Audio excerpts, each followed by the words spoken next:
Okay.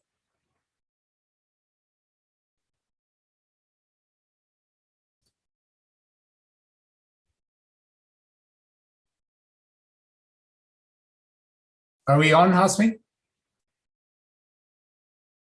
Yes, we are. Just give us a few minutes before we start. Sure.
All right, good morning, everyone. Welcome back to our second day of the panel of the conference. We have two interesting panels leading off the discussion today, and then working our way towards the end of the conference later on with a roundtable discussion on collective memory and the future of historians in the conflict, future of historians and conflict in the region of the South Caucasus.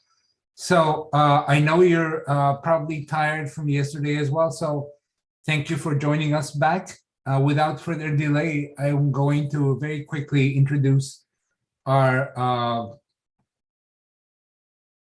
chair for the next panel. The panel is on ethnic conflict historians, ethnic conflict and monument desecration preservation in the South Caucasus, and it features a number of very good, well-known speakers, including our chair, who is going to be moderating for us. And our chair is my friend Hagop Gulujan, who is a lecturer in Armenian, Western Armenian language at UCLA, a very treasured member of our Armenian Studies program. Hagop is author of multiple articles. He is an incredibly talented educator. His vocation is teaching, and he is personally responsible for generating a number of very, very talented scholars in Western Armenian. And without further ado, I'm going to invite Hagop to the podium, and we will start off our discussions for today. Hagop, the floor is yours. Thank you. Thank you for moderating today. Thank you, Sabu. Good morning, and good morning, everyone.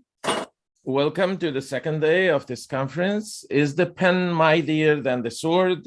Historians, disputed ownership of history, and ethnic conflict in the South Caucasus. This is the third panel, as Sabu already told us, and given the distinguished panelists, I'm certain we'll learn a lot. As someone who is in the field of literature, I have always wondered, not without some irony, on the ways that poets and novelists sometimes obsess with having their creations, that is, their representations of imagination, as carved on stone. They build imagined lives and, why not, imagined communities, wordplay intended. Many times, their nonfiction colleagues, that is, historians and other thinkers, also fall in love with their theories and treat them as carved on stone. Well, this panel will deal with architecture, the real thing carved on stone, but whose product cannot escape being hijacked by politicians, historians, and writers, who may end up utilizing or even weaponizing it for other purposes. So the title of our panel tells much about this subject: ethnic conflict, historians, and monument preservation desecration. Our first panelist is Dr. Hamlet Bedrosian, who will give a talk about the cultural heritage and monuments of Artsakh-Karabakh at the crosshairs of Azerbaijani attacks from the 1960s to the present. Dr. Petrosyan, his Doctor of Historical Sciences, is a specialist of Armenian medieval archaeology and cultural anthropology with a focus on traditional word perception, identity, behavior, monuments, and iconography. He has a Department of Culture Studies at Yerevan State University. Petrosyan is also the head of the Vins Archaeological Expedition and Artsakh Research Group at the Institute of Archaeology and Ethnography of the National Academy of Sciences of Armenia. The floor is yours, Dr. Petrosyan. Thank you. Just let me share my screen. Thank you. Hope everything is okay.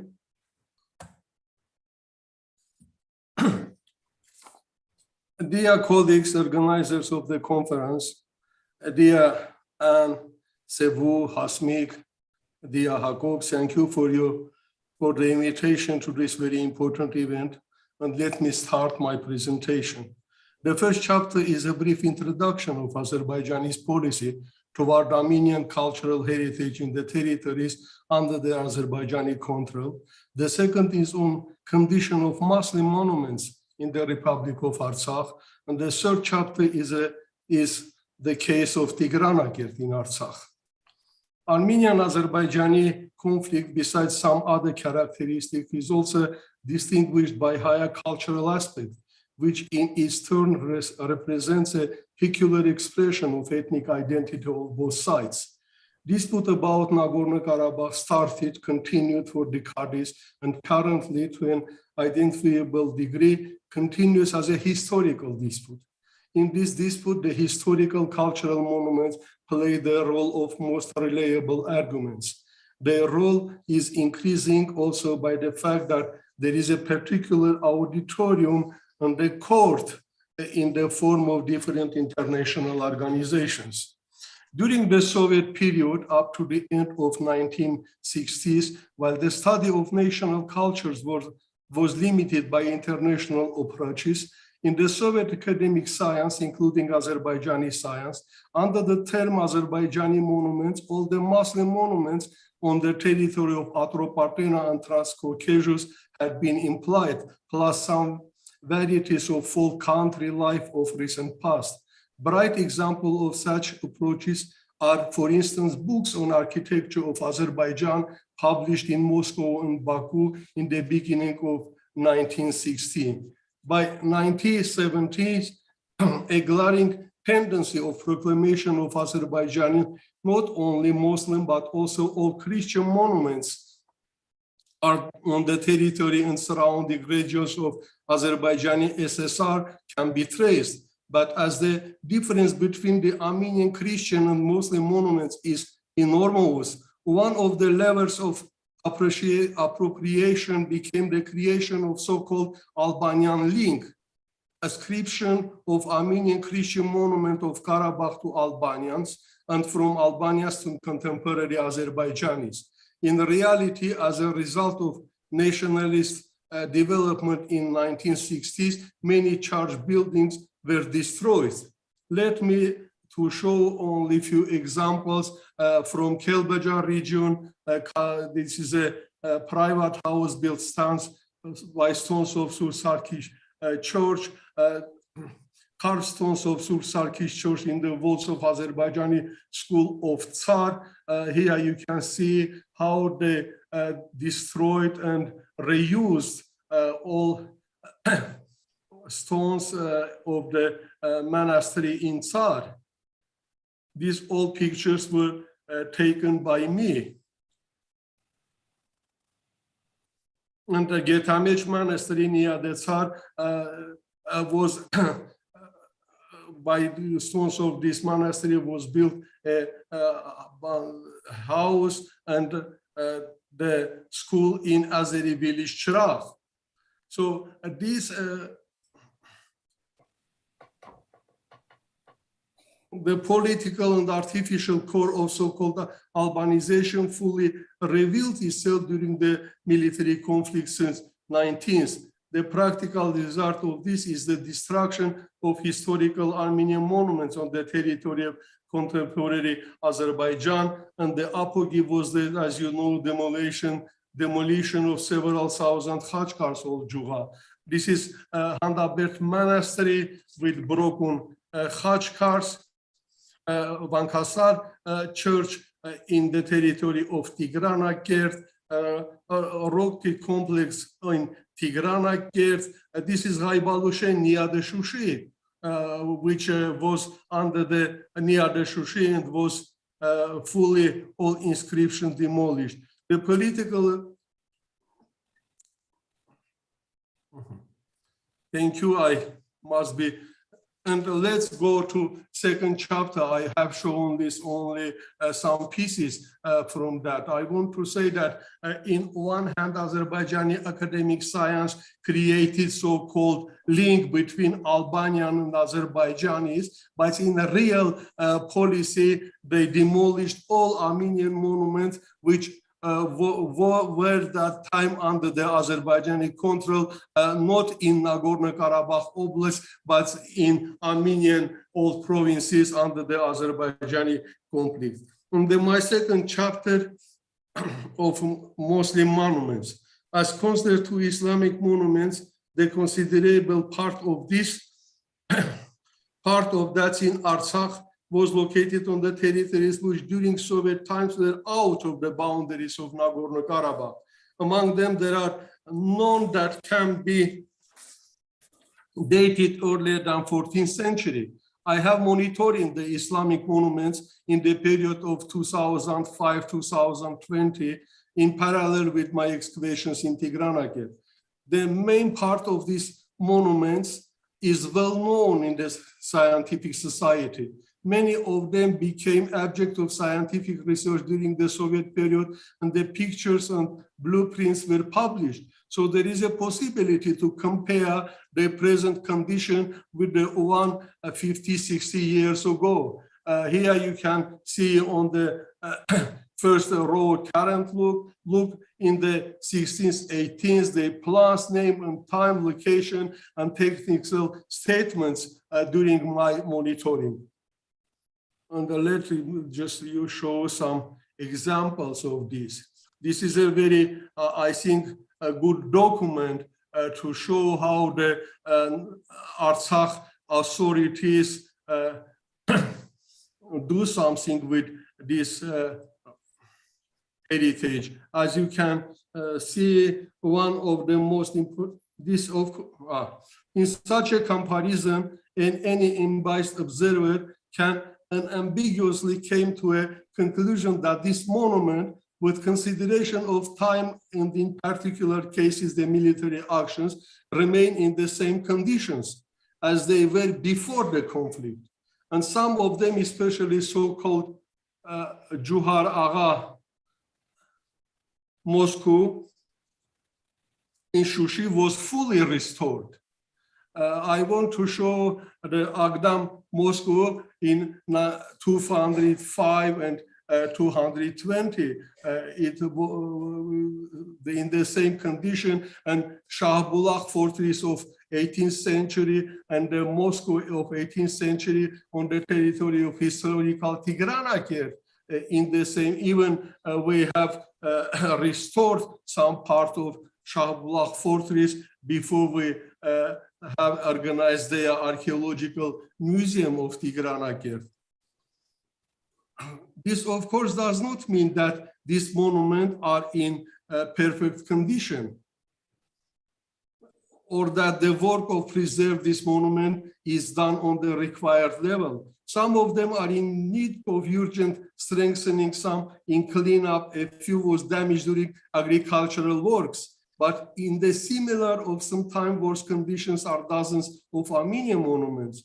One of the most important factors of preservation of Muslim monuments in Nagorno-Karabakh is the traditional respect toward any historical monument by Armenian population. Second significant factor is the perception of those monuments not as ethnic Azerbaijani, but as Muslim or Persian in general. Another important factor is the civilized, if not caring, then at least neutral position of Karabakh authorities toward this monument. This last one is political sense, to show to international community that the Armenians are more tolerant to other cultural heritage. In contrary of this, we can argue total destruction of Armenian cultural heritage during and after 44 days war. This is witnesses by the shelling of Holy Savior Gazanchesov's church in Shushi, the destruction of museums of Hadrut and Martakert, the desecration of Talish Memorial, Mekhakavan Church, Mataghish Church, destruction of the Tigranakert archaeological camp. Everyday new facts of the destruction of the Armenian cultural heritage of Artsakh are registered. And this is happening in the 21st century under the indifference of international humanitarian and cultural organizations. And now we have not any news about, for example, Gchavank, Spitak Khach monasteries, Tog village, and other sites of Hadrut region, which are under the control of Azerbaijani forces. The same we can say about Orekan Monastery and Velik Meglarian's palace, and according to our information, the three famous monasteries, Yerisha, Arakyal, Yeris Mankans, and Mesisi, located near the northern front line, are in safety. And third, my chapter is about Tigranakert,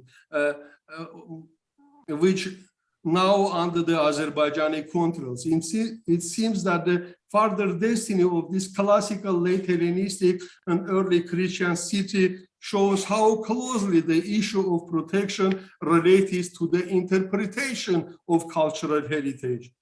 The city, which occupies more than 70 hectares of the original urban area, and the Khora measuring about 4 square kilometers, was discovered, researched, and presented to the international scientific community by the Artsakh archaeological expedition, of which I have the honor and the responsibility to be the head. Tigranakert, with its classical Hellenistic defense systems of 1st century BC, with large urban districts, antique necropolis, with an ancient water canal, with caves and tunnels, with the large early Christian square of 5th, 7th centuries, with an early Christian cave sanctuary, with chapels and churches on Vankasar and at Sitsar Mountains, is one of the most remarkable archaeological sites of the area.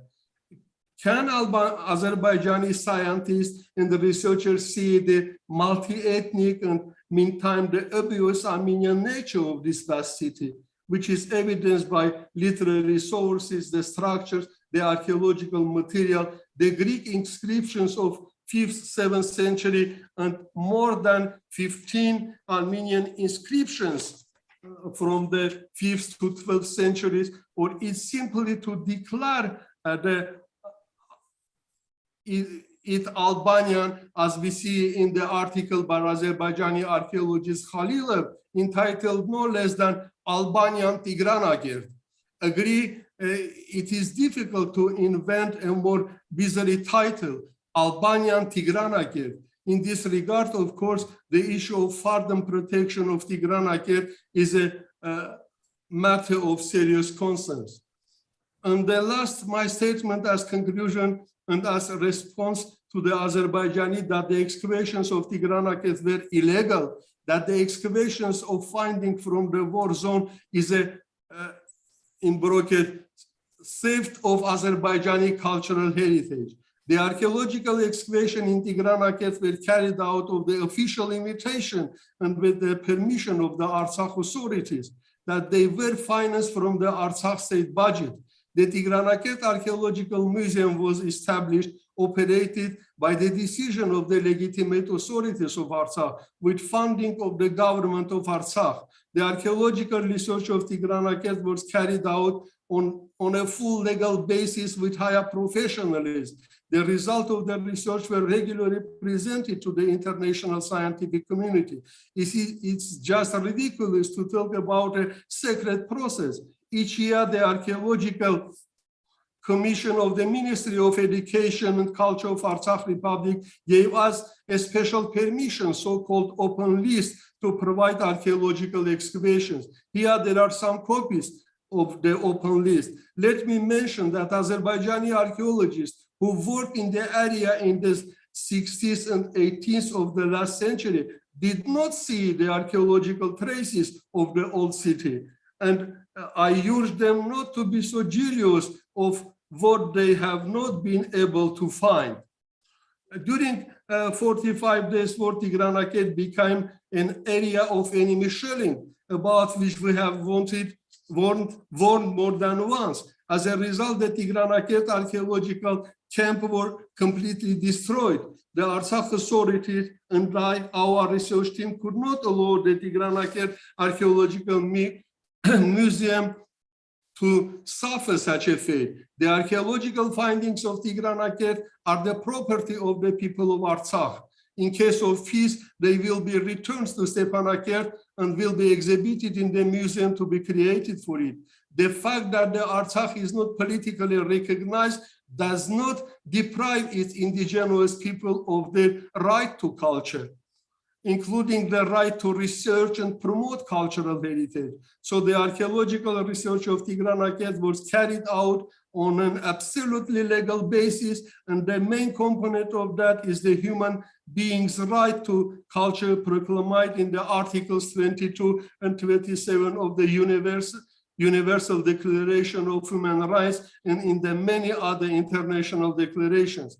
The Azerbaijani ideology of depriving the people of Artsakh of their cultural heritage is a continuation of the genocide of the Armenian cultural heritage. Genocide which we have witnesses for decades, genocide which culminated into 2005-06 by destruction of thousands of Khachkars in Juva. Nakhichevan was not included in war processes. And the genocide that gained momentum during Azerbaijan's and Turkey's recent aggression continues every day, and it cannot be justified by false political statement and false accusations. My colleagues and I will continue the research of Artsakh cultural heritage, its popularization, and the revelations of Azerbaijani vandalism, aggression, military domination, defamation of international bodies are not competent, cannot deprive the people of Artsakh of the right to preserve their identity via their cultural heritage. I think that one of the ways to solve such complex problem is to create a voluntary and independent international scientific platform. Mrs. Anna Leiloyan Yekmalian, professor, researcher, lecturer at INALCO University of Languages and Civilization in Paris, and I have initiated the creation of monitoring platform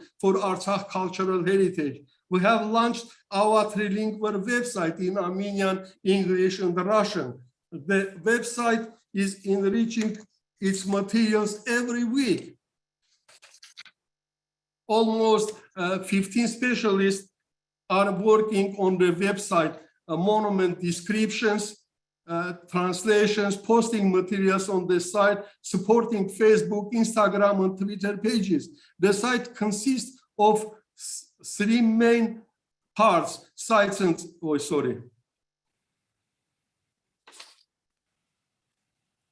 sites and monuments, alerts and Artsakh Monuments Watch, sources and research policies. We already have almost 90 monuments and 50 others on the site, and their Russian and English translation were cooperating with Artsakh Monuments, Caucasus Heritage Watch, Save Armenian Monuments, and other initiations. Only a few days ago, on the initiative of Artsakh Ministry of Education, Science, Culture, and Sport, my PhD students, Hayku Muradian's work on the cultural heritage of Artsakh was published. The work is published in French. Armenian, English, and Russian versions will be published soon. The monograph of me and my PhD student Najde Yeranian, entitled Monument Stele of Artsakh, Anthropomorphic and Early Christian Stele, Khachkars and Tombstone, which was made with AGBU funding, will be published soon in 3 languages, Armenian, English, and Russian. After 45 war of Artsakh, in the Institute of Archaeology and Ethnography of National Academy of Sciences of Republic of Armenia was organized a research group on cultural heritage of Artsakh, which is now working on the book of Tigranakert in Artsakh. And of course, we are ready to cooperate with all researchers in the field of the strong basis of academic integrity and ethics. And thanks to organizers and colleagues to have such a great opportunity to present our scientific practical efforts for the cultural heritage of Artsakh in these crucial times. Thank you.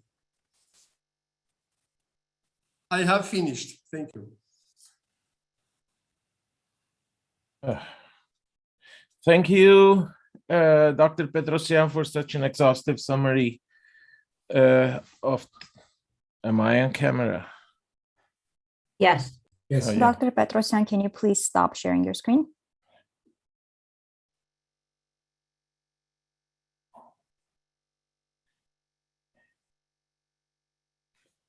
Okay, again. So thanks, Hamlet, for this exhaustive summary of the evolution or better deterioration of architectural monuments in Artsakh-Karabakh. I remind our listeners that we will take questions in the final phase of the panel. So please feel free to post your questions on the Q&A sections and enrich the final discussion. I want to welcome our second panelist, art historian Christina Maranti. She is the chair of Armenian Art and Architectural History at Tufts University, where she's also a department chair. She's the author of 4 books and over 90 articles and essays on Armenian art and architecture, including most recently an introduction to Armenian art. She has an important monograph published 5 years ago, Vigilant Powers, 3 Churches of Early Medieval Armenia, which received prizes. Christina has worked on Armenian cultural heritage for over a decade. She also writes opinion pieces and essays in several publications, including Wall Street Journal. Christina Maranti's talk is about the name, Stryjgovski, that can't escape anyone who has dealt or thought about Armenian architecture and its interactions. The paper is entitled Stryjgovski's Ghost. Christina, the floor is yours. Thank you. I'm going to share my screen.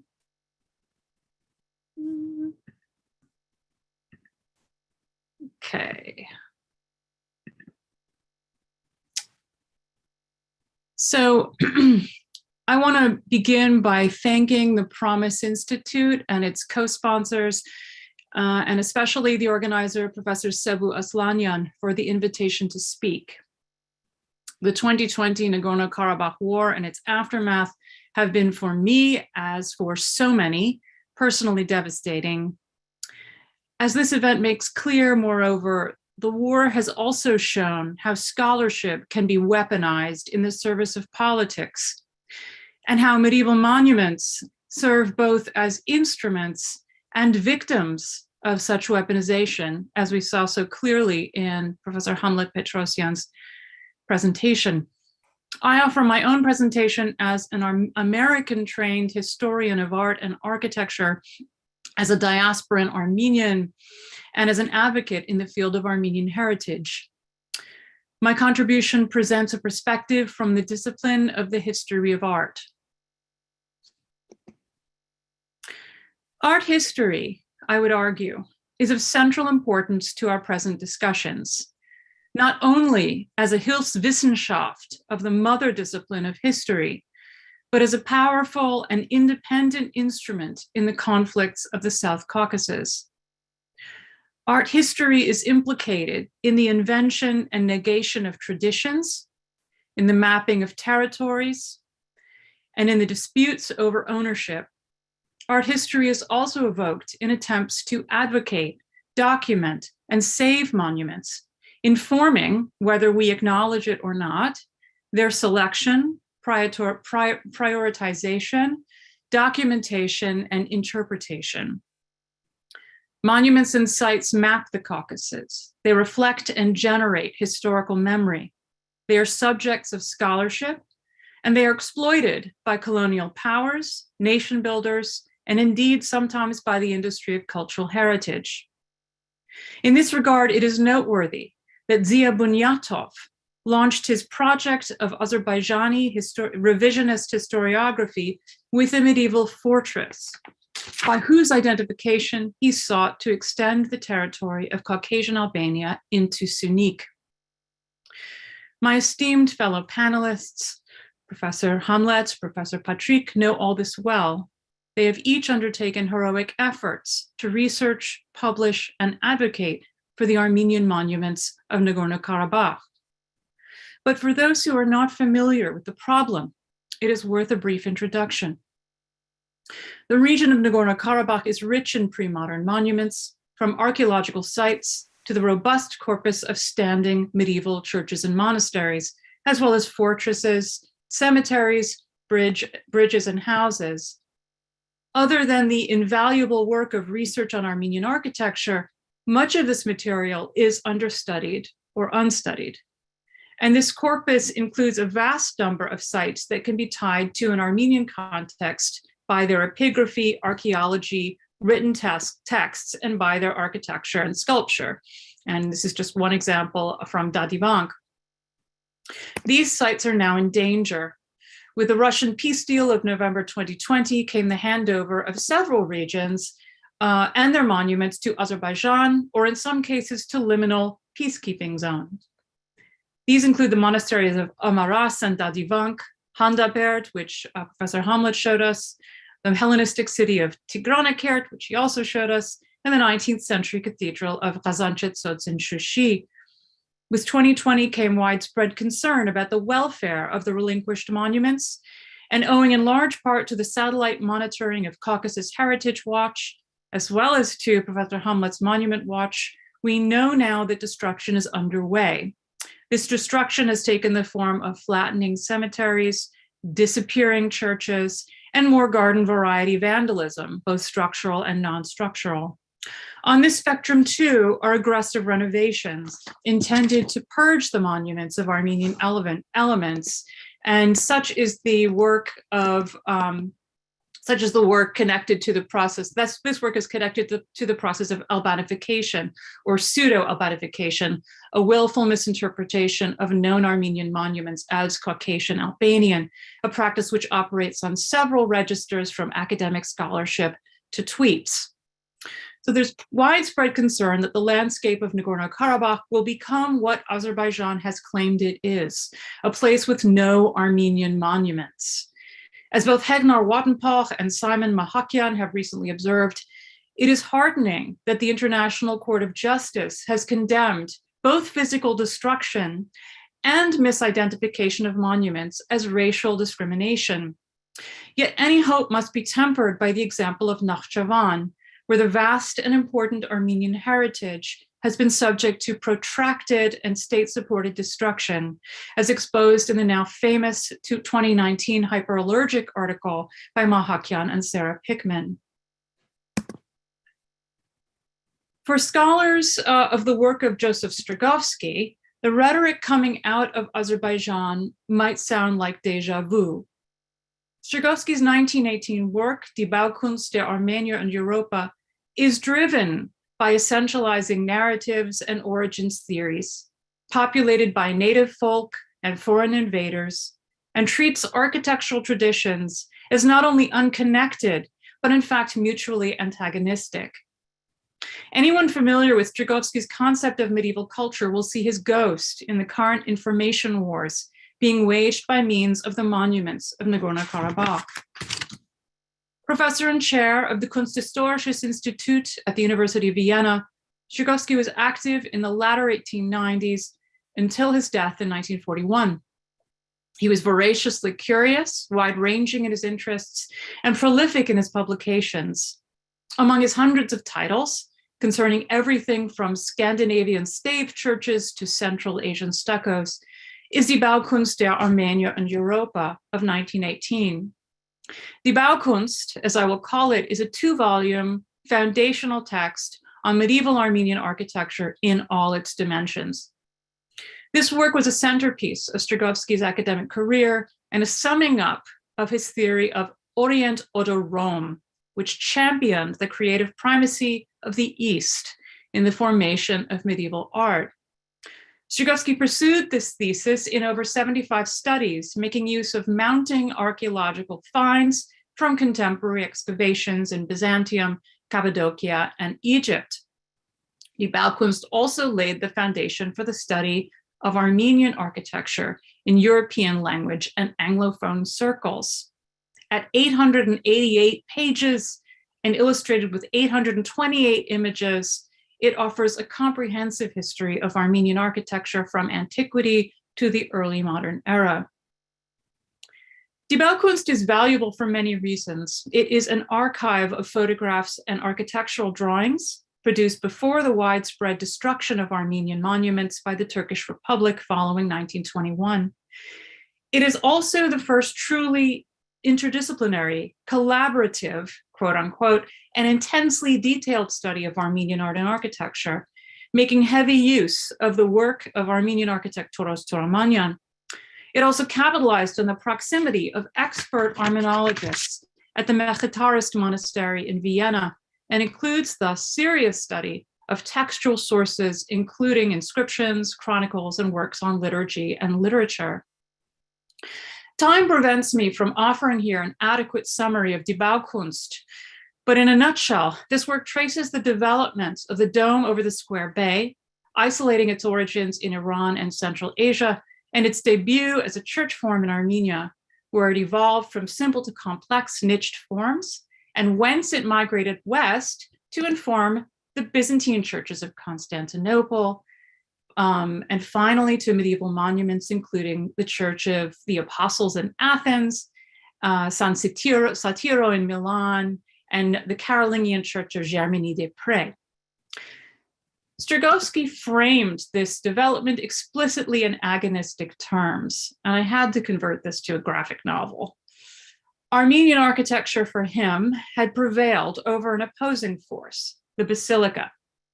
According to Strygovsky, the basilica, along with representational art, was the product of Mediterranean Machtmenschen, power men, a decadent and tyrannical people who deployed it as a means of Machtkunst, or propaganda, to subjugate the Aryans.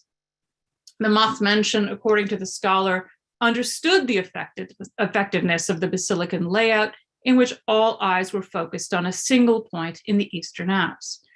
And by erecting such structures, basilicas, throughout the Christian East and installing their clergy within them, the Machtmenschen, he claimed, could subdue, dominate, and ultimately absorb native populations. For Strygovsky, the development of medieval architecture hinged on the struggle and ultimate victory of the Aryans over forces of corruption and brutality. Written in the wake of the Hamidian massacres and on the eve of the First World War and the Armenian genocide, Die Baukunst must be understood within its own historical and intellectual context.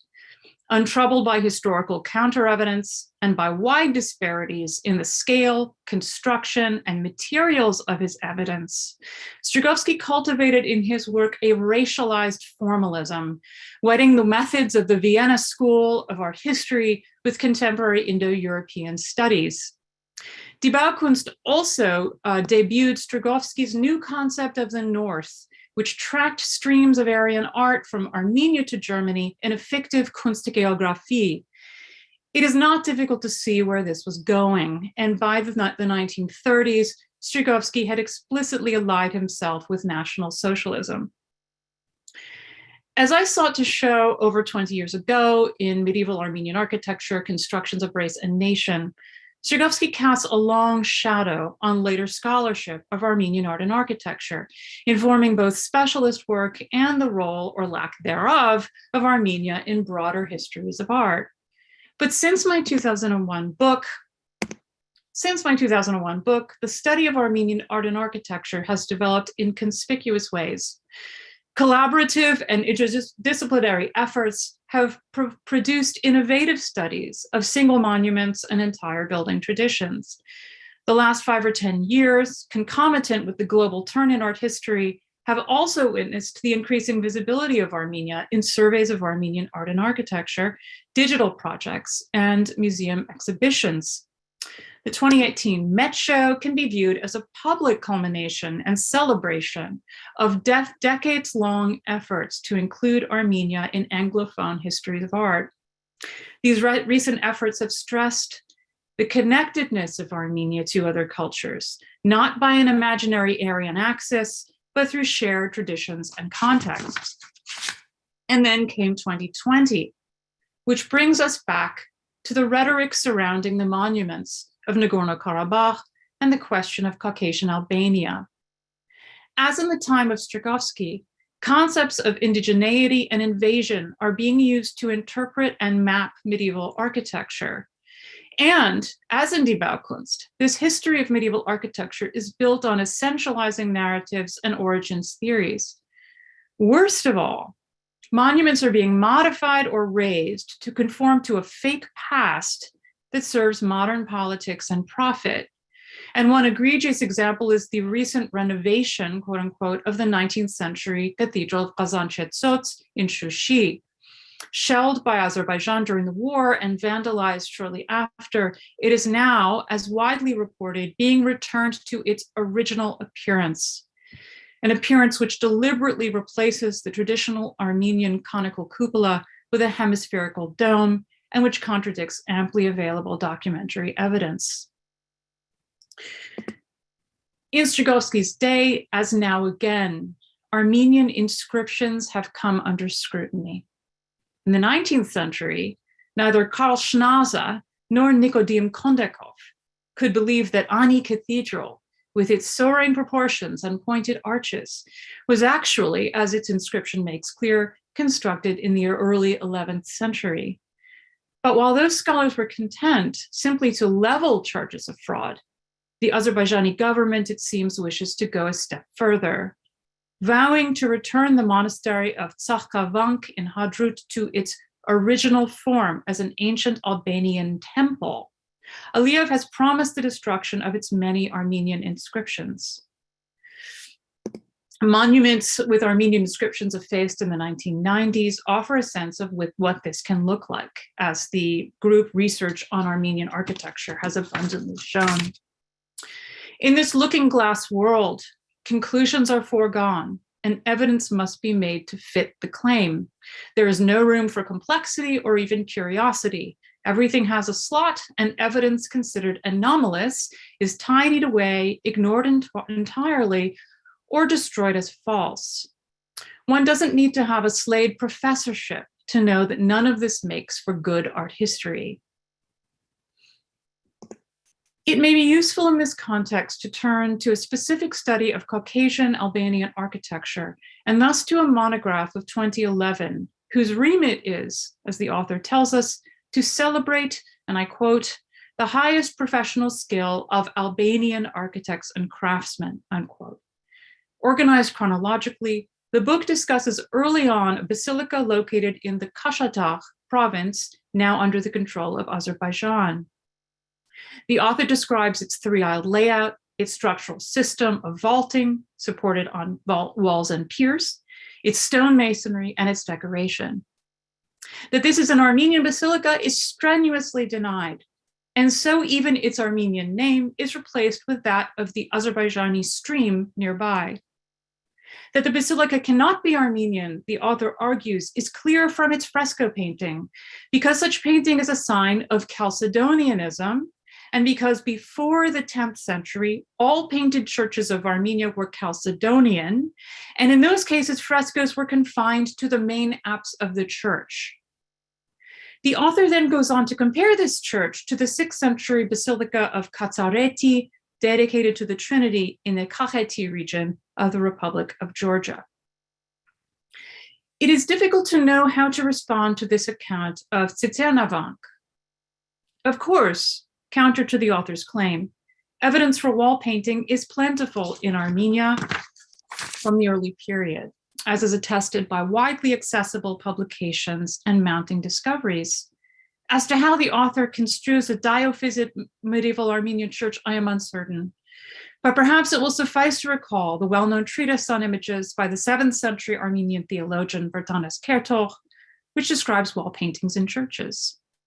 It might have been interesting if the author had adduced in her discussion the report contained in the Patmutun Albanits, the history of the Caucasian Albanians, of the flight of the iconoclastic monks to Utik and Artsakh. This has been discussed by Andreas Schmidt and others. But all this assumes, as does the author, that the frescoes of Tsitsernavank are contemporary with the construction of the church and not later, despite the robust evidence for subsequent renovation and use.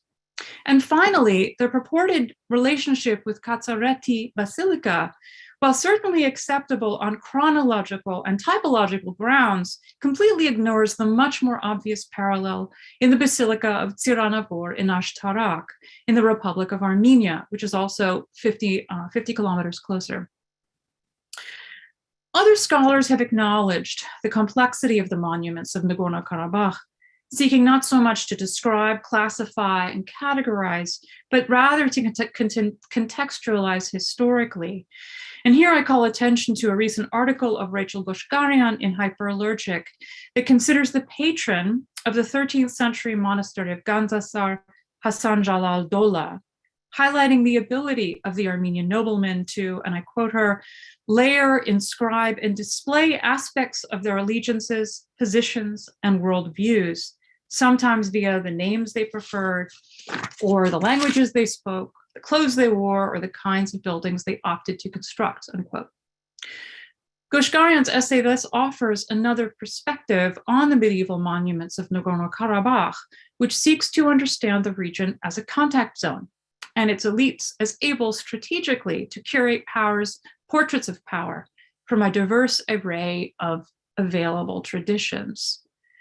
Goshgarian's work draws from social history, anthropology, and close readings of historical texts, methods that also form part of the modern toolkit of the history of art. In my opinion, such interdisciplinarity has been crucial to the study of Armenian art of the last few decades and has been particularly successful in demonstrating the connections of Armenia to other cultures and regions.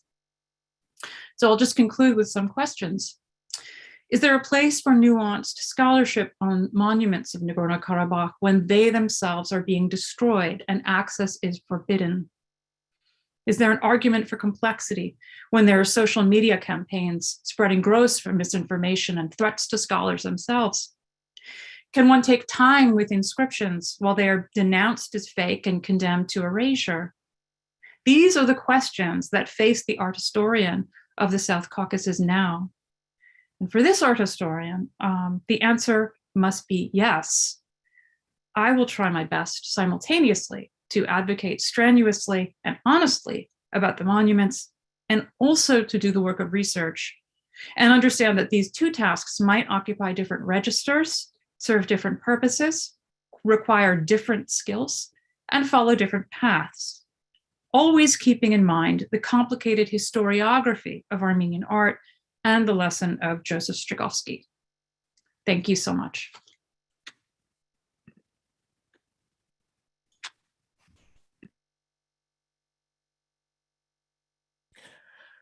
Thank you, Christina, for a presentation with such rich information that has kept not only provoking our thought, but also has kept worrying us even more, not necessarily or merely as members of an ethno-cultural community, or academic community, but distressing us also as human beings who appreciate the creations of our past. Our third and final presentation is by Professor Patrick Donabedian, who visits us virtually from France. He has studied in France, Yerevan, and St. Petersburg, the Academy of Fine Arts. For over 4 decades, Professor Donabedian has devoted himself to the study of medieval arts of the South Caucasus, especially to the history of Armenian architecture. He teaches Armenian studies and conducts research in Marseille and Aix-en-Provence. And his paper today is entitled Armenian Architecture of Artsakh, Observations on its Characteristic Features. The floor is yours, Patrick. Merci, thank you very much for your introduction. Thank you all the organizers for the invitation. It's a great pleasure to speak after my good, excellent colleagues and very good friends, Christina and Hamlet. I want to, yes, to put the pictures in the right position. Is it okay? Do you see my photos? Yes. Yes, thank you. So in fact, the title, the name of my paper is Observations on Specificities of Medieval Architecture of Artsakh.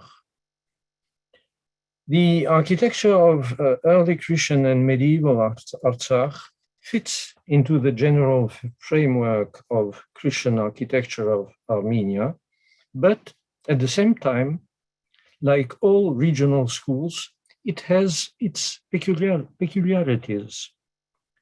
Taking into account the political manipulations linked to the attribution of Artsakh heritage to Caucasian Albania and to its descendants, the Udis, I will try to identify elements of kinship and differences between the architecture of Artsakh and that of Caucasian Albania.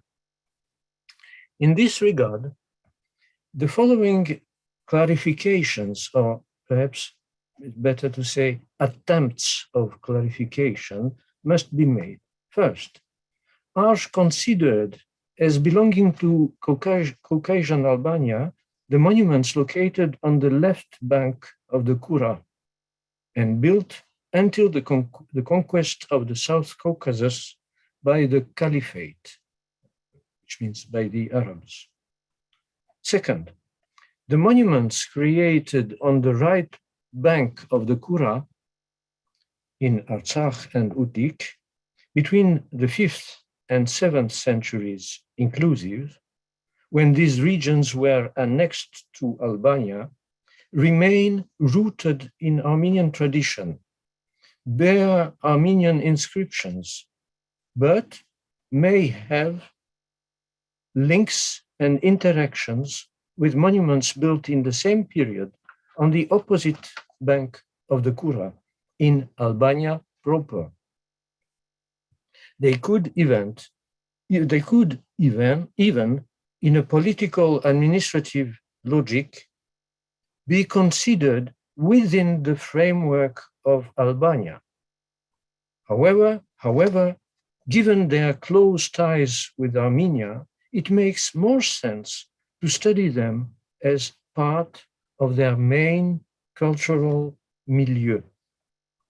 Third, after the liberation from Arab domination, the Albanian attribution of monuments built on the left bank of the Kura becomes questionable, given that the majority of Albanian population progressively adopted Islam, while the part of the territory of former Albania, whose population remained Christian, was annexed to Kakheti and soon to unified Georgia. As for the eastern Armenian provinces, their princes remained mainly faithful to their traditional confession and culture. So their edifices must be regarded as Armenian. First, let's have some observations concerning materials and masonry. The building materials used in Artsakh are mainly limestone, felsit, and schist, sometimes basalt and granite, while volcanic tuff is rare. Like in other provinces of Armenia, in Artsakh, stones less suitable for regular cutting prevail, and thus many monuments have a rustic appearance. We find the same kind of rough masonry in the former Caucasian Albania, as well as in neighboring Kakheti, often with pebbles and sometimes with bricks. But given that the same phenomenon is observed in Syunik, Vaspurakan, and in Western Armenia, this particularity is, I think, not decisive. Now, some remarks concerning the tiles on the roofs. On the roofs, in various parts of Armenia, the ceramic tile is attested until the 7th century inclusive.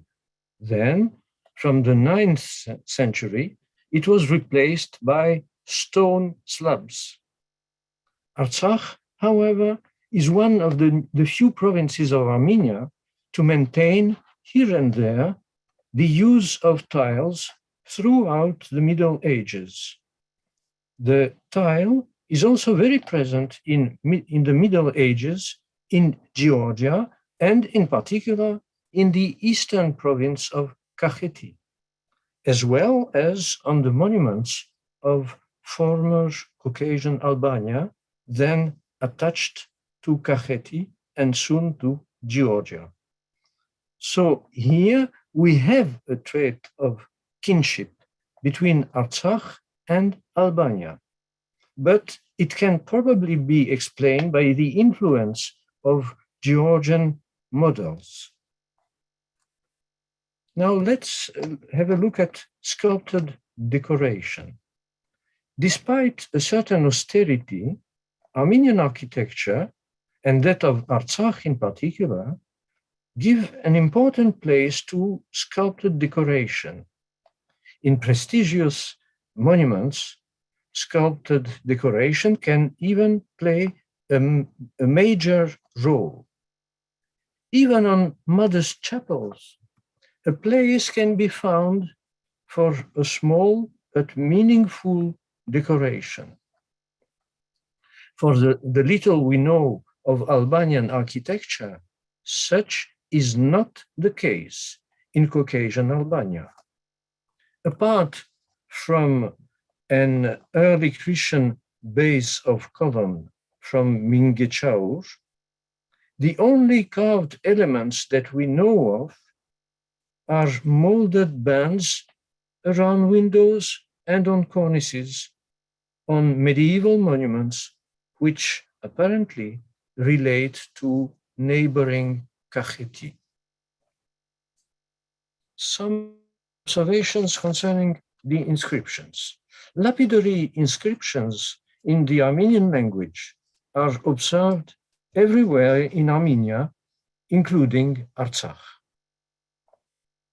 These inscriptions constitute an important element of difference with the monuments located on the left bank of the Kura, which means in former Caucasian Albania.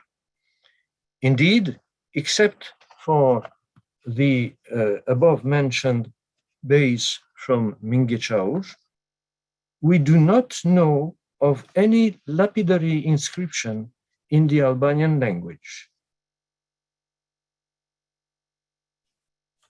As you see, I have put an example of an interesting inscription on, it's a rare case of an inscription engraved on the BEM, the elevation of the Alps in Artsakh, in Yeritz Mountains.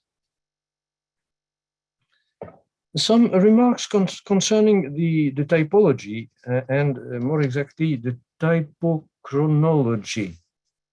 In Artsakh, the typochronology of ecclesiastic buildings is the same as in the rest of Armenia.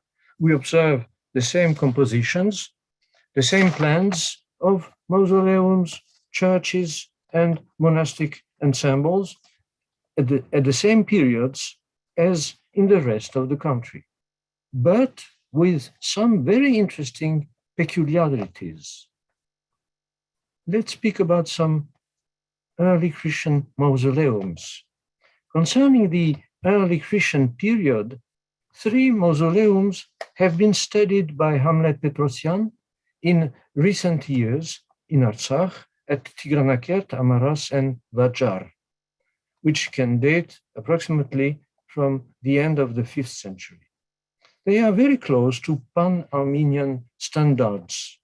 They are fully or semi-hypogeo oriented, and one of them has an arcosolium.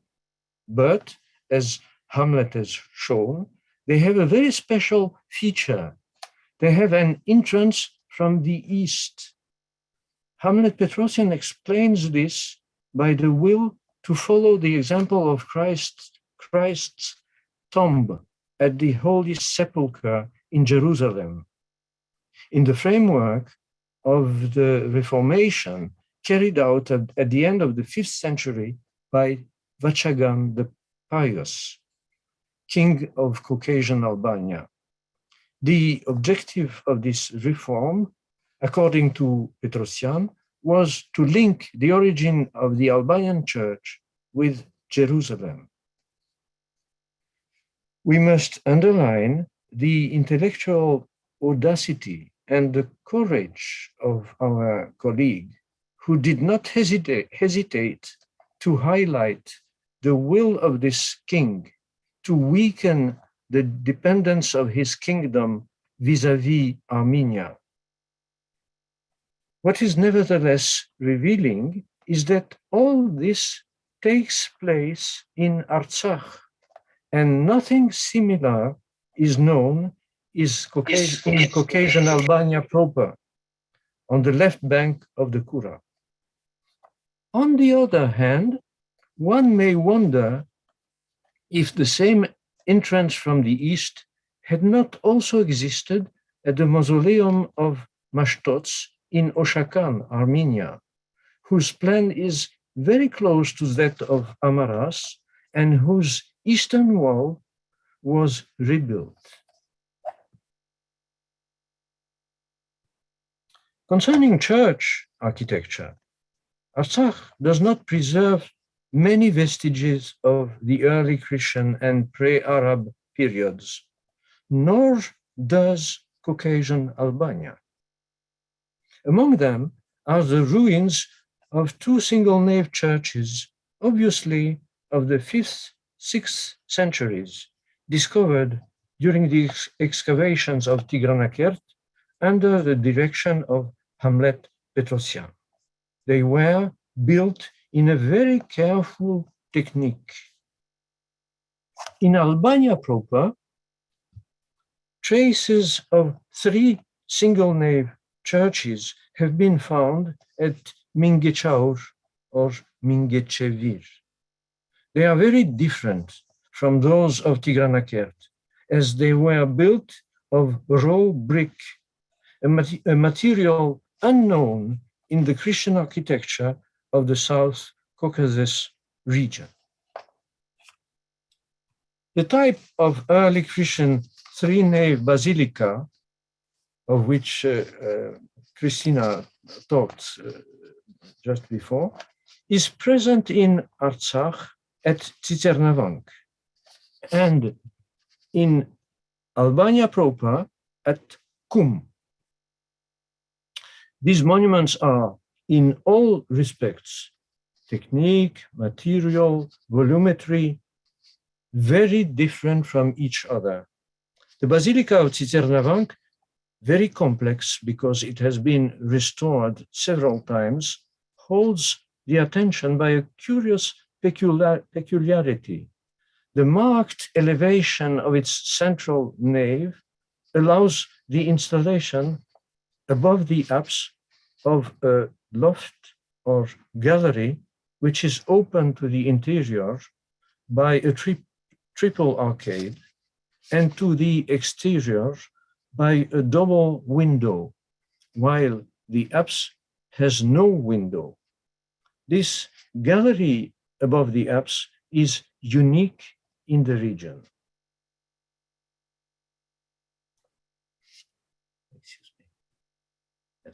Very popular in pre-Arab Armenia, the type of chapel with a dome on a free cross is represented in Artsakh by Lankasar, probably of the 7th century, and grossly renovated by Azerbaijani restorers in the 80s of the previous century. There is no known representative of this typology in Caucasian Albania at this time. I mean the pre-Arab period. Two cross-domed chapels preserved at Zeyzit and Kabizdara in Caucasian Albania are considered as early Christian by Azerbaijani scholars, but they are probably medieval and bear Chalcedonian marks. The position of the chapel of Vankasar is somewhat unusual in Armenian context. It evokes more Georgia. Placed at the top of a hill, it dominates the whole region. In this respect, it is comparable to that of St. Sergius of Gag in Udik, in the north of Udik, probably from around the 10th century. Gag dominates also the northeastern limit of the Armenian plateau.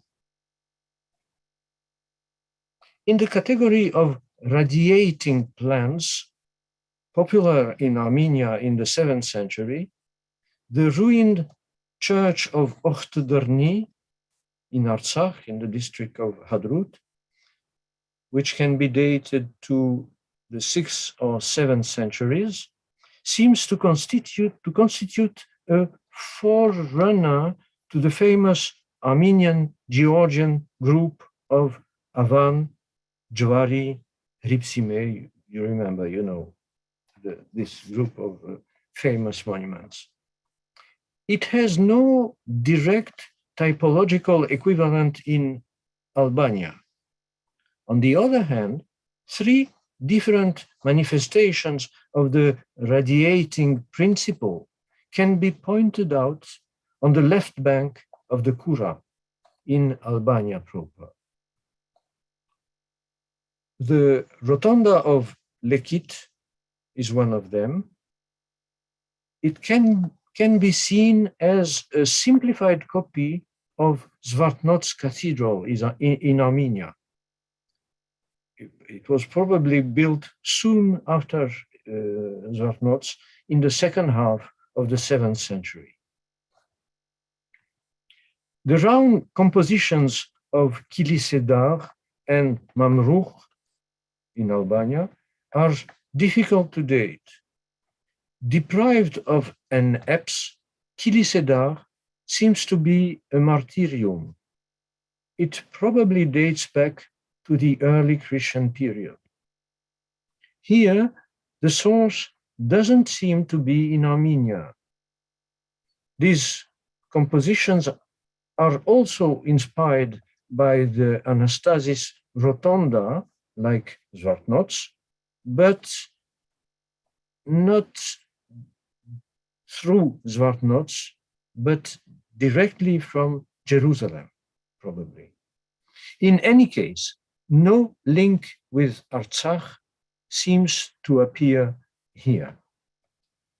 One of the striking specificities of medieval architecture in Artsakh, in particular 13th century monastic architecture, is the omnipresence of single nave chapels with a rectangular apse.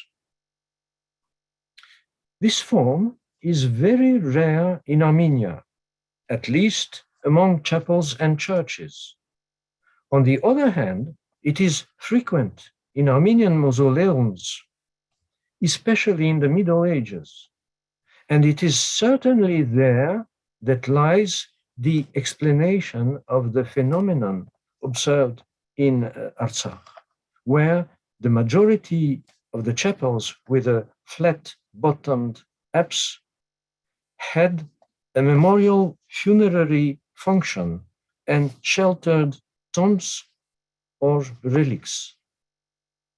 Here, no comparison is possible between Artsakh and Caucasian Albania, since such a political, cultural entity no longer existed in the 13th century.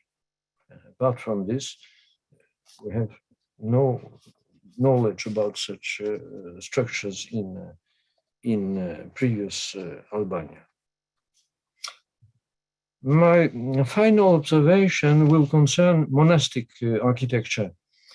This huge area of medieval Armenian architecture is brilliantly represented in Artsakh by several ensembles, often of high technical and aesthetic quality. The scale of these complexes, which include a large number of religious, utilitarian, and residential buildings, all executed in stone, is, in the South Caucasian regional context, an Armenian specificity. Except for rare cases, this phenomenon is unknown even in Georgia, where only the main sanctuaries were built in stone. On the territory of ancient Albania, only one group of buildings corresponds to our vision of a monastic complex. It is that of Yedi Kilise, made up of 2 churches and 5 chapels.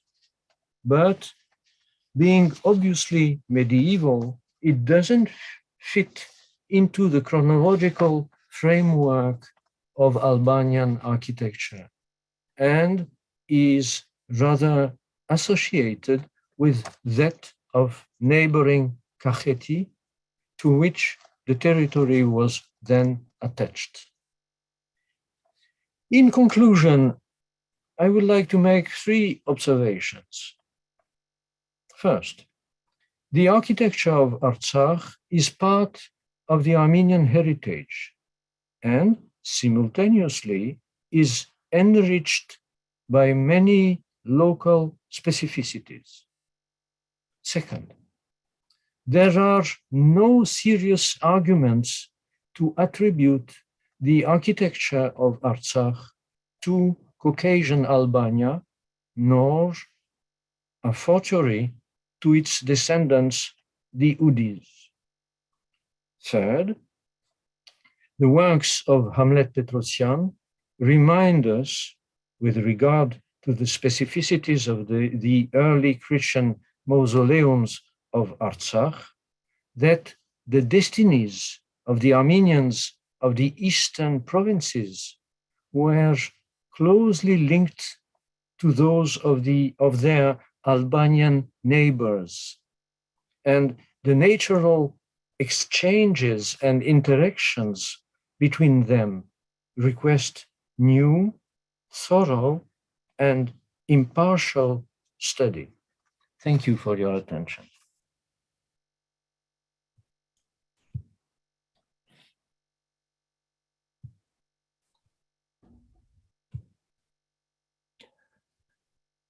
Patrick, can you turn the camera off?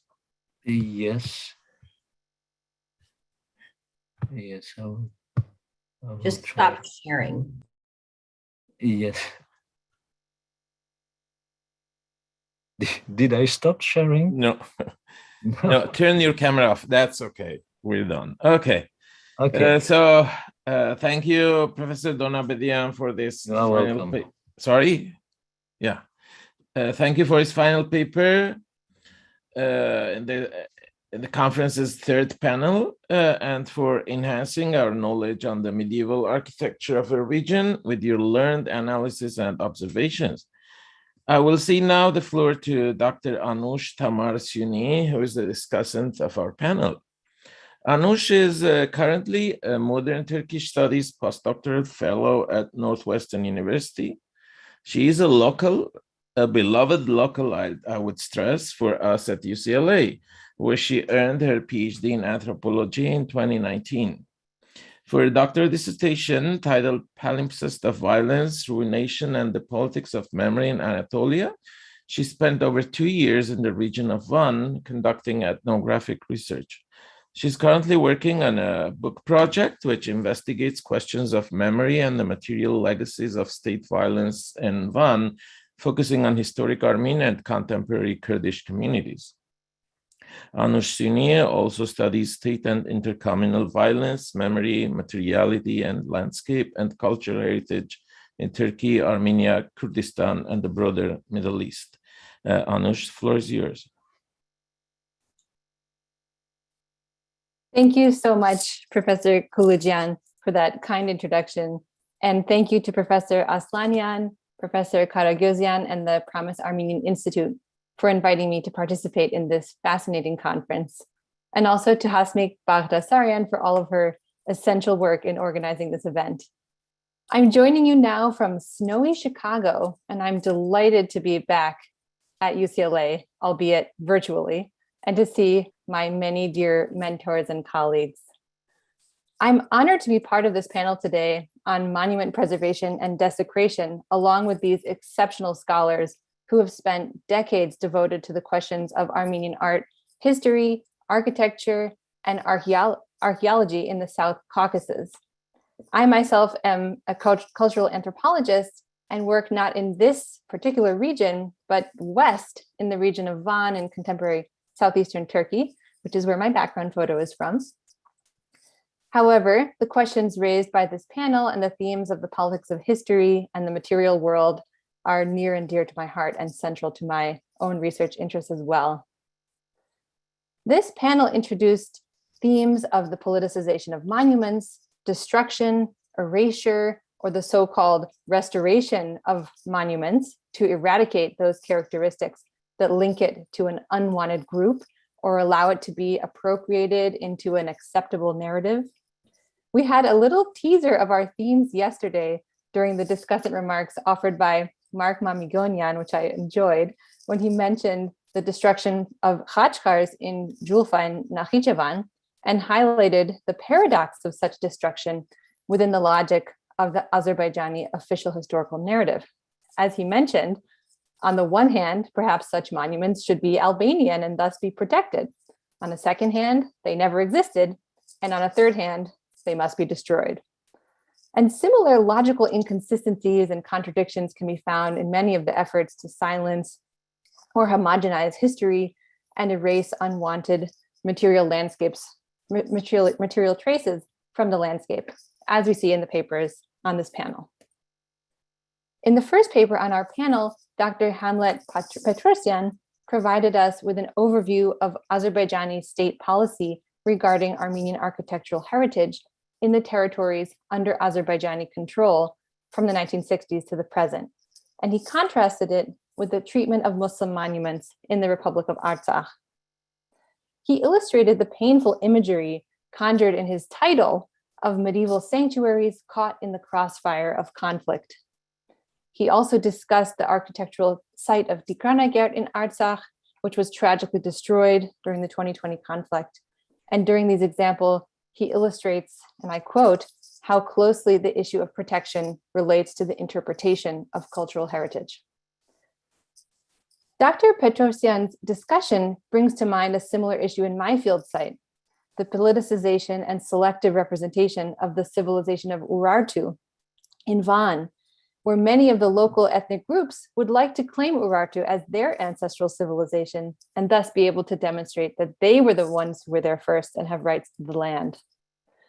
But what these papers in this panel show is that when looking at architectural heritage, the differences between various groups are much messier than politicians would like, and clear distinctions must be fabricated when they cannot be simply observed. I would like to thank Dr. Petrosyan for his important work with monumentwatch.org, which contributes to a growing effort for the digital preservation and publicization of Armenian architectural sites, along with the work of Research on Armenian Architecture, Collective 2015, and the Hrant Dink Foundation in Turkey. And as my question for Dr. Petrosyan, I would like to hear a little bit more about the treatment of Muslim monuments in Artsakh and Armenia. For instance, he mentioned that the Juhar Agha Mosque in Shushi was restored. So I'd like to ask him to tell us a bit more about why and how this came about and what other sites received such or different treatment. And on the flip side, perhaps he could talk a little bit about the state of Muslim sites in Armenia proper. For instance, as far as I know, there's only one remaining mosque in Yerevan, the Blue Mosque, when more existed in the pre-Soviet period. Our second paper was shared by Dr. Christina Maranti, who outlined the echoes of the 1918 work of Joseph Stragowski on medieval Armenian architecture. Dr. Maranti demonstrates the fundamentally racist logic in Stragowski's texts as he paints a picture of Armenians as noble Aryans juxtaposed against the corrupt Machtmenschen of the Mediterranean, as represented through her evocative and delightful graphic drawings. Dr. Maranti demonstrates how this fraught text continues to haunt scholarship on Armenian art and how the troubling themes of native and foreign were again violently given voice during the 2020 war, in which monuments became both weapons and victims in the disputes over ownership of territory. Dr. Maranti highlighted the devastating point that in this world of conflict, and I quote, "Conclusions are foregone and evidence must be made to fit the claim, and there is no room for complexity or even curiosity," end quote. And in response to the questions that she posed in her conclusion, I think that this point underlines the essential work of historians, anthropologists, and scholars of art, architecture, and archaeology, who may still have the space to ask critical questions beyond the exigencies of politics and war. My question for Dr. Maranti follows from the discussion after yesterday's panel on Soviet nationality policy and asks her to draw from her previous work on constructions of race and nation in medieval Armenian architecture. Yesterday, one of the questions to the panelists from the audience asked about the applicability of race as a critical lens in the contemporary questions of Artsakh. And I'd like to pose this question to Dr. Maranti, especially in light of her discussion of the Baukunst. We hear depictions, for instance, of Armenians as creators of culture juxtaposed against Azerbaijanis and Turks as destroyers of culture. So how are these racialized depictions represented through discussions of architecture, especially in terms of preservation or desecration? In our final paper of the panel, Dr. Patrick Donabedian presents a comprehensive overview of the characteristics of the Armenian architecture of Artsakh. Dr. Donabedian discusses how this regional architecture has its own particular features, while also fitting into the general framework of the Christian architecture of Armenia. He discusses the interesting aspect of interregional kinship with other architectural traditions and points out the elements of commonality and difference with the architecture of Caucasian Albania. One aspect of Dr. Donabedian's paper that I particularly appreciated was how he demonstrates for us not only the singularity of Armenian architecture, but also how the boundaries between the various ethnicities and polities in the area blur into one another, making distinction not always so clear-cut.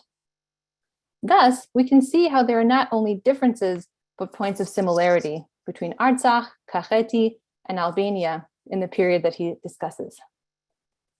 I also very much appreciated the glimpse that he gave us into the worldview of an Albanian king who tried in various ways through church architecture and the invention of an origin story to distance his church and kingdom from that of Armenia. This kind of information would strengthen our discussion of this murky period. And this brings me to my question for Dr. Donabedian, which I also invite Dr. Petrosian to chime in on since it was based on his work, and which also may necessitate a degree of conjecture. What might the Caucasian Albanians say about this culture war being fought over their heritage centuries after their disappearance? And perhaps more answerable in the present day, where does the Udi community stand? Beyond those priests who have joined forces with the Azerbaijani state in appropriating Armenian monasteries, what are Udi communal narratives of their forebears and their relations to Azerbaijanis, Armenians, Georgians, or other communities in the South Caucasus, especially, of course, in relation to the architectural landscape? I would like to conclude my remarks with a methodological, historical, and political question to the whole panel. How does this destruction relate to longer legacies of violence against Armenian communities over diverse times and places? Often, in scholarship or in the media, we hear of the destruction of Armenian churches in Turkey or Artsakh depicted as a continuation of the genocide. I would like to ask the panelists to reflect on this formulation and ask what kind of work such a perspective might do and what it might obscure.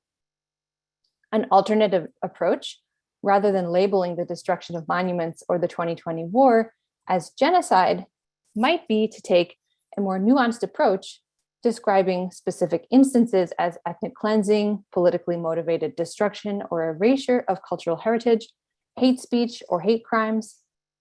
At the same time, these events and acts of violence can undeniably be linked to longer histories and legacies of violence, especially when the offending parties overtly make such connections. A related question is, what can we learn from comparing the destruction of monuments and heritage sites in Artsakh to the last century of destruction and dispossession across the border in post-Ottoman territories and contemporary Turkey? In my own approach to the ruined Armenian architectural heritage in Turkey, I draw inspiration and even hope from the work of anthropologist Yael Navarro, who conceives of the ruins of Armenian churches in Eastern Turkey as remnants of state violence, which she defines as, quote, residues of territory unassimilable to nationalizing processes that remained and survived in spite of all efforts to eliminate, bury, curb, and control, end quote. So my larger question for the panel is, how do we as scholars situate ongoing acts of violence within longer legacies of material destruction and dispossession? And with that, I will turn it over to the chair and the panelists, and thank you all again.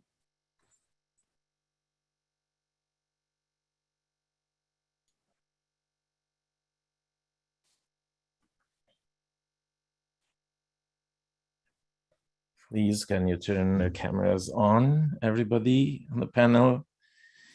Thank you, Anush, for your summary and your thoughts on these papers. We will start answering the questions first posed by the discussant, and then we'll go to the questions from the public, from the audience. So let me see whether we are, yeah. Dr. Petrosian? Yes. Yeah. So you're first. Yes, thank you. I am here, and I want to stress just two moments. The first is a so-called political moment in the culture. Dr. Patrick Donapetian's presentation showed that in 5th, 7th century in Artsakh, we have another political situation when the Artsakh and Utik goes to Caucasian Albania and was an Albanian kingdom when in Armenia was not a kingdom. And during over maybe 60, 70 years, Albanian king tried to separate his church from Armenian church. And this is a political, and even the putting Vankasar church on the top of the mountain is the time of Byzantine domination in all Caucasus. So I want to say that in some cases, we must to try to understand the political situation, which is really connected with a faith, with church and so on. Second one is about mostly monuments in Artsakh. I want to stress that main part of this monument during the Soviet time was located not in Nagorno-Karabakh Oblast, but in Azerbaijani provinces. And they became part of Artsakh Republic after Liberation War. And here is very interesting to stress the role of intelligence of researchers to preserve mostly monuments. I have a very difficult position in Armenian society too, when I trying to say Nagorno-Karabakh authorities to protect Muslim monuments.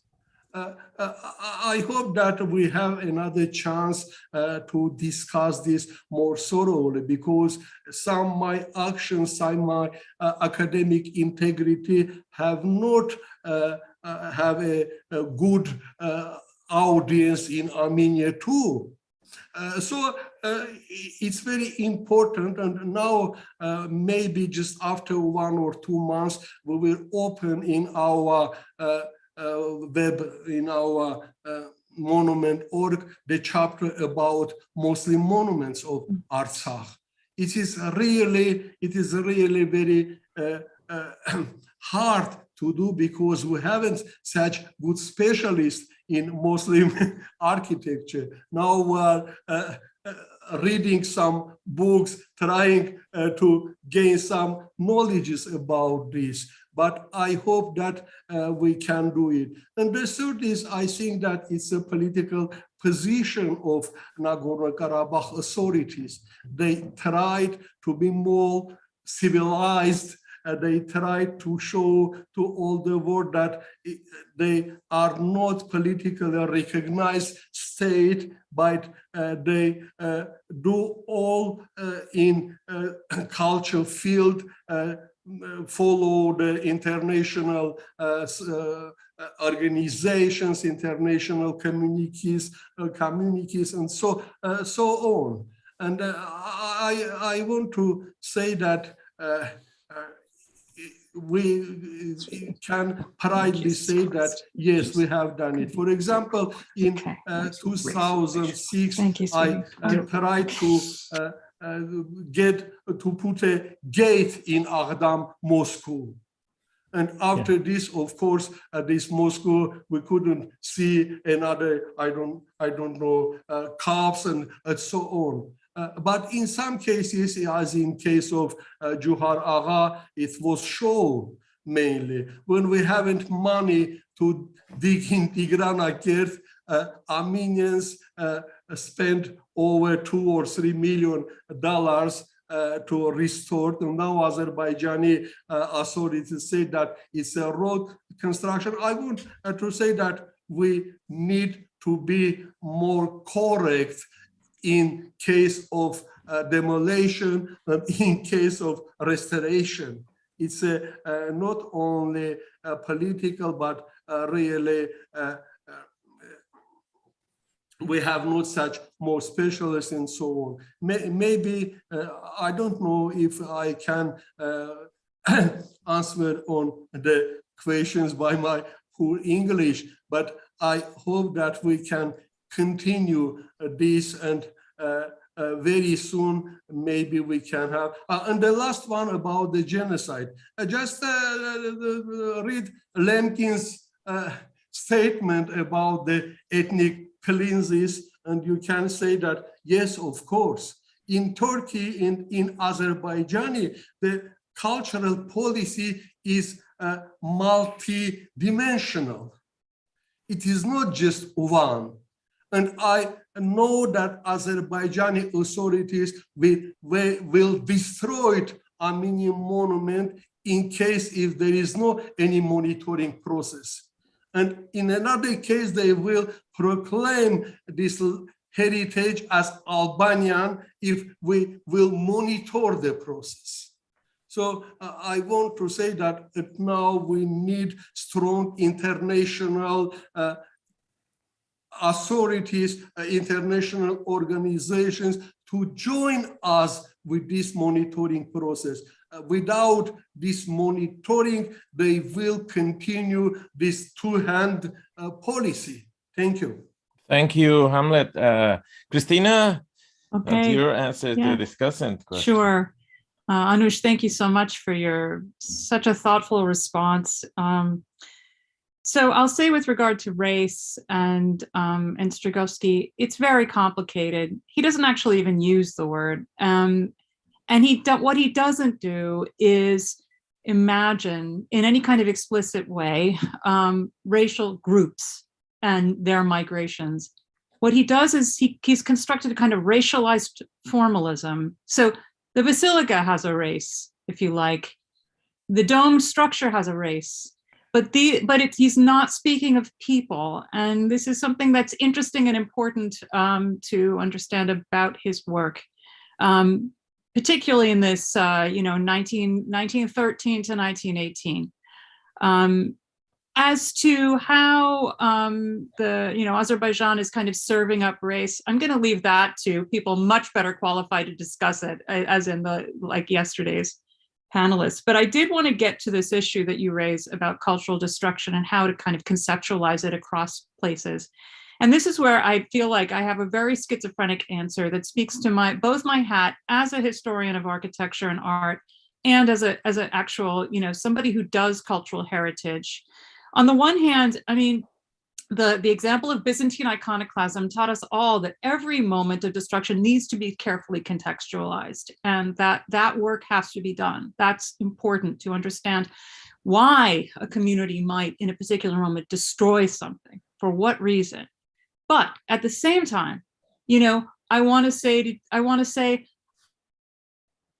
the question makes me nervous because while we're talking, we could be doing, you know what I mean? So that I also want to do the work of heritage, and that's what seems so urgent to me. And I think Hamlet was referring to this too, that action must be taken right away. So in a way, I'm kind of both. Neither one of my answers really answers you, but it speaks to those two jobs that I do. I will leave it to those better qualified than myself to sort of conceptualize how the destruction is being done. But I can both understand it's the importance of doing that historical work, that careful historical work of understanding it, and actually trying to stop it. So that's how I would answer you. Thank you. Thank you, Christina. Patrick, your turn. Yes, thank you, Anu, for your excellent synthesis of our talks and for the very right questions posed. Concerning King Vachagan, I think you listened to the answer of Hamlet, and it was clear. We understood how it worked in the at the end of the the beginning of the 6th century. What was the intention of this king, and what was the situation? In fact, you underlined the interest to consider singularities together with similarities I have a study devoted to the relationship between Armenia and Georgia in the field of architecture and sculpted decoration, which is entitled. It is in two parts, and they are entitled like this: Convergence et divergence, parallélisme, convergence et divergence between Armenia and Georgia in the field of architecture.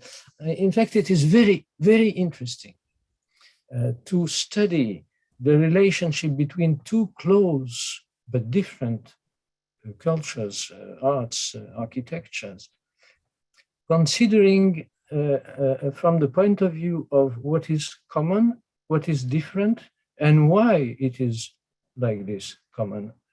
What are the reasons? It is extremely enriching to have such an approach. And Artsakh, placed in this position between Armenia and the east and the north, is very useful, convenient case for such a study, which is absolutely necessary. Your question concerning Albania, the Udis, their relationship with the neighbors, with the local population, is very complicated. It is difficult to answer such a question. Now, first, the relationship between Armenia and Albania is extremely complex, and we are far from being able to present and to understand it correctly.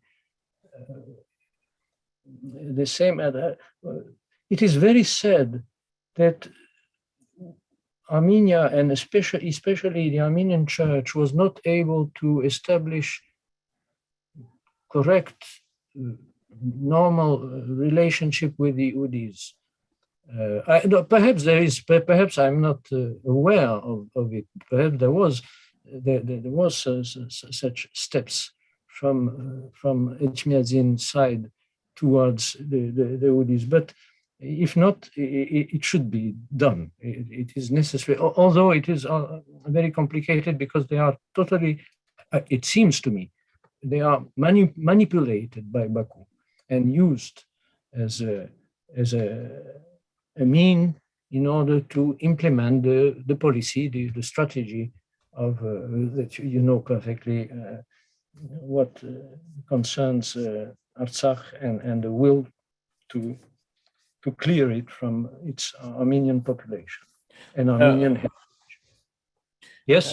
Thank you, Patrick. Igor wanted to add something, if I'm not mistaken. Can you turn your camera on, Igor? Yeah. You went off again. Thank you very much, Patrick, for such an interesting and rich presentation. I just speaking about the relations between the Armenians and the Udis. Since we spoke about the Udis and also yesterday, I thought of reading a short extract from a little known document. It is a letter sent by the Udis to Peter the Great in 1724, because it clarifies greatly the relations between the Udis and the Azeris on the one hand, and the Udis and the Armenians on the other. It's very short. With supplications and implorations, we bring to your majesty's notice all the crimes committed here and the deplorable state of this country. For this is what the lawless and the faithless have for so many years brought upon our heads. First, they have burnt churches and have caused us much evil, acting against our faith. They induced priests to apostasy, killing some. They took to captivity women with their sons and sons with their mothers. monasteries and hermitages made uninhabited remain such until today. And we, the survivors, eke in the midst of sufferings, neither alive nor dead. We are Albanians, mek Arovankem, and are udis as regards our nation, as gov udik. Secretly, we observe our religion, but openly, the lawless force us by sword, both old and young, to become Turks. Turkutun Arnel. Out of fear, we cannot write everything. Karum Chenk, Amenain Ban Garel Ahif. We are a small remnant in this land. May the Heavenly King be your protector and that of your forces, and your Majesty, the protector of all the faithful Armenians. Amenain Havadatsial Hayots, both rich and destitute. Thank you. Thank you, Igor. I wanted to combine a couple of questions here from, I think it's Mr. or Miss Franklin. This is somehow looking forward because obviously we researchers, we investigate, but also somehow we participate in efforts of preservation of these monuments. So the question, the first part is, it's for all panelists. If, as was discussed yesterday, the monoethnicity of the nation states of the South Caucasus is an invention of the 20th century, then the hybrid and cosmopolitan medieval architecture of this region is the shared heritage of all people of the Caucasus, regardless of nation or creed. What practical ways forward do you see for reframing this material culture as a site of shared community and mutual dignity rather than singular primordialism? Now, the second part of the question, which I am adding, is not from the point of view of someone who belongs to the academic community, although I do, but as a descendant of inhabitants of Nakhichevan or Juga. So we have heard a lot about loss of cultural and architectural heritage, and this should be painful for anyone independently of ethnic belonging or origin. Considering that all panelists have spent so much time dealing with these issues, what is, in your opinion, the most effective way for ordinary community members to work towards the preservation of this heritage beyond public protests or public actions that would further emphasize, underscore Armenian versus Azeri confrontation? Please, Hamlet, Patrick, Anush, Shivan, Christina. Thank you. I just want to citate some quotes from the 1920s scholars who investigated Nagorno-Karabakh. They say that some Christian monuments are the site of pilgrimage of Muslims too. For example, we know that Amaras Monastery in Tatars community called Oglan, white young men. And they are the same for, we can say, about Tsitsernank Monastery. I want to say that we can to distinct the state policy and the popular feelings to the heritage. I think that at first we need to change official policy to the cultural heritage. And maybe after that, the Azerbaijani population, the Udi population, Armenian population can see in this heritage his own part. It's a real way. I just only want to stress that we can see here the policy. It's a governmental policy, it's a geopolitical policy, I don't know. But without changing the main policy, which propaganda which take a propaganda for his population when the ordinary people sharing the governmental propaganda and so on, is very difficult. At first, I advise to European organizations see the core of the process, and in the core of this process is the official geopolitical policy of Turkey, of Azerbaijan, and not just popular acting and so on. Thank you. Yeah. Christina, yeah. Okay, I could have a couple. I'm sorry. Should I just go ahead? Yeah. I have a couple of thoughts about the questions. One is that, with regard to the future, with regard to how to protect and advocate for this heritage as part of multiple communities, not just one. The example that comes to mind, of course, is the work of Osman Kavala and Anadolu Kultur in Turkey. And his work, of course, now he is unjustly imprisoned, but his work on advocating for minority rights in Turkey, and part of that, of course, being heritage work, Kurdish heritage, Armenian heritage, and so on. That work produced a lot of projects and a lot of relationships between scholars and a great deal of public awareness. Of course, now that's changed, the climate's changed, Osman is in prison, but the idea that that could happen, is already remarkable. I remember being told in the 1990s, you'll never go to Meren, the Church of Meren. And then a few years ago, there was a group that went, sponsored by the US Department of State. So things do change. It's not impossible for things to change. There's no inexorable, process.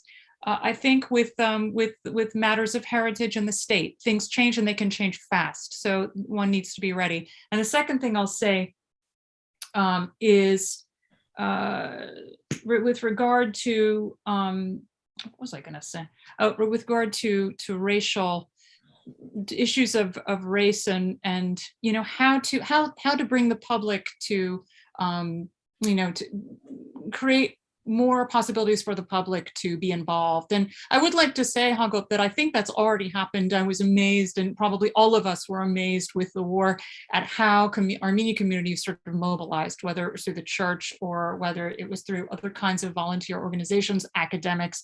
There remains this widespread mobilization, and that's really been impressive and as well as exhausting for those of us who have been a part of it. So and I would just like to say that as a teacher of this material, those of us who teach the subject, we have an opportunity, particularly in the United States, particularly in this moment of kind of cultural reckoning, we have an opportunity to talk and teach about this destruction and call it what it is. And just in one more thing to respond to Anush's question about, how to describe this. I mean, the International Court of Justice just described the destruction as racial discrimination. So that is one way to address it. Lots more things to say, but I think that's all I have for now. Thanks, Christina. Patrick? I think first, Hamlet and then Christina said almost all the main things that we could find in order to answer your questions. What could I add?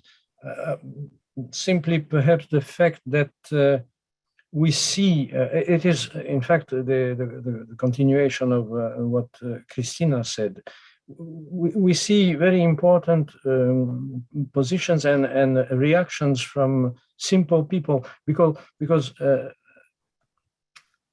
Hamlet underlined the necessity to change the authorities' position and the politics. But it is very interesting to see as Christina underlined, how important can be the action carried out by individuals like Osman Kavala. And for example, it is very interesting to note that in Germany, the recognition of the genocide, the Armenian genocide, was pushed forward and presented to the German parliament, and it led to the official recognition by a Turk, a German member of the parliament who is of Turkish origin, and who now has become a minister of the German of Germany. So this is a good example of the way how one person may achieve enormous changes. And I think here the work the influence we can have on our societies is also important. The education is extremely important if we want to change the minds, and if we want to promote the idea that, as you said, the heritage is a common property of all the peoples of the region. For this, we have to teach, we have to explain to our people and to everybody the importance of looking into understanding, loving the monuments and sharing them. For example, we have to recognize, to accept the beauty, the value of the monuments of our neighbors, among them the Islamic monuments. And for example, to acknowledge the value of the very important monuments that were built by Muslims, for example, in Nakhichevan. These monuments of the 11th, 12th centuries built in brick in Nakhichevan are very important, very interesting, and they play an enormous, very important role in the history of architecture. We also must acknowledge it and present it correctly to our societies, to our people, to our students. Thank you, Patrick. And I can't wait to hear Anusha's answer to this, since the moment I asked it, I had you somewhat in my mind, specifically in what concerns not inflaming further confrontation, but going toward the positive place. Thank you so much, Hago, for calling on me. This was something I was thinking about when I was writing my remarks, but I ran out of space. So I'm so glad we're talking about it now. And I also want to thank the other panelists for their points, because I think this gives us all of the material we need to think about. Dr. Petrosian was making the point that this destruction is happening from the state. This is state policy. It's nationalism oriented. And it's this logic of nationalism and nation states that creates this idea that these monuments were created in a vacuum, and these are Azerbaijani and these are Armenian. They have nothing to do with each other.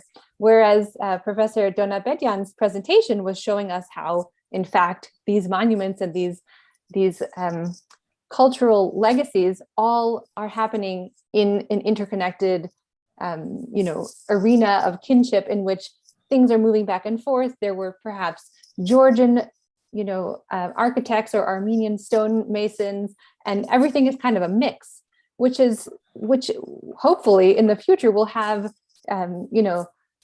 studies of these cross-regional, architectural movements, which Dr. Petrosian was saying, this is what we're missing in Artsakh, is scholars who can write about that Muslim heritage. And on the flip side, I mean, I can imagine that in Azerbaijan, they're going to be writing about only that and not about the Armenian heritage. So hopefully we can, imagine a future where we'll have scholars who are able to put these things together.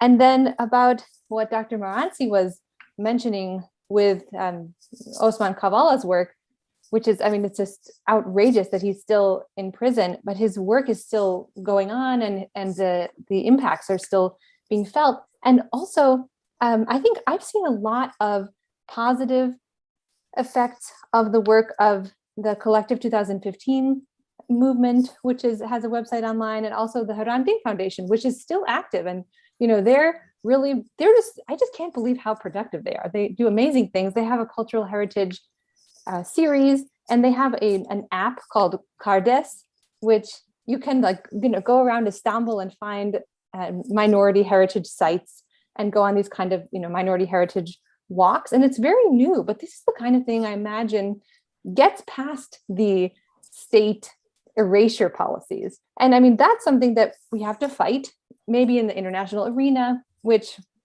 is being done. But on the other hand, these kinds of digital platforms and making scholarship available to a wider public helps to spread that awareness. And like I think Professor Donabedian was mentioning, we need to get this out to a wider audience. It's not, I think it's easy to tell Armenians how important this is, but it's not Armenians who are living in these places. Like, unfortunately, like in my field site, there aren't any Armenians really there, but there are a lot of Kurds who are there, and they're curious about these places. And when I go there, they're asking me, like, what is this place? Where was it built? Why is this cross here? And for a while, I was just, sharing what I knew. But once these resources became available, I could tell them, oh, look at this website. You can look at this app.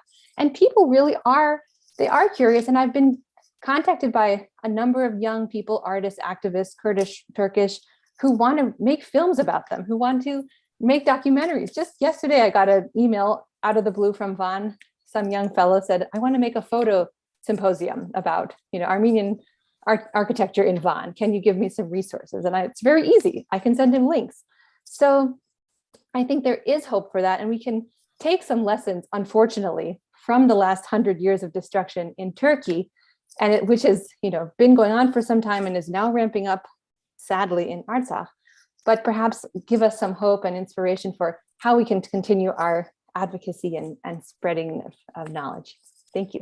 Thank you so much, Anush, for connecting so eloquently research and analysis to real life situations where it should end finally.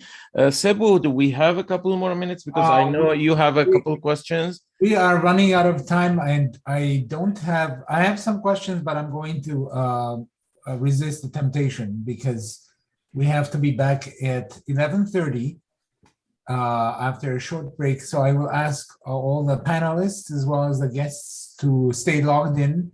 You can just turn off your screen, walk away, take a break, but come back and join us again at 11:30. We have an interesting panel on the titular nationalities in Armenia, Georgia, and Azerbaijan, and it's chaired by Melissa Bilal and has some excellent presenters. So we're looking forward to that one last panel, and then afterwards we have a roundtable discussion and opening up the floor to more comments.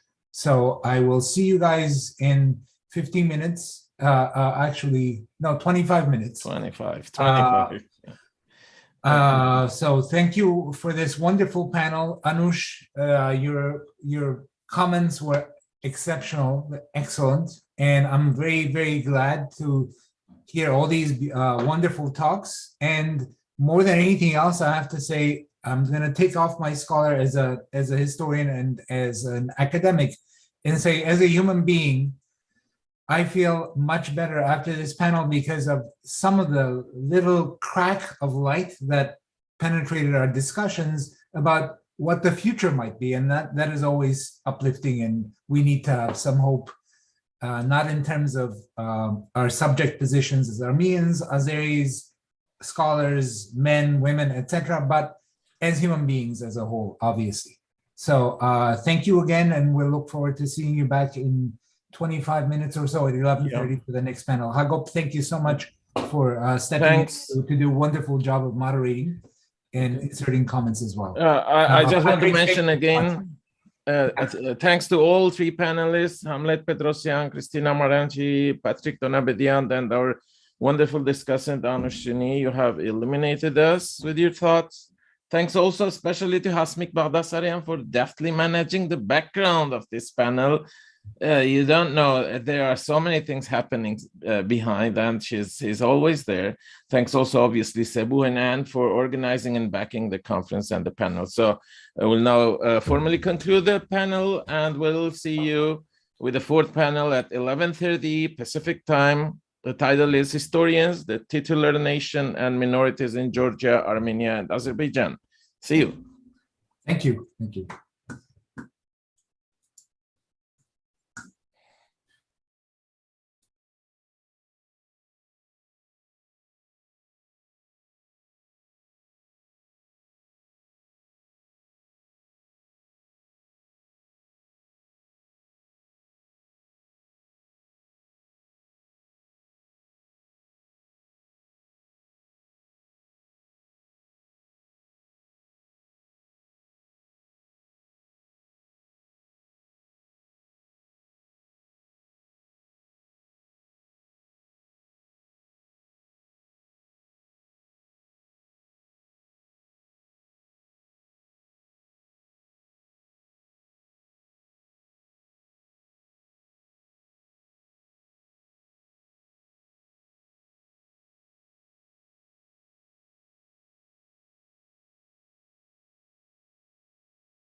Okay, welcome back, everyone. We have one more panel to go, and until we turn to the roundtable discussions later on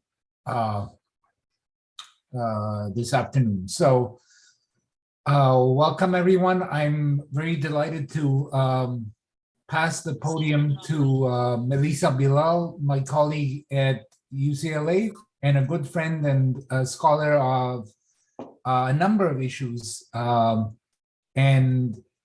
Without further delay, I welcome Melissa to introduce the speakers, and hope that we will learn as much from this panel as we did from the earlier ones. Thank you all. Melissa.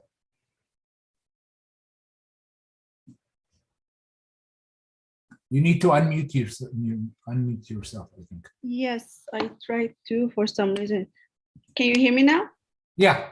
Okay, thank you, Sebu, for that kind introduction. As a scholar of Armenian collective memory and intellectual heritage, with a specific focus on music and gender in relation to Turkey's minority regime, and as someone who has been working on the questions of state violence, colonialism, and racial discrimination, and finally, as a citizen of both Turkey and Armenia, and my perhaps unique background of decades of activism on the ground in close collaboration with human rights advocates across diverse communities in Turkey, I'm especially honored to be a part of this conference. I'm learning a lot, and it is enriching my thinking and scholarship.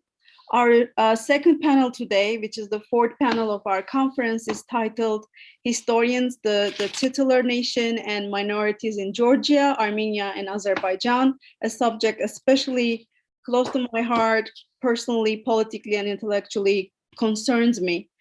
Unfortunately, our first panelist, Artyom Tonoyan, will not be able to join us today, so I'm moving to Oliver Reisner. And his title is History of the Masses, about the relationship between historians and politics in Stalinist Georgia. Oliver Reisner is a professor in European and Caucasian Studies at Ilia State University, Tbilisi, Georgia. He received his DPhil degree in East European history for a thesis on nation formation in Georgia at Georg August University, Göttingen, coordinated the MA program Central Asia Caucasus at Humboldt University, Berlin. He has published 1 monograph and 28 papers in German, Georgian, and English journals and volumes, most recently on Europeanization, religion, civil society in Georgia, and Georgia country reports for the Bertelsmann Transformation Index. Reisner is a board member of the Association of European Studies for the Caucasus and a member of the Advisory Council of the European Journal of Minority Issues. Currently, he is leading a research project in search of social cohesion in minor urban settings of Georgia, Rustaveli National Science Foundation.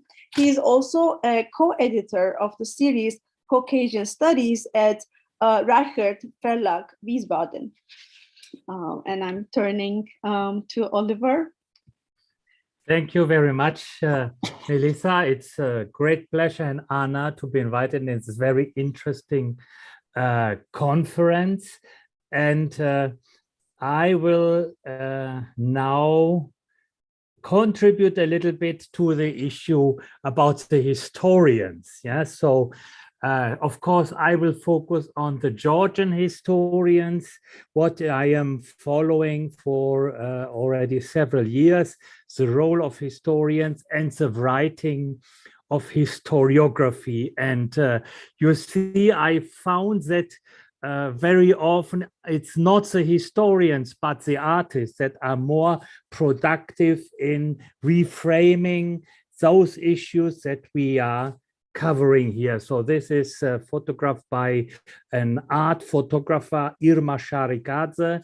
I will come back to her at the end of my presentation that I called History for the Masses, about the relationship between historians and politics in Soviet and post-Soviet Georgia. Yes, so then I have some epistemological introductory remarks. That is really for also a follow-up on our yesterday's discussion in the first panel. That, of course, the way how we conduct our research also has an impact on what results we get. And the more we are reflective on that, the better maybe we can become. Probably you all know also Thomas Kuhn's structure of scientific revolutions, that really how we frame our research is very much following certain paradigms. And one of my points that I'm trying to make in this presentation here today is really that we have to follow the guiding paradigms that have once they are produced by historians under different conditions, they can start a life of their own. And in that sense, the question that is at the topic of this conference, what is mightier, who is mightier, the pen or the sword, is then the question that needs to be concretized. When it is mightier, very often it's not in the instant moment that the pen is mightier than the sword, but it might be later on with consequences that were probably not imagined by the historians themselves. One point I would like to highlight in the very beginning, that for me, of course, history is an interpretative academic discipline, so that really the questions that we ask are really very much part of us as historians. And as you can see in the framing of what I'm going to talk about, historians, of course, are also members of societies that are longing for historical sense to build up their communities. And the more we are aware of this and try to operationalize or conceptualize it, we can help really to develop our understanding of historical interpretation in different contexts. And here I'm talking about the context of the Soviet and post-Soviet period at the periphery of the Soviet Union, and then a national state. So I'm very much influenced here by Jörn Rüsen. I do not have the time here to develop this in greater detail, but you see it's quite a well elaborated point. And one is really the function of history, which is exposed not only to the academic, to the scientific part, but also to the practice of life, to the everyday, really, where it provides cultural orientation or follows certain interests, as you will see. And now I'm turning to the pen. And one of the pens that of course, here in the presentation, I do not have the chance, is Ivana Jawahishvili, who is taken as the founder of the modern national historiography, who in 1908, really with his history of the Georgian nation, really put the new object, the nation, the Georgian nation, into the center.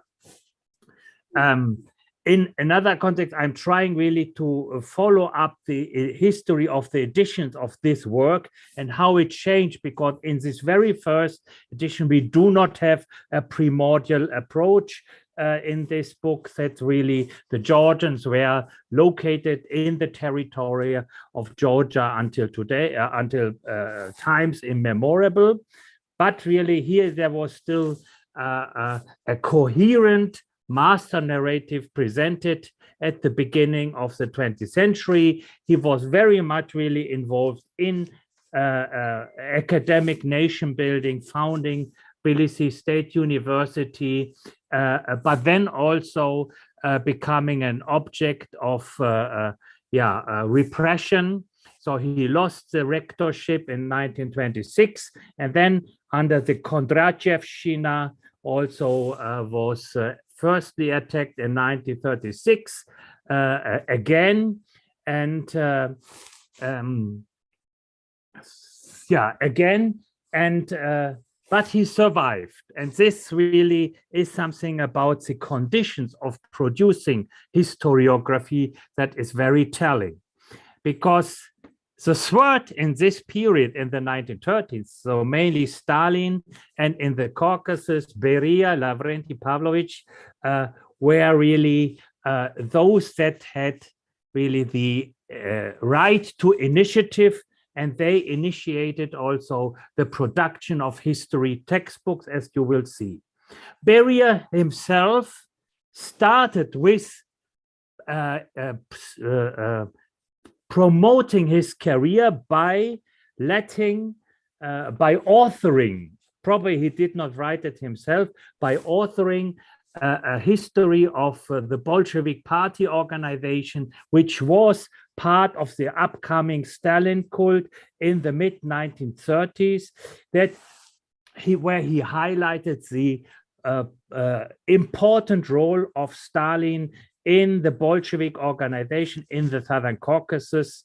And as Beria's biographer, Amy Knight, rightly stated, this what he then was widely shared in Pravda, in Komunisti, the Georgian party organ, was the turn from science to fiction in history. Yeah. Ivana Jawahishvili really himself was in 1936 really facing extinction. He was on a list for the prosecutions, a list as the ringleader of a counter-revolutionary fascist group of several scholars that had somehow contacts or studied in Germany in the 1920s or earlier. And yeah, here is his name in this list that unfortunately is not in such a good condition, but there were others like Akaki Shanidze, so philologists and so on, that were exposed to physical extinction in this period of the Great Terror.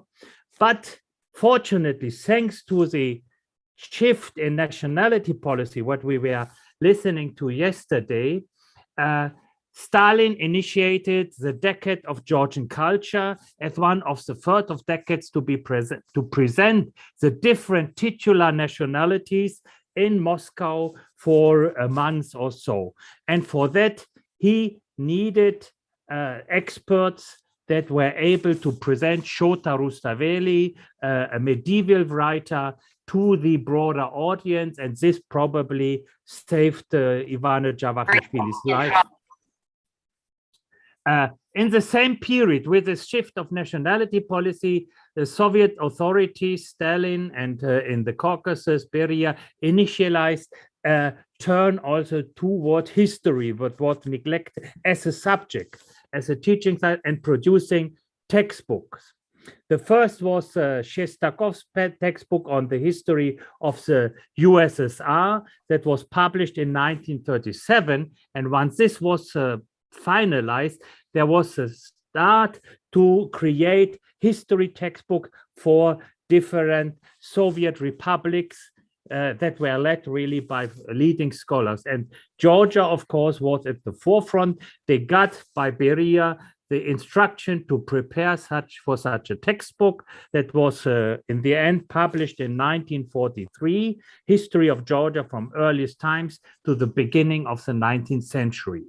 And this is a focus that I am going to look at into greater detail. Here you can see in 1938, really, Ivana Jawahishvili was fully rehabilitated. He became a deputy to the Supreme Soviet in Moscow.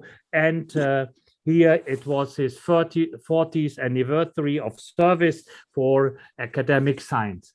On this table, I do not know if you can see my cursor. Here is Simon Janashia, who was the leading Georgian historian at that time, also in the Niko Mar Institute for Language, History, and Archaeology in Tbilisi, what was a branch of the Academy of Sciences also in Tbilisi. So in a similar environment, later on, there was in 1940, September 1940, first revision or first review of the draft textbook where the historians and the members of this institute really assessed it. This is something that survived as a stenographic report where we can see how in this kind of public environment, because everything was noted, how the historians really behaved here.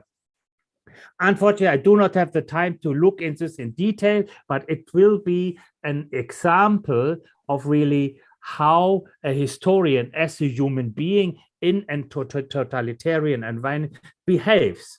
Who was missing in this meeting was, for example, Luca Tsihistavi, one young historian, very promising, who in 1937 was imprisoned because he was sticking to his different interpretation of the 19th century modern history of Georgia and sent to the Gulag for 20 years in Perm. So when we are asking about the pen, who is mightier, the pen or the sword, in the short term, it's certainly the sword, because really these people like Luca Tsihistavi, historians that stuck to their interpretation, were really either killed or they were sent elsewhere, and their works were, it was not able to publish their works. So it means something. What we as historians today can really do is to try to re-identify all these other opportunities that existed even in the 1930s, to look them up. Thanks to his family, who published parts of his work in a book, it became possible 100 years, almost 100 or 90 years later, really to read what Luca Tsihistavi wrote. But once he was sent to the Gulag in 1937, he was taken out of the committee, and the leading Marxist historians Simon Janashia, Nicholas Berzenishvili, and Ivana Jawahishvili were the main authors of this textbook, which here you can see the structure of this textbook. What really is a primordialization textbook, really where there was a shift in the paradigm that was dominant before, that there was a migration of Georgian Kartvelian tribes from the Urartu and so from Babylonian area to the Caucasus, to this primordial that the Caucasian, that the Georgians really inhabited this territory at the Caucasus, southern Caucasus mountain range from times immemorable. And here again, so the topic, the object of the history textbook that was published several times, 1943 for the first time, 1946, after a meeting of Nicholas Berzenishvili, Simon Janashia, and the head of the Communist Party of Georgia, Candide Charkviani, with Stalin in Sochi. There were some revisions made, and Stalin's comments or proposals were taken into consideration. Yeah, but to some degree, really, this book formed the minds of a whole generation of pupils from 1943 until secondary pupils until 1956, until de-Stalinization was launched. Then this book was banned, as it was said. Yeah, so you see it's a chronological structure here where Georgia in its contemporary Soviet borders really became the main object, and the Georgian people. We will hardly find any kind of minorities of other ethnicities that were living on this in the territory of Georgia. So mainly Armenians, for example, but also Abkhaz, Ossetians, and so on. So this really very much also an ethnicized, which in the long term was recovered lately. In 2016, I found in a Tbilisi bookstore a new reprint of this history that was published with the red subtitle Imprisoned History, without any kind of explanation and so on. And here we can see that the pen can be mightier than the sword in the long run, but not always in the intentions that we might have today. Yeah, similar happened in Russia. That Chestakov's history of the Soviet Union was also republished as a reprint in 2019. Yeah. But what is more important, that really it laid the foundation for leading also academic publications like the sketches of the history of Georgia, where a whole new generation that was socialized under Simon Janashia, Nicholas Berzanishvili, and others continued in that way. This typical type of collective work that was really presenting the height of academic research in Soviet Georgia in the 1970s. In 2004, there was a kind of a more public, a popular version published, but really in its structure and so on. This history of Georgia in 4 volumes is very similar and really keeps the same kind of structure, really focusing on the Georgian nation and not covering the the minorities. Ron Suni, in his presentation yesterday, mentioned Teresa Rakowska-Harmstone. I was very glad about it because I like her also very much and give it to my students to read, because with this ethnified cultural national form that was produced since the mid-1930s in the Soviet Republic on Georgia, this could be used in an official way, but it had also unofficial side effects. What Teresa Rakowska-Harmstone differentiated as orthodox, so sanctioned, and unorthodox use. But Teresa Rakowska-Harmstone, in her analysis in this article in Problems of Communism, also mainly framed minority nationalism as those of titular nationalities in difference from the Russian center.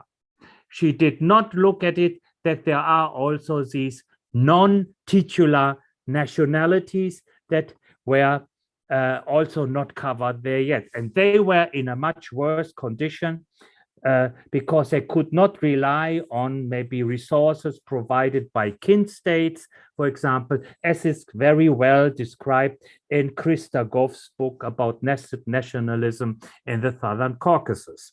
So here we see that the historians continued with this kind of collective cultural national form that they produced, that was produced in this first textbook, as a standardized form that was really disseminated to at least one generation of scholars.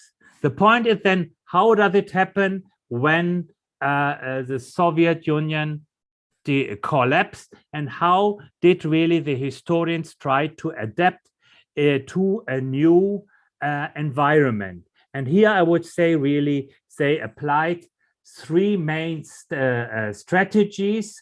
This was renovation, where they tried to regain and present missing or suppressed experiences and forms to some degree that followed a certain narrative structure, to reconstruct and establish a clear understanding of an order of the past through political and ideological motivated selection to clean it from socialism.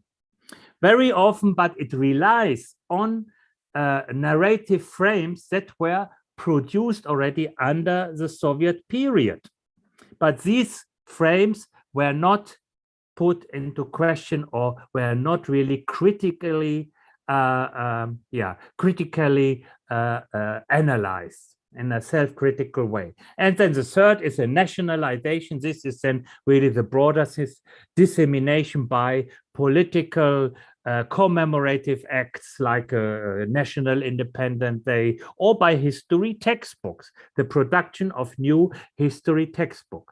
So it became then that as if the 70 years of Soviet rule did not exist or did not have any impact on the Georgian nation. It's developed in a kind of prefigured way how it was described in this primordialized textbooks. So that's, so this is, I talked about the three main, so really the objects were then to return to a history of Georgia as it was perceived as their own. It means the titular nationality, so the Georgians in the former Soviet Republic of Georgia that was now became an independent nation state, and where these cultural ethnically frames were reordered as the basis for a national statehood.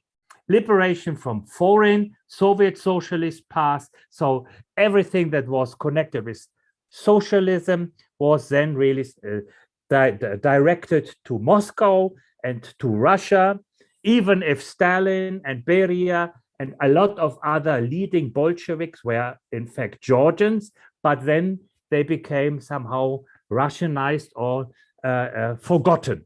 So here we have very much a kind of selective approach. And then replacing or adapting one authoritative master narrative by another one without structural changes. So we have a changing of the content, but keeping its functions. In 2015, I was involved in marginally, because in that period I was still working with the EU delegation and not in the academia, in a project by German historians Mark Junge and Bernd Bonwetsch, that with their Georgian colleagues and with the archive of the Ministry of Internal Affairs. This was a successor institutional framework for the KGB archive and the Communist Party archive, where at the end of the research of the Great Terror in Georgia, the Germans came up with a chapter on ethnos and terror, where they were asking about the possibility that the Great Terror, the instruments applied there, could also be used for forms of ethnic cleansing. And this then created a kind of, not a kind, but a serious conflict. And this chapter was not published in the Georgian volume. It is included in the German one and in the Russian one, but not in the Georgian. The Georgian one, it was in a separate publication, because the argument was by the Georgian Ministry of Internal Affairs, this could be used by the other side, by the Abkhaz, against us. Here again, we have a clear indication about history as a legitimation for territorial claims, continuing the ethnic primordialization of ethnic territorial administrative units that was begun in the mid-1930s. And then you have totally different approaches. Georgian historians claim Abkhazia is Georgia, an elementary part of it. Abkhaz historians, Abkhazia is Abkhazia. But both of them apply similar paradigms. The Ohtoderni paradigms are trying to demonstrate that they were the first on this territory, on what is disputed. And the other one is the ethnicization of the past, what I call the continuity paradigm, that they really continuously, we are settling in this period, in this territory from as long time and so on. And the Abkhaz then, where the Georgian side very often then claim that the Abkhaz were latecomers. They came only 250 years or 300 years ago from the Northern Caucasus, settling there, and the Abask and so Absii and so on were originally also a Kartvelian tribe and so on. So here we can see shared approach and also very strong methodological similarities that were somehow continued from the previous Soviet practice of ethnicized history of writing. Persistent impact of categories, this is what I mentioned, reducing diversity of social actors to the nation as a sole collective actor.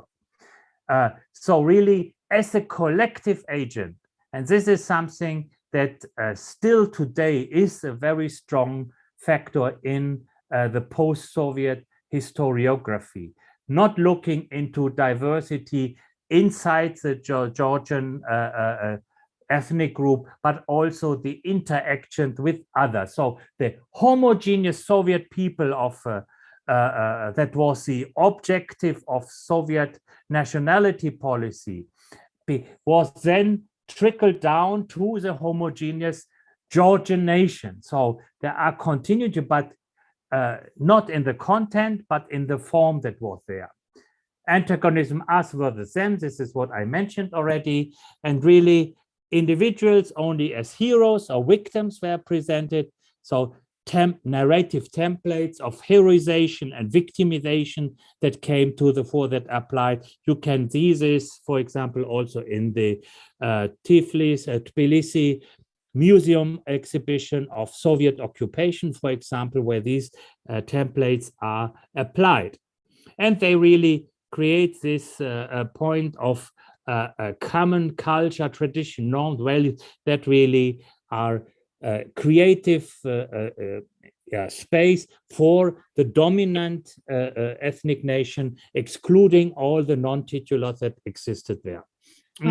Excuse me, Oliver, we are running out of time. Okay, yeah.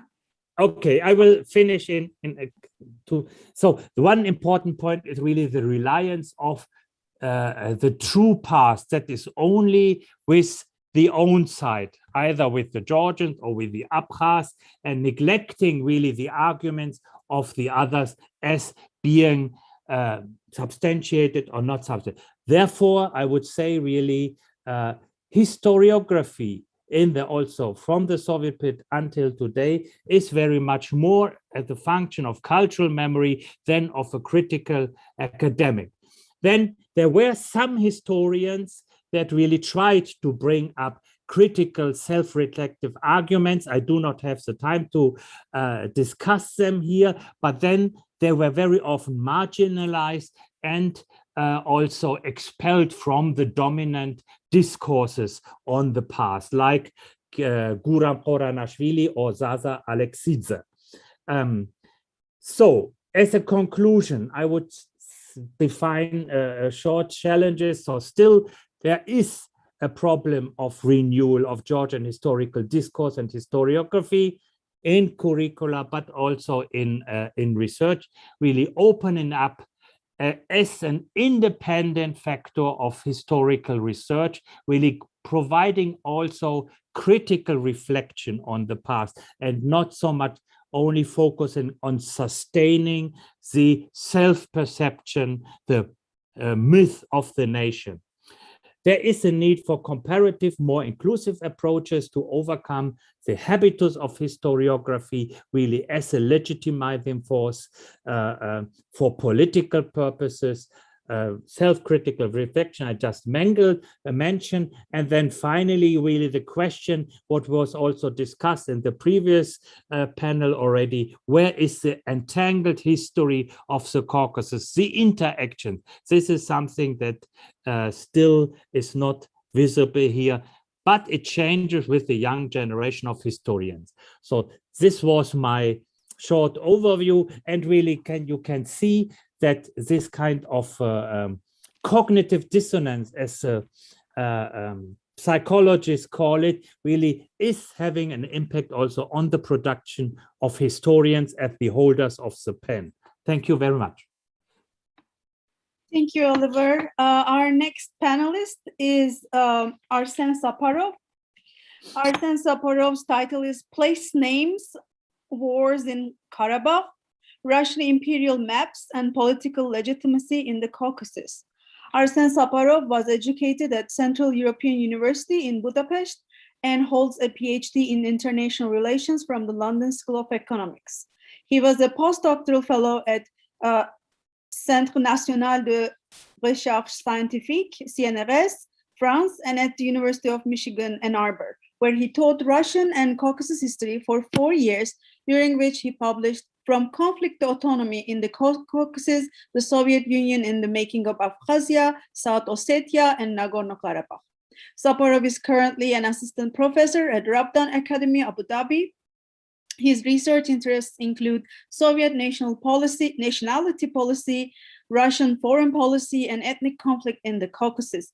His recent publications include Contested Spaces, the use of place names and symbolic landscape in the politics of identity and legitimacy in Azerbaijan in Central Asian Survey 2017, and Renegotiating the Boundaries of the Permissible, the Nationalist Revival in Soviet Armenia, and Moscow's Response in Europe-Asia Studies. I turn the floor to Arsen.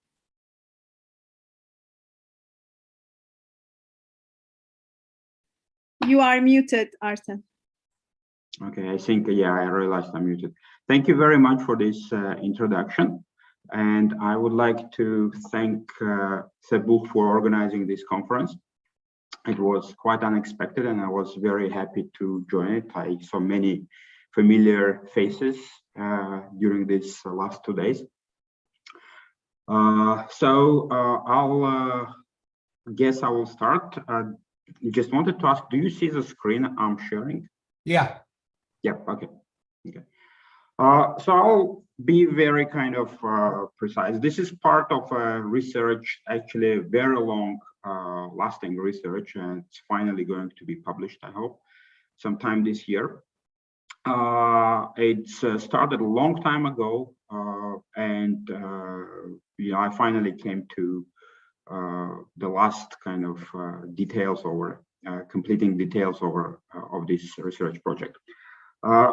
It basically deals with some things that I noticed a while ago, which is that very often when it comes to the battles between historians and who is the first to occupy the land, I noticed that a lot of Azerbaijani politicians, as well as historians, are very keen on using place names as an evidence of prior occupation of the land, and they usually point out to the Russian imperial maps as a proof that basically, look at the maps, practically all the place names are Turkic.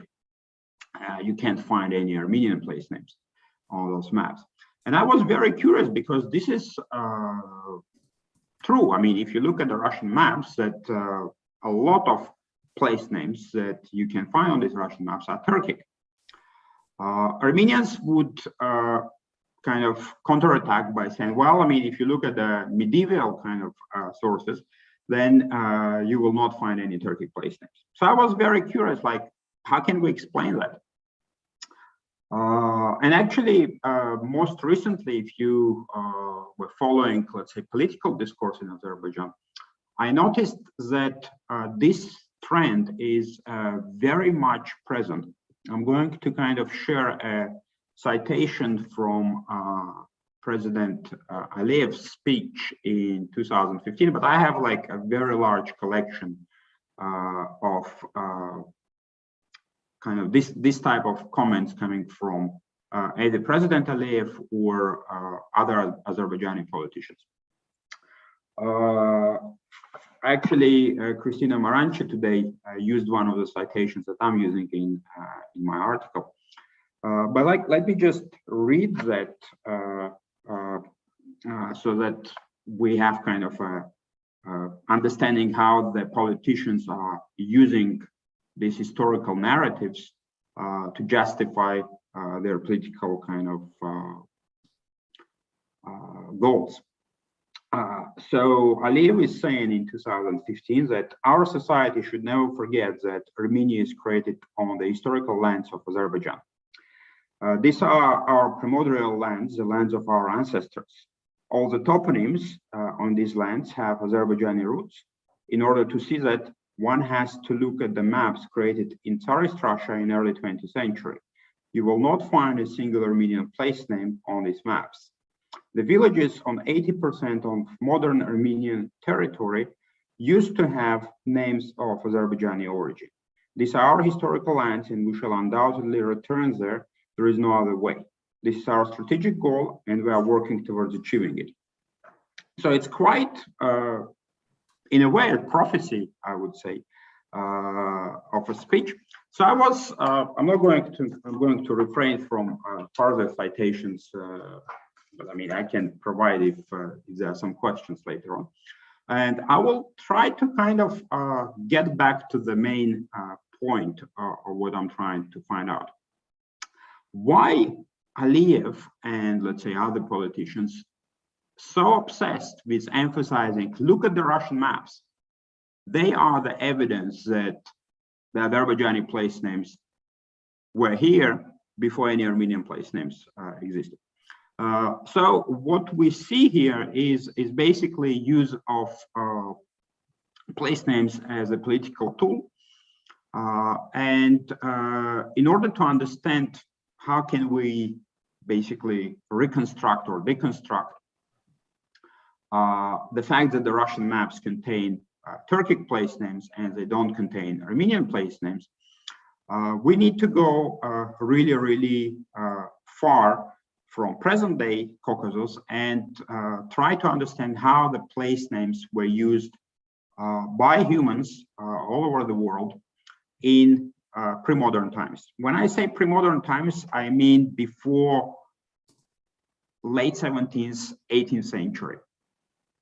I'm not going to kind of get into a long discussion because I'm sure it's going to be way too complicated. I'm just going to summarize what I came to conclude. So basically what I realized is, first of all, the place names before modernity were very practical. They served local communities who were extremely localized, and they were used for very practical reasons. To define certain features of landscape. When these features of the landscape would change, the place names could change with them. For example, you can find a village, and in that village, a certain field would belong to a certain guy. So the villagers in that village would say, well, this guy's field. When this guy dies or he sells the field or something happens to him, they would change the name and they would like refer to a new owner's name. So they were extremely localized. They could modify themselves. They could change. They basically were very fluid. The other observations that I made is that in many places you had multiple toponymic landscapes. It's almost a situation of palimpsest, where you would have different people using different place names for exactly the same localities. You can have, like you have examples from, let's say, Germany and Slavic people, Germanic and Slavic people in Eastern Europe, where a lot of localities would have double names. There would be a Slavic name and there would be a German name. So they were used concurrently without any problems. So one either ethnic group or social group would use a certain place name, and another either ethnic group or social group would use a different place names. And they were like coexisting in time and space, and they could get modified. So this is my first observation, and if there are any questions, I will try to kind of elaborate on that. Then I'll move to the period of modernity. And again, I'm not going to get into too many details. here. But what I want to kind of stress is something started to change regarding the place names in 18th century. Specifically, what started to change is the rise of centralized bureaucratic state in Europe. The centralized bureaucratic state in Europe suddenly discovered that there is a multitude of localities that have names, and the people who live in these places, they basically, modify their names as they wish. This was okay at the beginning, but then we have some problems. I think there were two main reasons why this didn't go very well with centralized bureaucracies in Western Europe, specifically France. Number one was a question of taxation. Again, it's a big topic, and if there would be historians of taxation, specifically in Western Europe, I would like to hear the feedback on that. But my understanding was that in pre-modern times, the taxation was localized, and the local, let's say, lord would be in charge of taxing and raising taxes from a certain territory and sending them to the central government. In this situation, the local lord knew perfectly well what the names were and how they changed. However, when the centralized bureaucracies arise in Western Europe, and let's say specifically in France, I think France was the first place where that happened with regard to the place names. The central government sitting in Paris realized that they actually don't have precise information, what are the names of those localities. So they needed a firm list of places from which they were collecting taxes, and these places should be fixed, because if they keep changing their names as the villagers would want them to change, that wouldn't be acceptable. Now, the second element that played a very, very important role in much greater interest of central authorities in place names, in local place names, was related to the changing format of warfare. In 18th century, the warfare started to become more mobile, and with more mobile warfare, the requirement was to have precise military maps, precise maps of the territory. And again, there was a very important breakthrough in geography at that time. Precise maps became possible. Europeans discovered the triangulation. They were able to produce very, very precise military maps. The problem was that, first of all, technology. How did these maps were produced? They were produced in a very complicated process in which the maps were engraved on plates, on bronze plates, and this is how they were printed. So now imagine it's not a Google map where you can change the name by just typing it. It's a map that you print by engraving it on a bronze plate. So you cannot really introduce changes very easily in this map.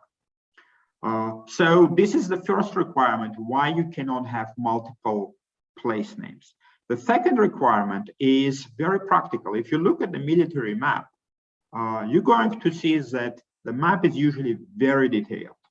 And if it becomes too detailed, it becomes very difficult to read.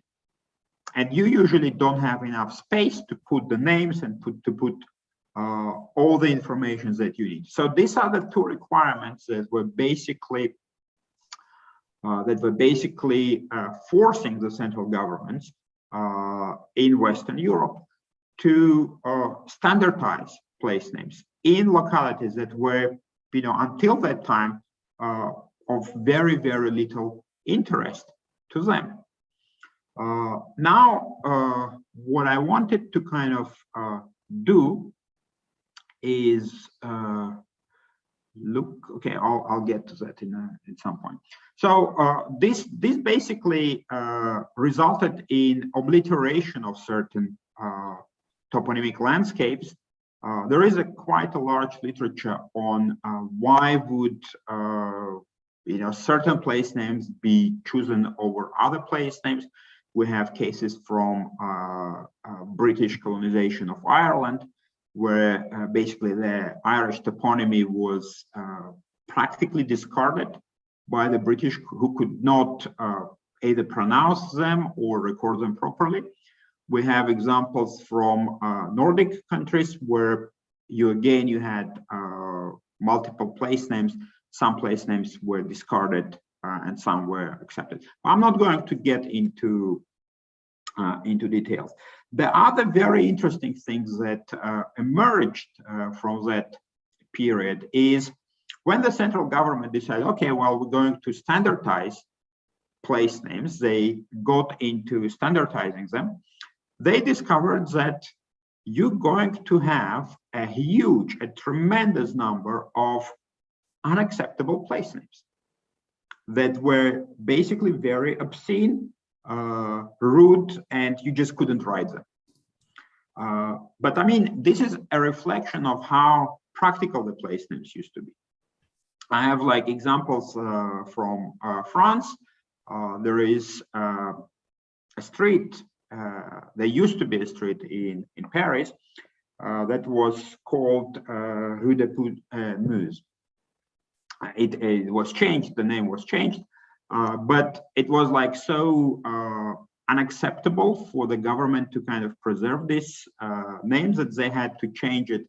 And it just doesn't make sense nowadays the way it's pronounced, but original name was the street of the prostitutes and the muse. So they had to change the name. We have some very interesting examples from the Caucasus, again, where the place names were very, very transparent. The meaning of a place name was very transparent. We have several villages. There was a village called Geranis, which basically announced to anyone who was traveling that this is a dangerous place. We had a village called Ohurbeglu, which basically announced to any traveler that this is a village of thieves. And more and more examples like that. So like, how did these centralized bureaucratic states deal with this situation?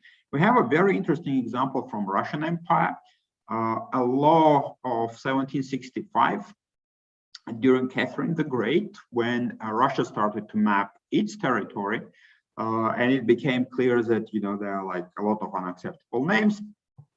The law was issued that inappropriate names should be written by other words so that it doesn't look obscene, but it still kind of, makes it transparent what that place name is. So it just tells you how the centralized bureaucracies were struggling with it. Now let's see what happened. Let me just move back to Russia and refocus again on the Caucasus. So let's imagine Russia by 19th century is European power. Might not be the most advanced European power, but it's undoubtedly European power with European bureaucracy, European military, and as well military maps and European bureaucratic administration. Though they crossed the Caucasus at the beginning of 19th century, they conquered the region in the first 28 years of the 19th century, and they established their control over this region. Now, obviously, what does imperial power do the first thing? They have to collect taxes. And the Russians started to record these taxes And they have to also map the region because it's a borderland region, very strategically important. So they need maps. So they started to do that. And we have very interesting evidence from several sources. There is a tax records of Karabakh province that the Russian, two Russian colonels, I think they were colonels, have translated from Farsi into Russian. They are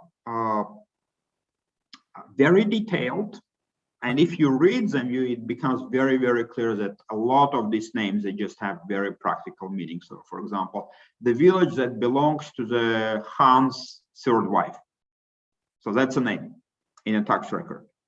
The village that belongs to this and this guy. The village that belongs, etc., etc., etc. So they translated all that. The second thing is the Russian maps. Russia mapped territory of the Caucasus before they mapped large portions of their own territory. And it's quite clear why, because it was a borderland region where they were anticipating having conflict with Iran and Ottoman Empire. So they mapped those regions. And when they were mapping the regions, they, the people who were mapping those regions, they discovered that, yes, indeed, we have multiple place names. Actually, we have the whole bunch of examples. If you go and look at the 19th century Russian military maps of the Caucasus, if you look carefully, you will start discovering that there is a lot of double place names. This is something, as I said earlier, is usually not happening because when you're making military maps, you have to kind of save space. So it tells us something that the Russian surveyors, they consider those double place names important to record them on a map. So I'm just showing you snapshots. I don't know if everybody, how many of you can read Cyrillic, but basically what we have are double names, and they are different names, completely different names.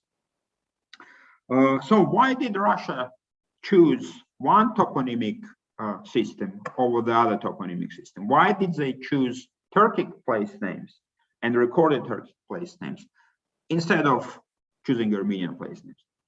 The answer is very simple, because most likely most of the tax records that the Iranians were using already contained Turkic place names. Just like I explained in the tax records of Karabakh province, it was very practical volume. This village that belongs to Khan's wife, and they were just translating the village that belongs to the Khan's wife, etc., etc., etc. Military maps are interesting in this respect because military maps and gazetteers from the 19th century, you can have a lot of double names. For example, I have a gazetteer from late 19th century that basically has all place names, not all place names, all place names of populated places in the Caucasus. And I just looked at 3 Russian districts that partially later on would become Karabakh Autonomous Region. So in Shusha uyezd, 27% of all place names were double. In Jebrail uyezd, 14%, and in Jevanshir uyezd, 8%. Now I have to kind of explain that half of these uyezds never were part of Karabakh autonomy. So if we are able to kind of locate which parts of those uyezds constituted Karabakh autonomy, the percentage of double place names will be much, much higher. Now, what happened when the Russian Empire collapsed? Now, when the Russian Empire collapsed, new revolutionary regime comes to power, and this revolutionary regime announces that, well, we're going to destroy all this ancien regime. We're going to get rid of all the Tsarist legacy, etc., etc., etc. And in this context, the Armenian leadership of Karabakh autonomy, I don't have documents, maybe they don't exist, But I'm assuming what happened was they said, well, you know what? We have all this feudal legacy where the place name is basically saying, well, it's a village that belongs to Han's wife. This is unacceptable. This is like feudalism. This is exactly why we did the revolution. Let's rename it to the Armenian name. The best example of that is the town of Toponymic that used to be called Hankendi, which is basically means Han's village. So in the tax records, it says Han's village. They don't care what the name is. It's a Han's village. So because Han is collecting taxes from them. So we have to rename it. Let's call it Stepanakert because it's a martyr of the Bolshevik cause. Kind of suitable change. What is interesting is this kind of replacement or restoration of Armenian toponymic landscape occurred in several instances. I have several records of this re-emerging. Sometimes they were double names. There would be new Armenian name, new old Armenian name next to current Turkic name. But later on, by the 30s, as is tradition with basically the modern gazetteers and modern maps, only one would survive. So Armenian toponymic landscape came back from obscurity as a result of the Bolshevik Revolution and remained in use until the outbreak of the Karabakh conflict in late 80s, early 90s. So that's in a way an explanation why the Russian maps contain a lot of Turkic place names. And President Ilham Aliyev is right that the Russian maps contain Turkic place names and they don't contain Armenian place names. But unfortunately, that's not the evidence that Turkic people were prior occupiers of that land and Armenians were not. So I'll stop at this and yeah, let me just share the last slide. That's exactly the same place on two maps. One, like almost 100 years difference between them. One map on the left is a Russian imperial map. It has double name. The map on the right has only one name.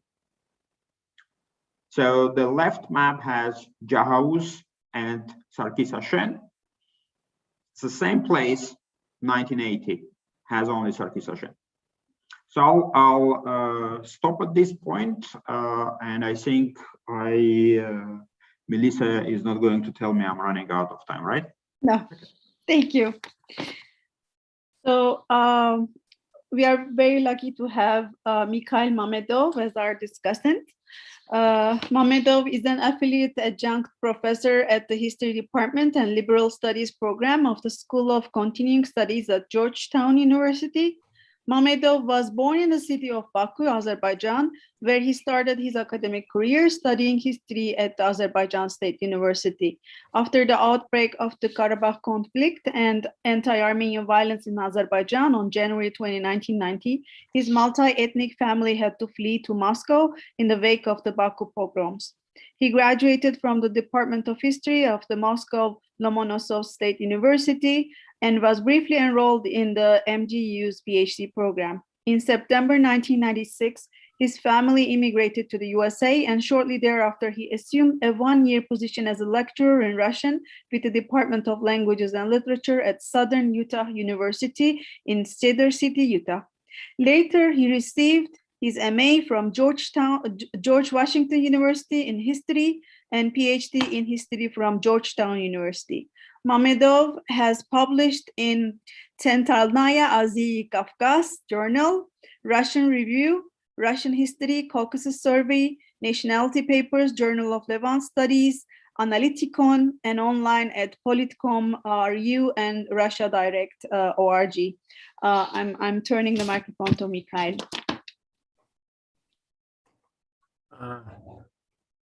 Thank you so much. It's a great pleasure to be here.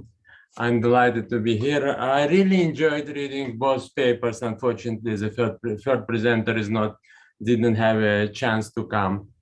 Again, I would like to say a few words about both of these papers. Both of these papers are dealing with how the past is reflected, how past is presented in today.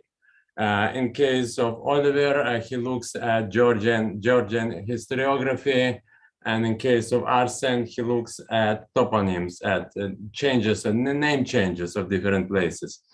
As for Oliver, I would like to say something. First of all, I think that I completely agree that he wrote, I understand conflict of historical interpretations are not primarily as purely as academic, but as political disputes. And I completely agree with this. I want to say something. I saw you used work by Lowell Tillett.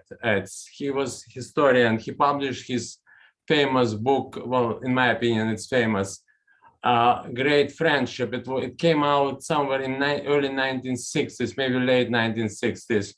And he made very important, he said very important things. Well, when you wrote about changes in historiography, Lowell Tillett was writing about a problem of annexation of non-Russian people to the Russian Empire. And I read this book back when I was at the University of Moscow. I think when you say something about the Soviet historiography, it's important to remember that the Soviet historiography changed its views on the problem of annexation of non-Russian people to the Russian Empire on several times, and it's really depended on situation in the whole world, on international relations. In 1920s, the views that dominated the Soviet historiography was views by, I think it was Mikhail Borisovich Pokrovsky, and at that time in 1920s, it was interpreted as total evil. Nothing good happened with any nation that was annexed by the Russian Empire. And there was only atrocities. Owls in the North Caucasus were burned. Georgian, Armenian, Azeri peoples, they suffered a lot under Russian domination. But somewhere in 1930s, towards the end of 1930s, new interpretation came up. It was interpretation of lesser evil. Independent, or it was connected. This thing was connected with deterioration of situation in the international affairs. Soviet Union faced the threat of the Nazis in Germany. Italian fascists came to power, and it was for the Soviet Union needed to somehow to boost Russian patriotism, Russian nationalism, and this interpretation came up. So something good was still. So it wasn't. So it was bad, but it wasn't so bad as bad as it might seem, as it was said in 1920s. After the end of the World War II was as a great patriotic war, a new interpretation. Well, it was still lesser idea of lesser evil, but it was said that there was a lot of explanation why it was lesser evil. Otherwise, these people might have been conquered by Iran, Turkey, very backward countries, or even worse, where would have become colonies of British or French, and they would have suffered a lot. And finally, in 1950, something else happened. First secretary of Azerbaijan Communist Party, Mirjafar Bagirov, he published his famous or maybe infamous article on the question of sinister role of Mirodism and role of Shamil. And it was a horrible article because somebody committed suicide and a lot of people had to rewrite their dissertation. I found two after-referats of kandidatskaya dissertatsiya when I was in Moscow. So people had to rewrite their dissertation completely before they defended them. So it was absolute good. So nothing really bad happened. There were some oppressions, but they were nothing comparatively with these goods benefits which the Russian Empire brought to the newly annexed people. And that's interesting. And it lasted until the 20th Party Congress. in 1956, when these historians became more or less free in their interpretation and their writings. And under Brezhnev, there was more tightened, party control tightened over the historiography, but it still was not as bad as it was under Stalin regime. And of course, I don't know much about Georgian interpretation of history today, but today in Azerbaijan, interpretation of annexation of Azeri Khanate to Russia is completely negative. It was, they just underline the horrors of this, the horrors, the atrocities of the Russian, and they also say that they resettled Armenians on our territories, which was absolutely, it was absolute evil. Nothing good happened of this, of course. And also, I want to say something. Perhaps it would be nice if you would have written something, another paper, the same version of your paper, maybe something shorter, on disputes between Georgian and Abkhazian Ossetian historians on the views of Abkhazia and Ossetia. And something else, maybe it looks like an anecdote. I was in Georgia in 2004. I was at history department at that time. I was invited, well, I was there with, we were Fulbright fellows there, me and another scholar from University of California, Davis. Her name is actually Dana Sherry. And we were at history department, we were at some seminar with Professor Johnny Kvitsani, very, very flamboyant, very interesting fellow, very interesting guy. I hope he's still doing well. I hope he's still there. And Professor Kvitsani, he said, Abkhazia is Georgia and Southern Ossetia is Georgia. It was before the Russians recognized this republic, well, this autonomous republics, autonomous republic is Ossetia and as Abkhazia, of course, and Southern Ossetia was just a autonomous oblast. And but he said they're just Georgian, they're just Georgia, nothing else. And somebody rose his one of the students suddenly said, and Sochi is Georgia. And then another one added, and Luzistan is Georgia. And Kvitsani said in Russian, well, the discussion was in Russian. He said, yes, но мы не просим эти земли вернуть нам пока. We're not asking for return of this land so far. So there's a certain notion of some kind of, not imperial, some kind of grandeur, that there are certain lands which were lost because of some sinister role of somebody else, like in this case of Russia, but we should be much bigger. Like, well, I'm sorry, in the case of Armenia, it's Karabakh, Nakhichevan, sometimes it's even area of Ganjan. Of course, there are some areas of Kars, Ardagan, these areas that were given, Lenin gave up to Atatürk in 1921. But there are certain areas that some missed, you know, there is some kind of big motherland has been lost. And it's not only in case of Azerbaijan and Armenia and Georgia, the same thing is going on in Europe. For example, for Catalonia should be much bigger. It's also includes some areas of France. And in case of Ukraine, in some nationalist Ukrainian imagination, Ukraine should be between Wisla and Don. And now a few words about Arsen's paper. Just a second, sorry.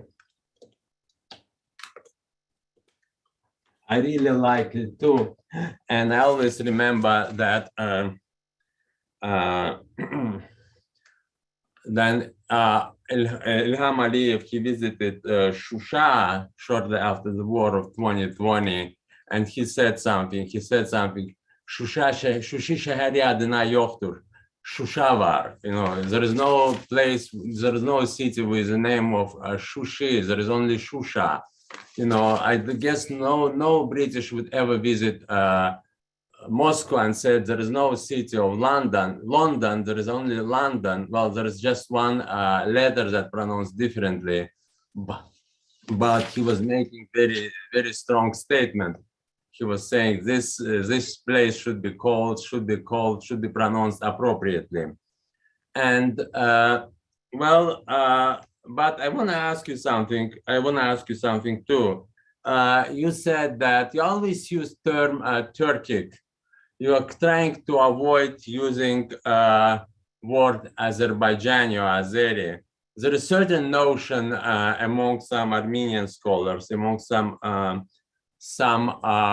colleagues who was speaking today at this conference, that the notion of Azerbaijan has been invented. It was created by the Soviets during the Musawat Republic. And I completely disagree with this, or at least it sounds very strange to me, because for example, in 1915, one Italian journalist and historian, Luigi Villari, he toured South Caucasus at the time of this, what Russians called Armenian Tatar Wars.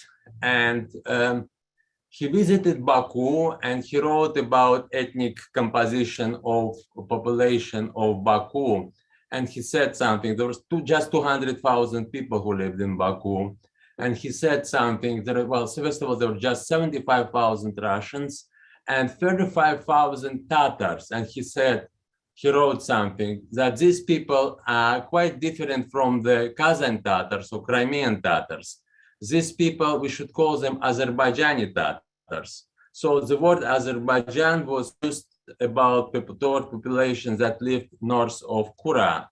And another book which I can refer, this book is available online, Luigi Villari, Fire and Sword in the Caucasus, and actually pointed out this page 22. And another book which is also very interesting book, it's a book written by Arnold Zisserman, famous, well, he was a guy who served in the Caucasus under three viceroys, under Viceroy Mikhail Vorontsov, Nikolai Muravyov, and Alexander Boratinsky in the middle of the 19th century. He wrote once that I was speaking perfectly. Well, he said that he was speaking perfectly. There is no way I can check how he spoke, well or bad, bad or well. I was speaking perfectly on on Azerbaijani dialect of Tatar language. So he said that there was some Azerbaijansky. He wrote it, he spelled it in a very strange way, Azerbaijansky наречие татарского языка.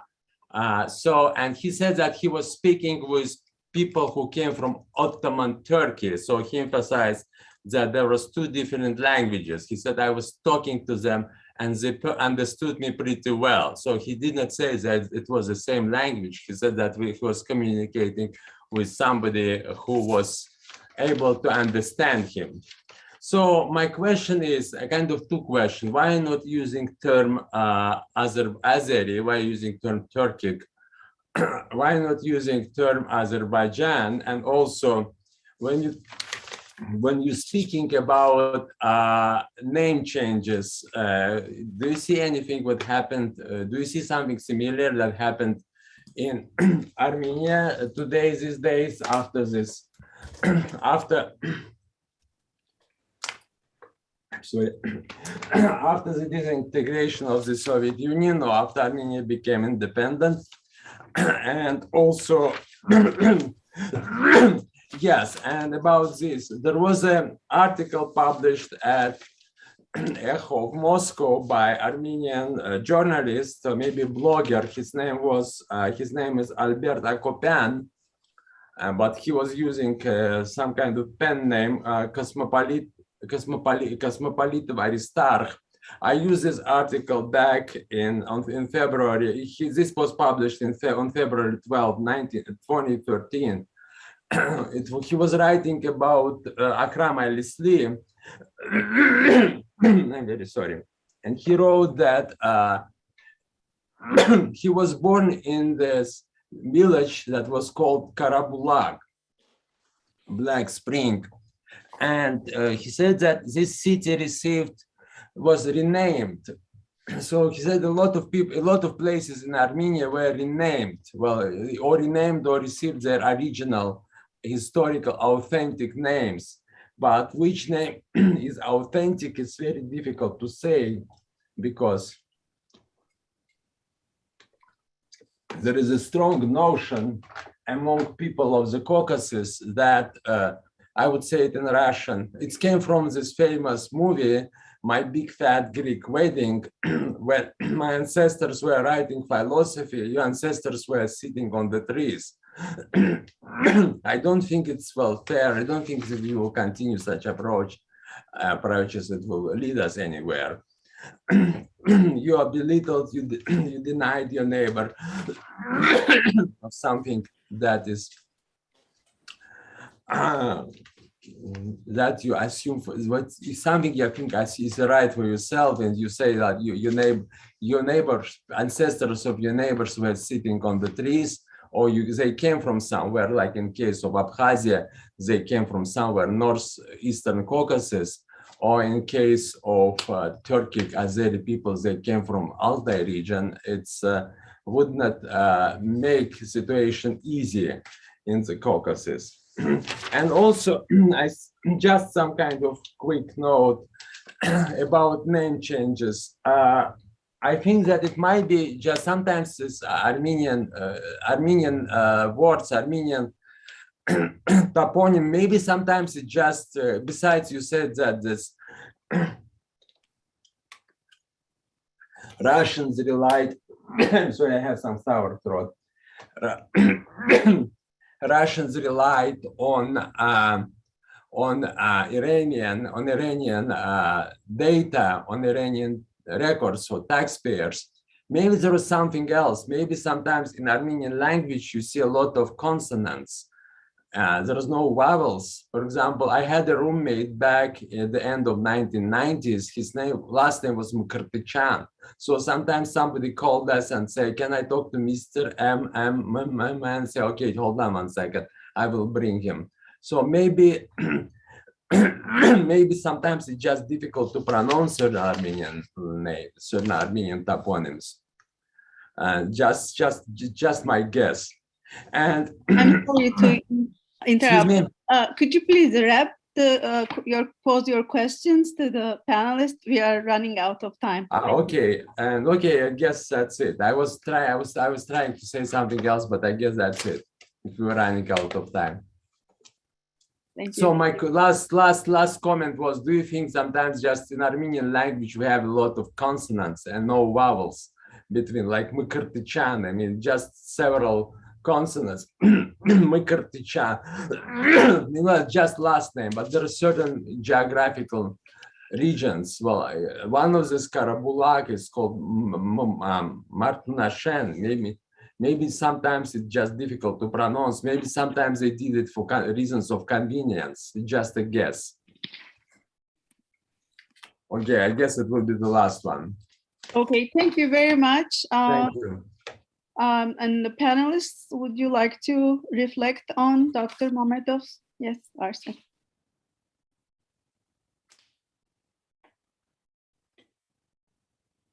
Should I start, or Oliver prefer to answer? I think you can start if you like. Okay. So basically, Mikhail has 3 questions, I think. Why Turkic? Actually, this was a dilemma that I had almost 20 years ago when I wrote my first article.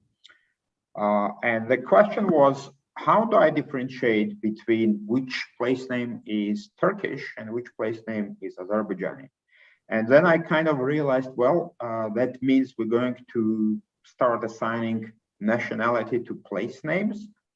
And I came to conclusion that it's actually easier to refer to kind of bigger kind of linguistic milieu, which basically is, in this case, Turkic or Slavic, for example. So this was a very practical question when I was writing my first article on place name changes in Armenia, because some of them were clearly Turkic, but you couldn't tell whether they were Azerbaijani or Turkish. So how do you basically solve that issue? So that's why I prefer to kind of, when it comes to place names, I prefer to use Turkic. The other reason is I don't want to kind of introduce these historicisms where modern name is being used, for example, in the 19th century when it wasn't in use that much. For example, in my book, I choose the following approach. I would use 19th century names when I was dealing with the 19th century, and I would use 20th century names when I was dealing with the 20th century. So this way you kind of preserve authenticity of how people in the 19th century and 20th century were perceiving it, rather than assigning 20th century perceptions of who were into the past. Now, the second question, did Armenians change Turkic names in Armenia? Yes, they did. And they did basically change, I think, all, well, not all, but like almost all place names in Armenia. My first article was about that in 2003 on changing place names. And replacement names, the Armenian place names, were far from being authentic. They were Armenian, undoubtedly, but they were not always historical Armenian place names. There was a follow-up article, not by me, but by Armenian scholar. I think it recently came out, maybe last year. What he did, he took that idea that Armenian Republic likes to change place names, and he looked at what happened in 30 years of independence. And his observation is in a way similar, but more elaborate of what is happening. So the post-Soviet Armenia is not only targeting Turkic place names, but it also likes to rename the Greek place names and the Russian place names. So yes, Armenians did change place names, and they did not always replace them with, genuine place names or place names that existed before. Now, the last point about pronunciation, it's a very interesting idea. It actually never occurred to me that Armenian might be more difficult to pronounce for the Russians, and that's why that was chosen. Also, we can add the question of alphabet. Obviously, the Russians were faced with the question of the Georgians have their own alphabet, the Armenians have their own alphabet, and Muslim population is using Farsi, and Farsi is based on Arabic. No matter how difficult it was clearly more widely used and easier to kind of learn for the Russians who were charged with these tasks. So that also might have played a role in why they choose that. But I think that simply having textbooks written in Farsi was much easier. I mean, just put yourself in the shoes of these colonels in the 19th century. The government in Tiflis is telling them, guys, we need to know how much taxes these guys were paying. Get us the figures. And like they're not going to kind of bother, okay, what the exact name of that place is. They're going to translate from Arabic letters into Russian, send it to Tiflis. Tiflis will send it to St. Petersburg, and they will start collecting taxes. Well, I think so. Thank you for this suggestion, and I think a linguist should look at that. But unfortunately, I'm not a linguist, so I think I'll give it to Oliver now. Thank you. Yes, thank you for your comments, Mikhail. The first point, yes, you are right. There are and were changes of interpretation, historical interpretation during the Soviet period. Very often these changes were related also to changes in the political leadership, that really then the interpretation of the past had to be adapted. And this is something what I could not elaborate that much on in my present. I tried to do it with a hint to Lavrenti Beria, that really historical debates very often were placeholder debates for the political disputes among different factions inside the Communist Party. And it's not by chance that a lot of party members that wanted to make a career did study history. Of course, this important placeholder role of history of a kind of replacement of open political debates, because nobody would openly challenge the dictum of the Communist Party Central Committee. This is something that is also an important factor that contributed to the political use of history. Yeah. In that sense, really, this is something that deeply was embedded into the practice of history. Therefore, there were also debates, historical debates, partly that were launched by the central authorities, for example, on the concept of nation in the mid and 1960s. And then we have to see how were those repercussions in the different Soviet republics, how were they then translated, adapted into the different settings of Armenian Soviet historians, Georgian Soviet historians, and so on. There's still something to be done, really, to have a new look at it, beyond what Tillett was writing in 1969.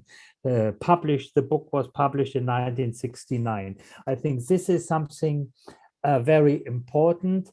One other point, also not directly related to history as a science, but history as a status holder. You mentioned you were at the history department with Johnny Kvitsiani. I suppose you were at Tbilisi State University, who is the leading university founded 103 years ago or so, 1918. There, of course, are those people that are defending the most these paradigms that were elaborated during the second half of the 20th century. So I'm at another university, and therefore, so there is a history is not that strong there. At Ilia University, it was a former Institute of Foreign Languages and the Pedagogical Institute that is much more pro-Western in a sense. And I would really say that there are differences. So the history really had a decline in importance in post-Soviet Georgia. It's still alive, and it's also changing thanks to a lot of exchange program to the United States, but also to the European Union. Thank you very much. Unfortunately, I hate to do this, but we only have 5 minutes, and we have some really wonderful questions from our audience members. I would like to I curated them a little bit. I would like to read them, and then maybe we will take 7 minutes to answer them. I will read all of them together. So the first question goes to Oliver. Can you elaborate on official Georgian policies towards Armenian heritage and the heritage of other non-Georgian groups in Georgia? And a related question is, how have other ethnic and religious minorities historically presented in Georgia, Germans, Armenians, Azerbaijanis, Georgian Muslims, Yazidis, and Kurds been featured in the Soviet, Georgian, and post-Soviet historiography? And another related question is, what similarities and differences or continuities and ruptures in the narratives of national or regional past can you identify in Soviet era and post-Soviet era in Armenian and Georgian official historiography? Maybe this third one, Arsen and Mikhail can also comment. And Sebu has a question for Arsen, if we have time, about the use of place names in other printed sources, historical accounts, travel literature, government correspondence. Yeah, the floor is yours, and we have around 7 minutes. Okay, then I will answer the first two questions. Yeah, so cultural heritage in Georgia, 80% of cultural heritage that is registered and defended are churches. And these are Georgian Orthodox churches. There are a lot of disputes in Tbilisi about Armenian churches, where there are claims by the Orthodox Church that they were built on the fundament of Orthodox one, but this also applies to other religious minorities. So this is something there are certainly disputes, but the majority of cultural heritage that is secured is a Georgian one. German is a little bit different because it depends also, moving on to the second question, that depends on the hierarchy of nations that are looked at. And of course, Germany as an economic strong country, so even if there is no German minority existing in Georgia any longer, there are some 1,500 descendants and so on. But there is support to it. There is some, there were some publications also starting in the 1970s, but the major groups, titular and non-titular nations in the historiography are less covered. This is something more with what is covered by minority organizations, by the ombudsman or something like that. There were publications on that. Council of Europe, very important, and foreign political foundations. Very often you can find the argument, yes, these are kin states, so why doesn't Armenia take care of it, or Azerbaijan? And there is an Akhundov museum in Tbilisi that is financed by SOCAR, yeah, so the Azerbaijani oil company. So it's still there very much this ethnocentricity there, unfortunately, but I'm quite confident that this is something that with the younger generation of historians is changing. I've seen some of them are among our auditory and also commenting. So it is really something also what I think is necessary. So since we have a big Armenian audit, to have more joint research collaboration between Georgia and Armenia, for example, really to understand. Armenian side once sent an ethnography student to write a PhD at Tbilisi State University, but this was ethnography, not historiography or history. Yeah. Thank you. Arsen?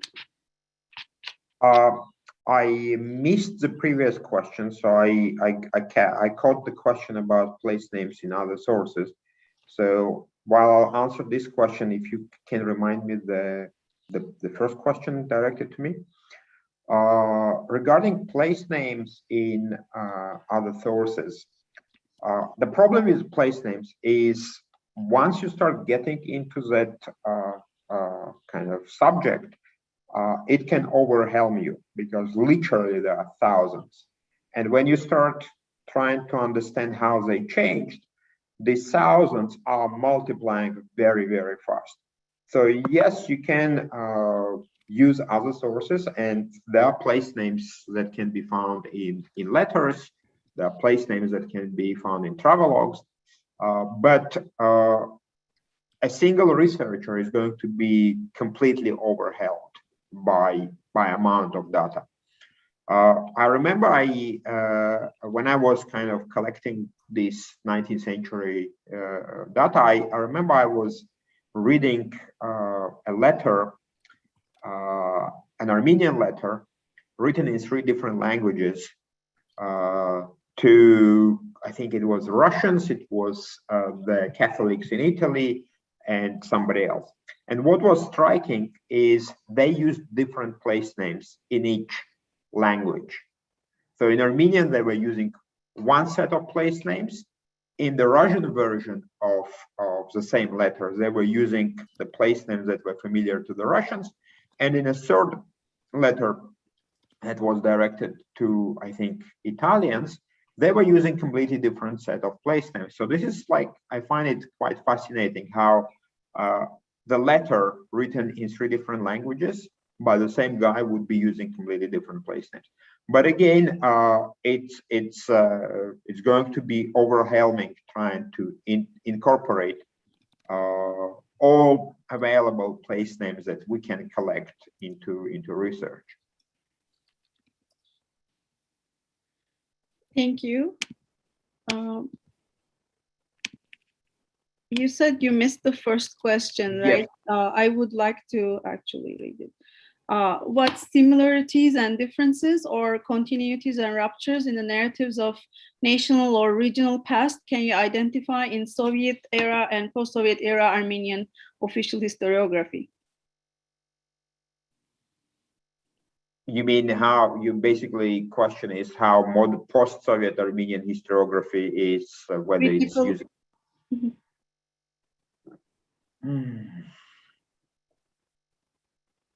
Well, I guess what's happening is re-evaluation of the Soviet period. It's probably more negative.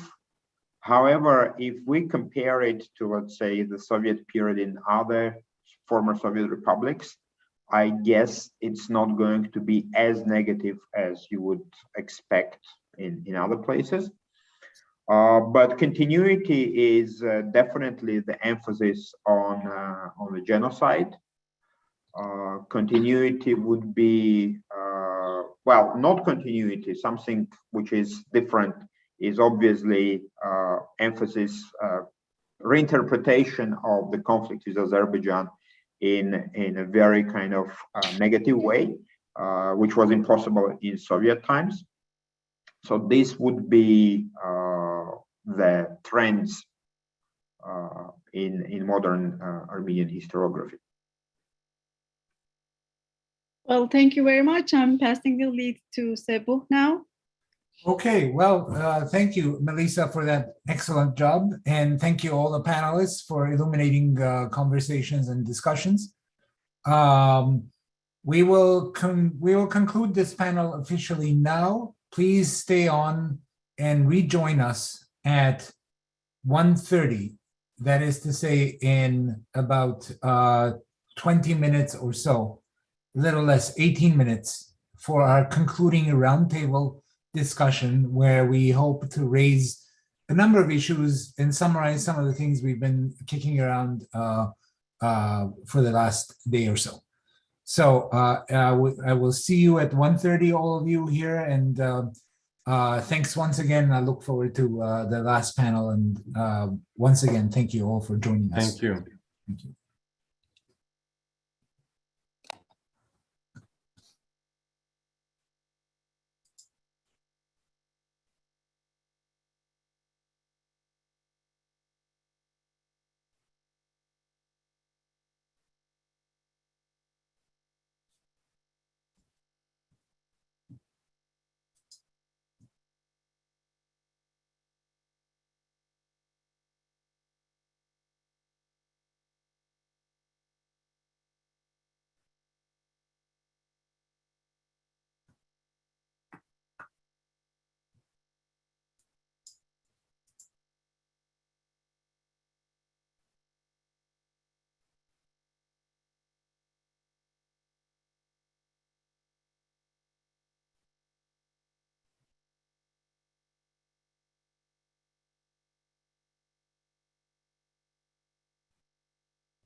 You can check there, yeah.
Okay, welcome back, everyone. Welcome to the final concluding session of this conference.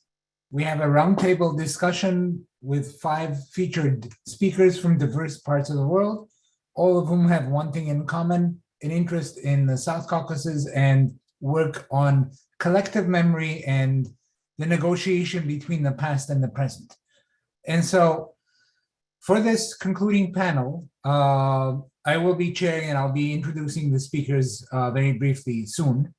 I would like to say a few things now to the speakers as well as other members who are listening in on this. And that is that the ideal for the roundtable discussion, as I tried to communicate via email earlier, is to raise issues that deal with the work of historians, or to be more precise or more accommodating in this context, the work of, let's say, cultural producers in both republics, in all 3 republics, Armenia, Azerbaijan, and Georgia, and actually in the context of Armenia itself and Azerbaijan, and raise issues of what can cultural producers do differently? Can they do anything differently?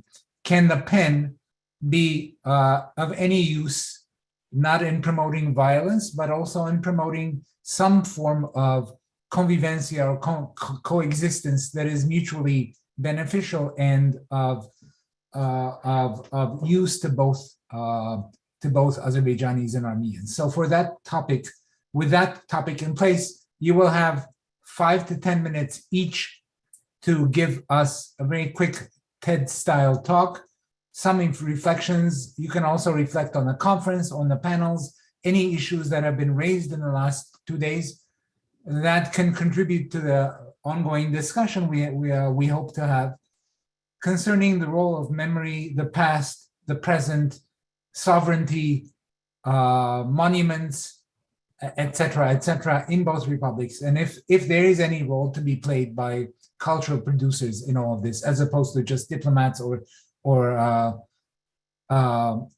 officials of state. So with that in place, let me now introduce each speaker. I will introduce our first speaker of the day for the roundtable, and he is Viken Cheterian, a lecturer in history at international relations at the University of Geneva and at the Webster University of Geneva as well. He holds a PhD from the Graduate Institute of International and Development Studies in Geneva and has worked as a war reporter, as a journalist, later covering conflict resolution, and became later on a university lecturer.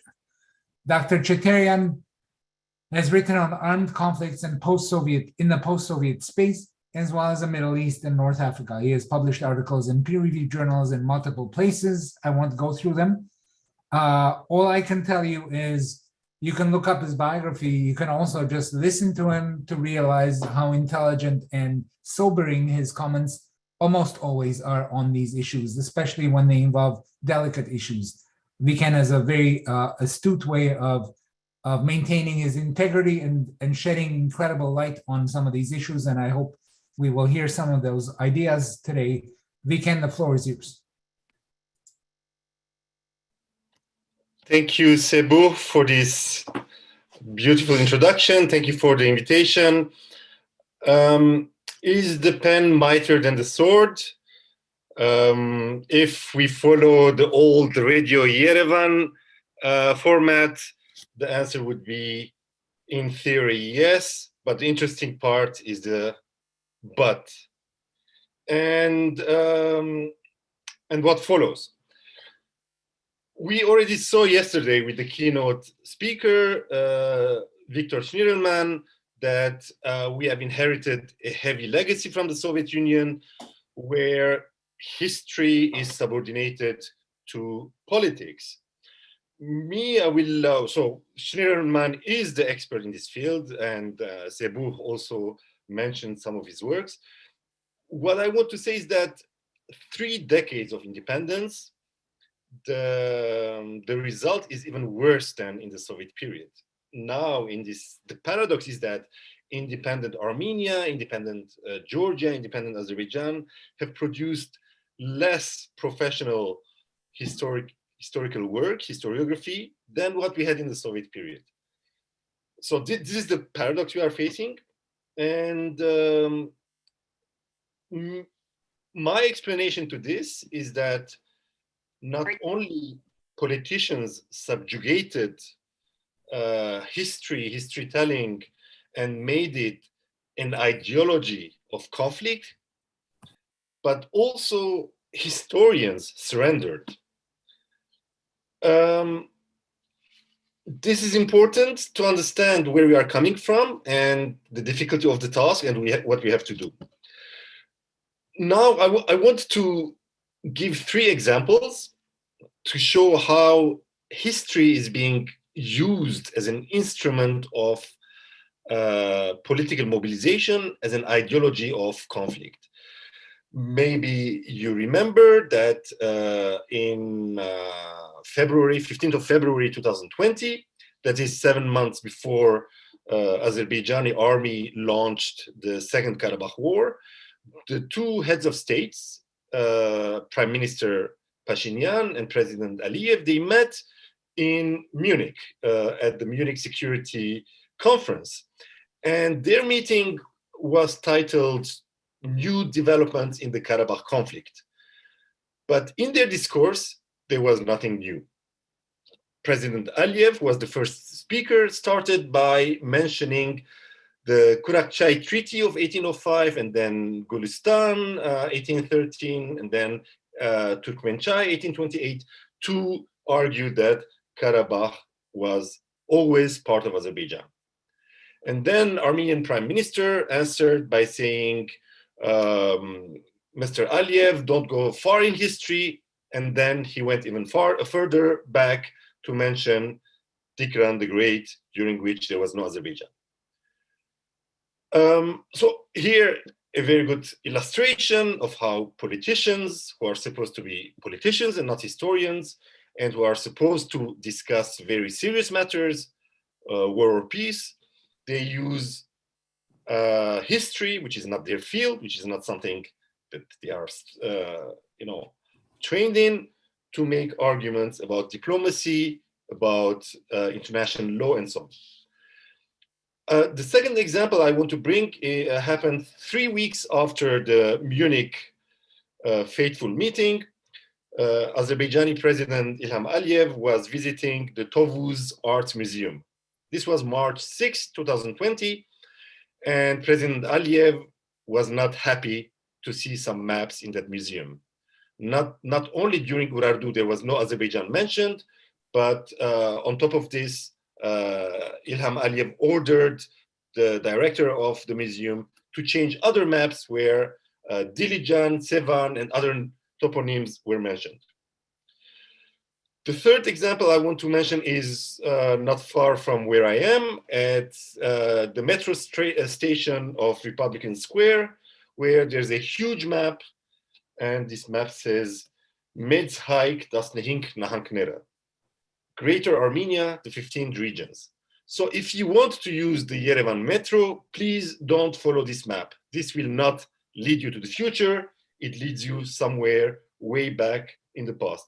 So what we are seeing here is that on the level of symbolism, on the level of political intervention, we are facing a very heavy state intervention in defining history, in articulating geography, and in this way, we lose history because it becomes hijacked to serve other purposes other than knowing the past and using the past as a way to lead us to the future. Now, I want to mention an article written during the war 2 years back, written by the Azerbaijani scholar Leyla Sayfuddinova, where she says that it was the Karabakh conflict that made us a nation. So she argues about Azerbaijani past, how Armenians reflect on it, and she says, let's forget that. So now, because of the Karabakh conflict, we became a nation. Now, what I don't want to argue what Sayfuddinova is saying here, but what I want to say is that those two processes, basically, they are part of the same historical trend. So basically, if you want to understand modern Armenian history, we cannot detach it from what is happening in the neighboring nation. And the same thing is valid for Azerbaijan. What is happening in Azerbaijan, we cannot detach it from developments in Armenia. So I think it is time that we historians reclaim history. We take it back from where it is now, being hijacked by politicians, and by looking at what Sayfuddinova is arguing, to say that maybe one way of deconstructing the official narrative, this very politicized narrative, is to work on history outside the limits of the political history, outside the limits of nation-making history, and to think about the impossibility of writing Armenian history devoid of its environment, or Georgian, or Abkhaz, or Osset, or Azeri, and other, and to think that these are processes that complete each other, and maybe this is one way to give context, environment, multiplicity, plurality, and complexity. And probably this is the only way to reclaim our profession and to use it as a step forward in understanding and as a means to struggle against what it served in the last 30 years as a means of nationalism and serving conflict purposes. I think I will stop here. Thank you so much, Viken. Very precise and vintage Cheterian. I appreciate it. And now we will move on to our next speaker. Hold on one second if I can manage to get my act. Yes. So our next speaker is Gayane Shagoyan from Yerevan. Gayane Shagoyan is a graduate of the Department of History at the Yerevan State University, where she graduated in 1995, specializing in ethnography. She is a research fellow at the Department of Contemporary and Anthropological Studies at the Institute of Archaeology and Ethnography at the National Academy of Sciences in Armenia. Her areas of scholarly interests include Armenian traditional and modern rituals, semiotics, Armenian culture and society in transition, and urban and visual anthropology. Shagoyan was the Heinrich Böll Stiftung Fellow in 2006. Pardon my French, my German. I'm sorry, did someone say something? I didn't hear. Thank you very much. So, welcome. Well, thank you, dear Dr. Aslanyan. Do you hear me? I can hear you very well. Yeah, thank you. It's my pleasure to be part of this fascinating conference, and just to save our time, let's shift to my talk. I'll try to briefly speak about three key concepts included in the title of this round table about historian, collective memory, and conflict resolution. First, about historians. Probably it is necessary to mention why there are more anthropologists from Armenia at this conference than historians. This is not only because of the Soviet institutional tradition, when anthropologists receive a PhD in history, since ethnography and archaeology in the USSR and in post-Soviet Armenia are still considered a sub-historical discipline, but also because the topic of collective memory is an area of wide interdisciplinary involvement. Let me remind that since the analyst school, the methods and approaches of historians and anthropologists often complement each other.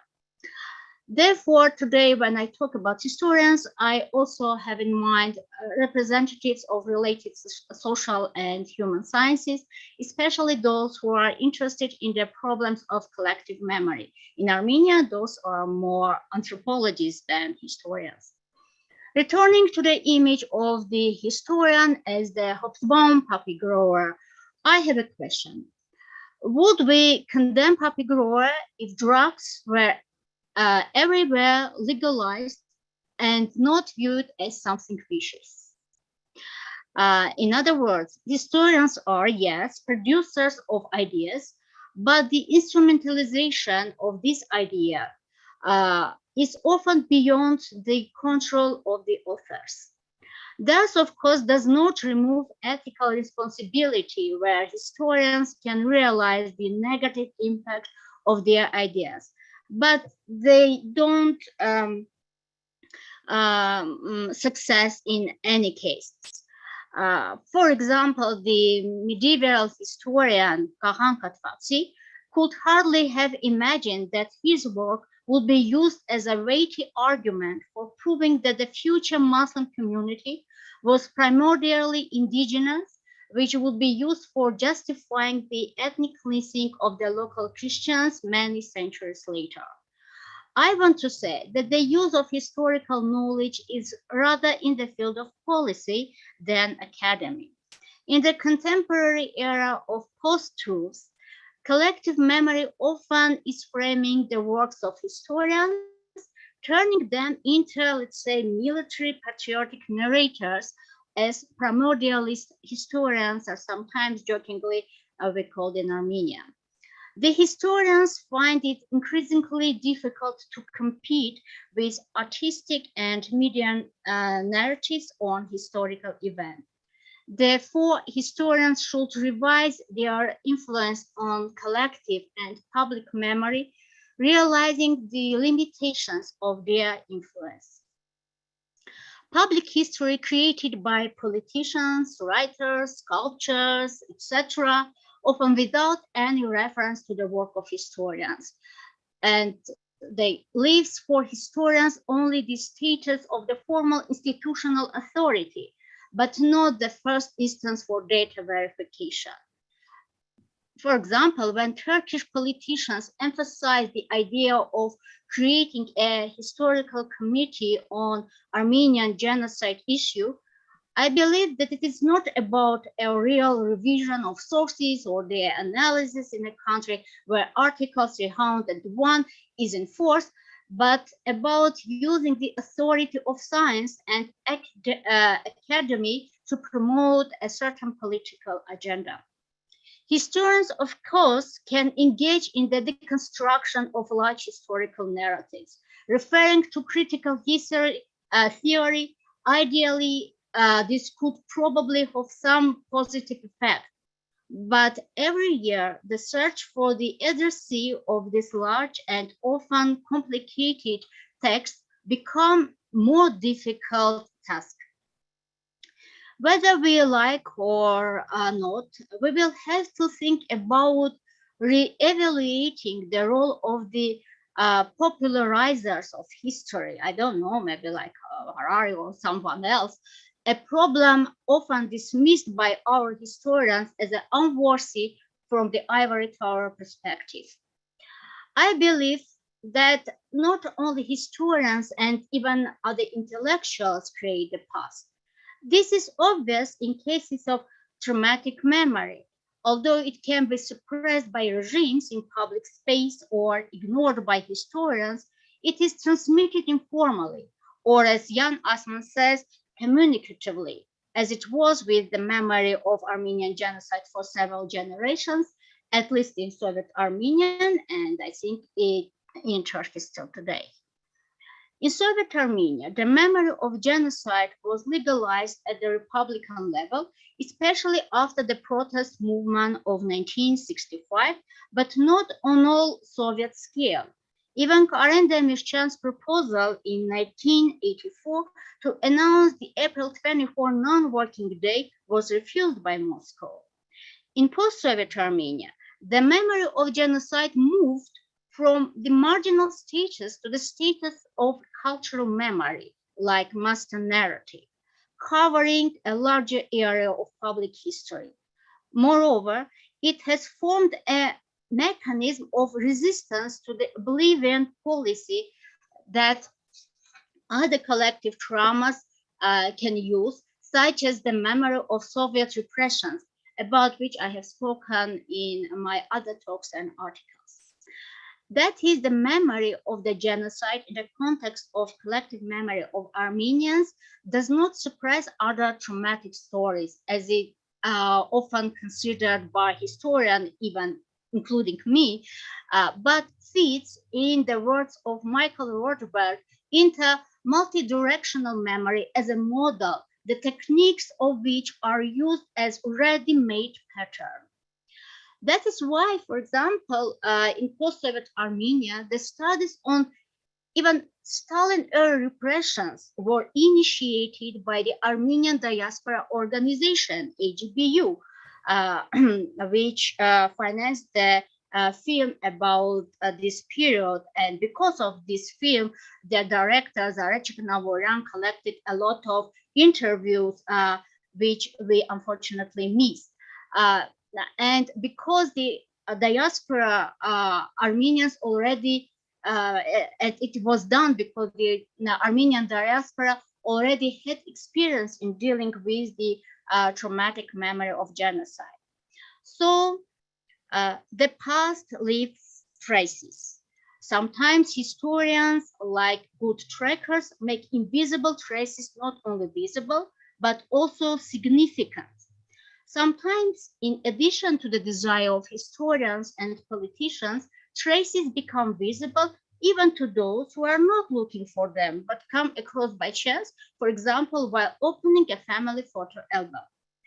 Today, when social networks and media overcome political and even linguistic boundaries, the battles for history take place not only between historians of different political agendas, but much more between historians and non-historians.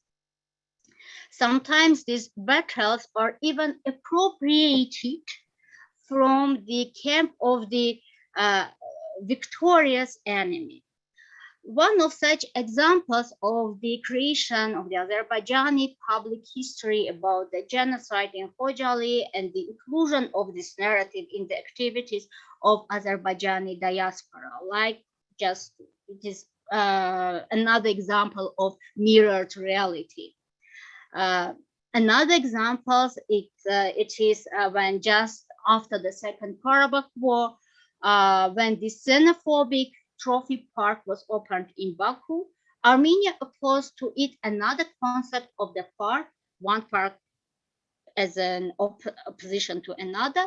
It was a park where trees planted in memory of fallen in this war soldiers. One of these unfortunate consequences of this war in the field of collective memory may be the justification of xenophobia as a necessary condition for victory. Since in post-Soviet Azerbaijan, it has become institutionalized since kindergarten, and this is sometimes interpreted in Armenia as one of the reasons of victory. So this war canceled, I can say, all the great efforts of those public historians who tried to counter the dehumanization tendencies of the opposite side, which was partly the result of the First War and long animosity. From the society's perspective, those historians turned into to be not only wrong in their humanistic mission, but often stigmatized as traitors. So my question is, what place is left for historians positioning who prefer critical theory approach if they are good at deconstructing myths, but in this way, they neither contribute to the consolidation, mobilization of society during the real war, nor prevent the war. Another problem is not the fact of their public stigmatizing as enemies, but also the fact that their position is getting even more marginalized, and their voices, therefore, will be poorer heard in the victorious chorus of military patriotic historians. That's all I wanted to say. Thank you so much. You're exactly on time, 11 minutes. So thank you so much, Gaide. Our next speaker for today on the roundtable is one of my favorite persons in the world. I'm going to be very profuse in saying nice things, especially when it comes to nice people. I am, of course, speaking about Boris Ajemian, who is a historian and director of the AGBU Nubar Library in Paris. Ajemian defended his PhD in 2011 at the École des Hautes Études en Sciences Sociales in Paris and the Università degli Studi di Napoli in Italy. He is the co-founder and co-editor of the academic journal Études Arméniennes Contemporaines and an editorial board member of 20 and 21 Revue d'Histoire. And moreover, he is an author of a really wonderful anthropological historical study of the community that I hail from, the Armenian Ethiopian community, which I recommend everyone to read if you read French, and I hope it will be out in English sometime soon.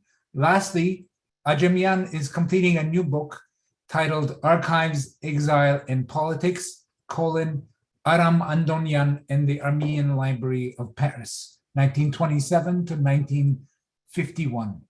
I personally am looking very much forward to this work because Andonian is such a cultural icon in the 20th century world of the diaspora, at least.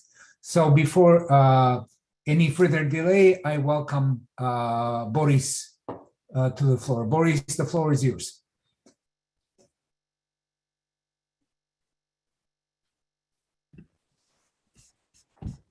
Thank you very much. Thank you very much, Sebu, for this very nice introduction. I will try not to disappoint you.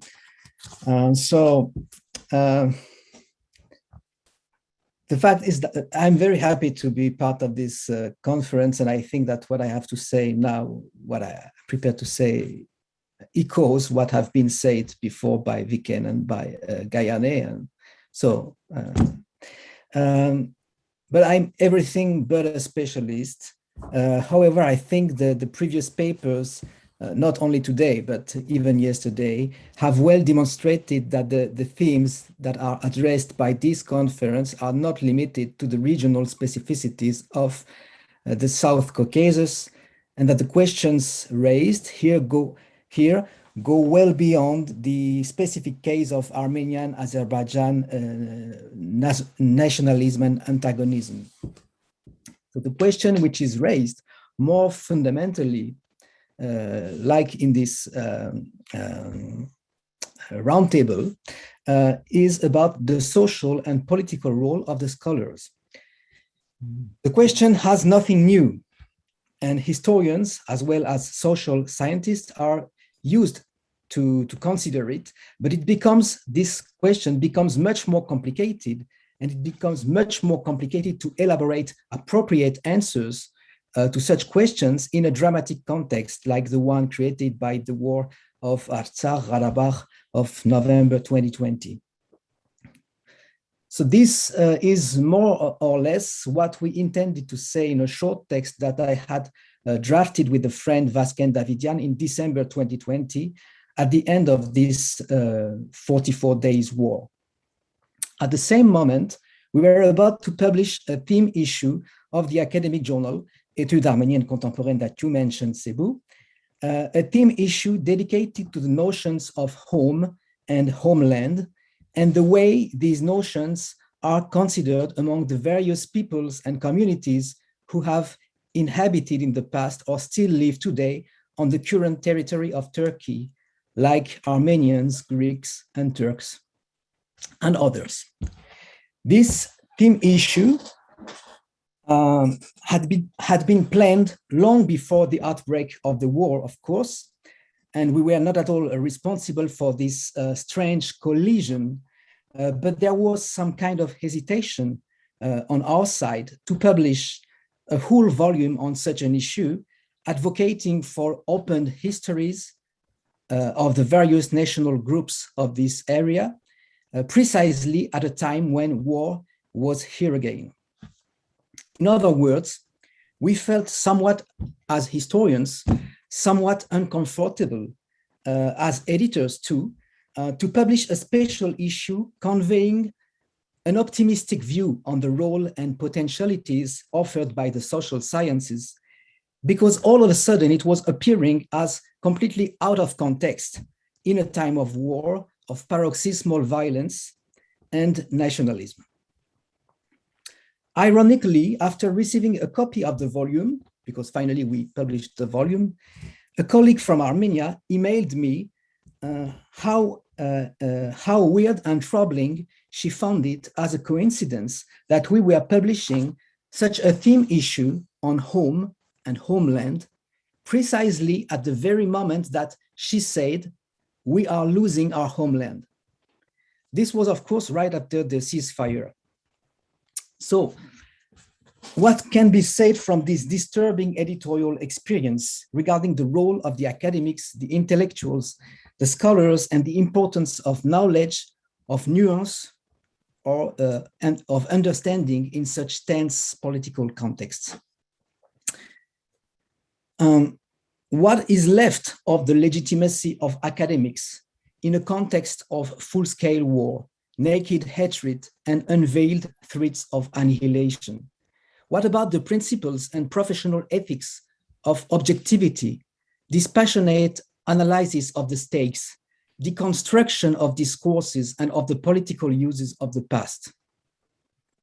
In another context, many of us would have criticized politically oriented public discourses that instrumentalize the memory of the genocide for political purposes. We would have easily advocated decentered analysis, refraining from judgments, anachronism, teleology, and culturalism. But in this very context, many of us, too, very often the same people, were unable to develop such analysis and to act as scholars, as if it was intellectual business as usual. How could we maintain this scholarly distance while there were the utilization of cluster bombs, incendiary white phosphorus, brutal exaction on civilians and POWs, summary executions, torture, mutilations, beheadings, and the litany of horrors that were amply broadcasted on social media and to a lesser extent by mainstream media too. The use of the word and the concept of genocide in this particular context is revealing, I think, of the kind of intellectual fog in which unexpectedly the scholar finds himself. Since the beginning of the hostilities, genocide has been very much on our minds, not as a category of analysis or as a legally defined crime, but as a kind of haunting spectrum, a kind of ghost. Before the 44 Days War, many of us as historians and scholars had frowned upon the irresponsible and throwaway use of the word genocide, aware of its symbolic power and the fact that it is an easy prey for politically motivated abuse. But this time, it was not only about a concept and its exploitation. Invasive images of 1915 re-emerged everywhere and in everyone's mind with terrifying facility, embodied in the mass exodus of refugees, the sinister appearance of specially enrolled Syrian mercenaries, reminding us the Teshkilat Imasusa, or the lynching hordes of hundreds of young men gesturing racist grey wolf salutes, hunting Armenians on French and German streets. In a nutshell, there was no room anymore to criticize the abuse of the word genocide in public discourse, because this time we were talking about private distress and unspeakable fear and concern. How can scholarship make sense when all of a sudden concepts seem empty? Historicization and critical deconstruction seem derisory and incongruous. Contextualization seem meaningless. Do professional solidarities between scholars still mean something when existential fears come up against indifference? How do we respond to the silence of non-involved academics that resembles the cynical laissez-faire and fake neutrality of dominant powers and international organizations? Is there a future for a de-essentialized and denationalized scholarship in an area and a field that can become so easily overwhelmed by nationalism and essentialism? These are some of the, to my mind, important questions that came up during this crisis. And I'm afraid I can only ask questions and not provide any answer. I'm sorry for this. So, is the pen mightier than the sword? The question might seem a bit rhetoric, and I'm sure the organizers of the conference are aware of this. I assume we all think that the answer is obviously not. However, one needs to stress that the pen or the word might sometimes be as dangerous as the sword. This is all the question of the responsibility of historians that this conference has pointed out from the beginning, and the implication of the historians in the construction of primordialist and nationalist discourses, as well as in their deconstruction.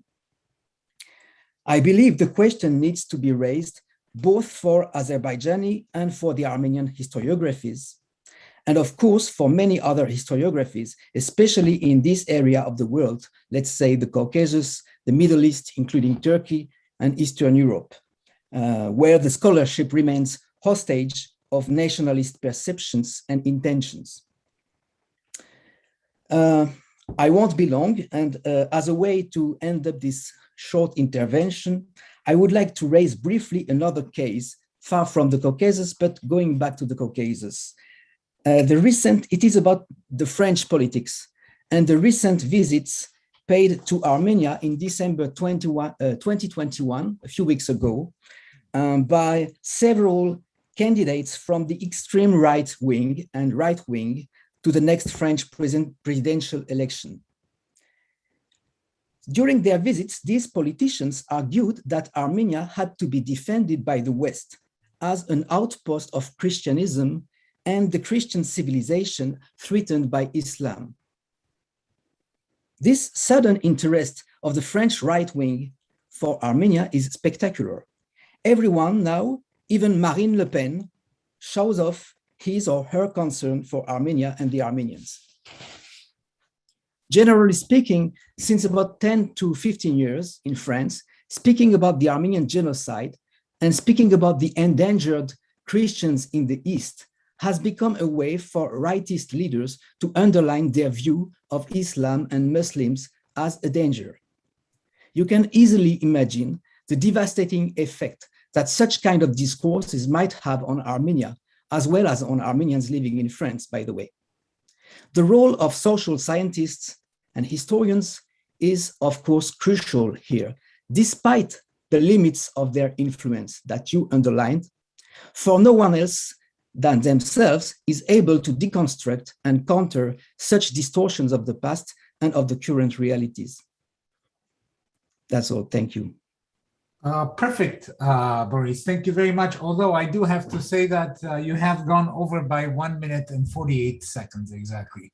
So our next speaker is David Leupold. David is a sociologist and a research fellow at the Leibniz Zentrum Moderner Orient Berlin. He was a 2018-2019 Manoogian postdoctoral fellow at the University of Michigan at Ann Arbor, which is where I did my postdoctoral fellowship as well. So we have one good thing in common. His research interests comprise contested geographies and the collective imaginations of past, present, and future in the post-Ottoman and post-Soviet space. His first monograph is titled Embattled Dreamlands at the Nexus of Armenian, Kurdish, and Turkish Memory Politics, and which was awarded the 2021 Annual Book Prize of the Central Eurasian Studies Society. So I've looked at the book, I've profited from various chapters of it, and I'm hoping to use one of the chapters in my class next quarter. So I'm grateful that you have written it. Welcome to the roundtable, David. The floor is yours. Thanks a lot for this kind introduction, Sebo, and I'm very, very honored to hear this, actually, that this book actually does reach some people. So I had, of course, a bit this kind of speculative guessing, which was true, I think, for all participants. That is, we cannot really know what the others will be saying, and we can easily end up clumsily plagiarizing what the others already said better. So I started off with something that maybe no one would talk about, the rocket. But the rocket has to be many things. It must answer to a number of different shapes in the dreams of those who touch it. Manichaeans who see two rockets, good and evil, of a good rocket to take us to the stars and an evil rocket for the world's suicide, the two perpetually in struggle.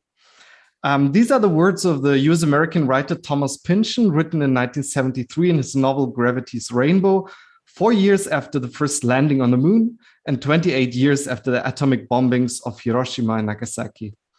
One rocket brings humans into the wide expanses of the cosmos, the other brings death and destruction.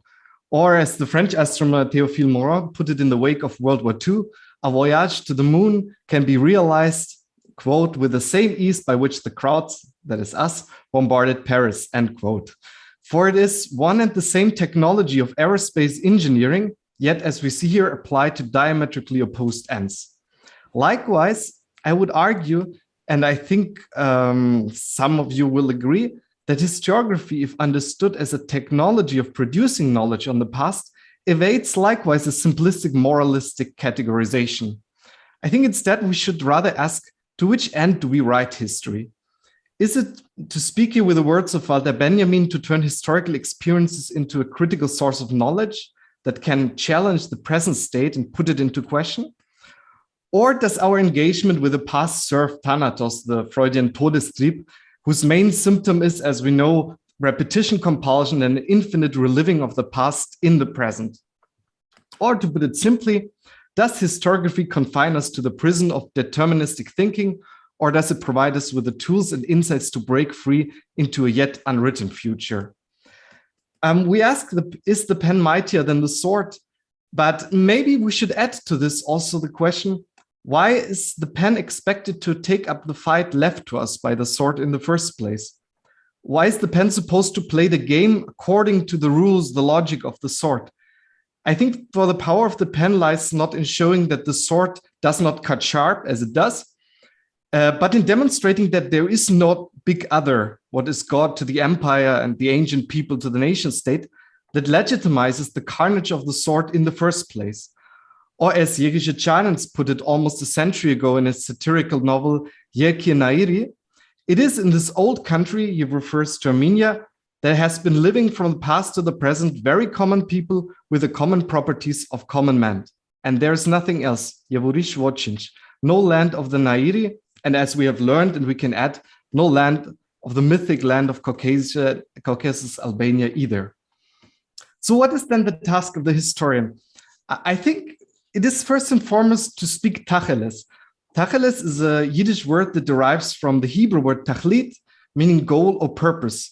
To speak tacheles means here to speak one's ideas bluntly and engage in an open, purposeful debate. To speak to the tacheles speaker, nothing shall be holy. Equally, a critical-minded historian should know neither amot nor ayib in his own or her own quest for truth.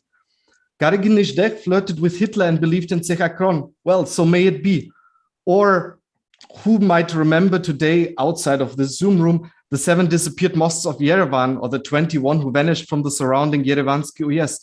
But on the other side, How do these mosques, which are the imperial legacy of a Persian empire, end up symbolizing landmarks of Azerbaijani nationalism?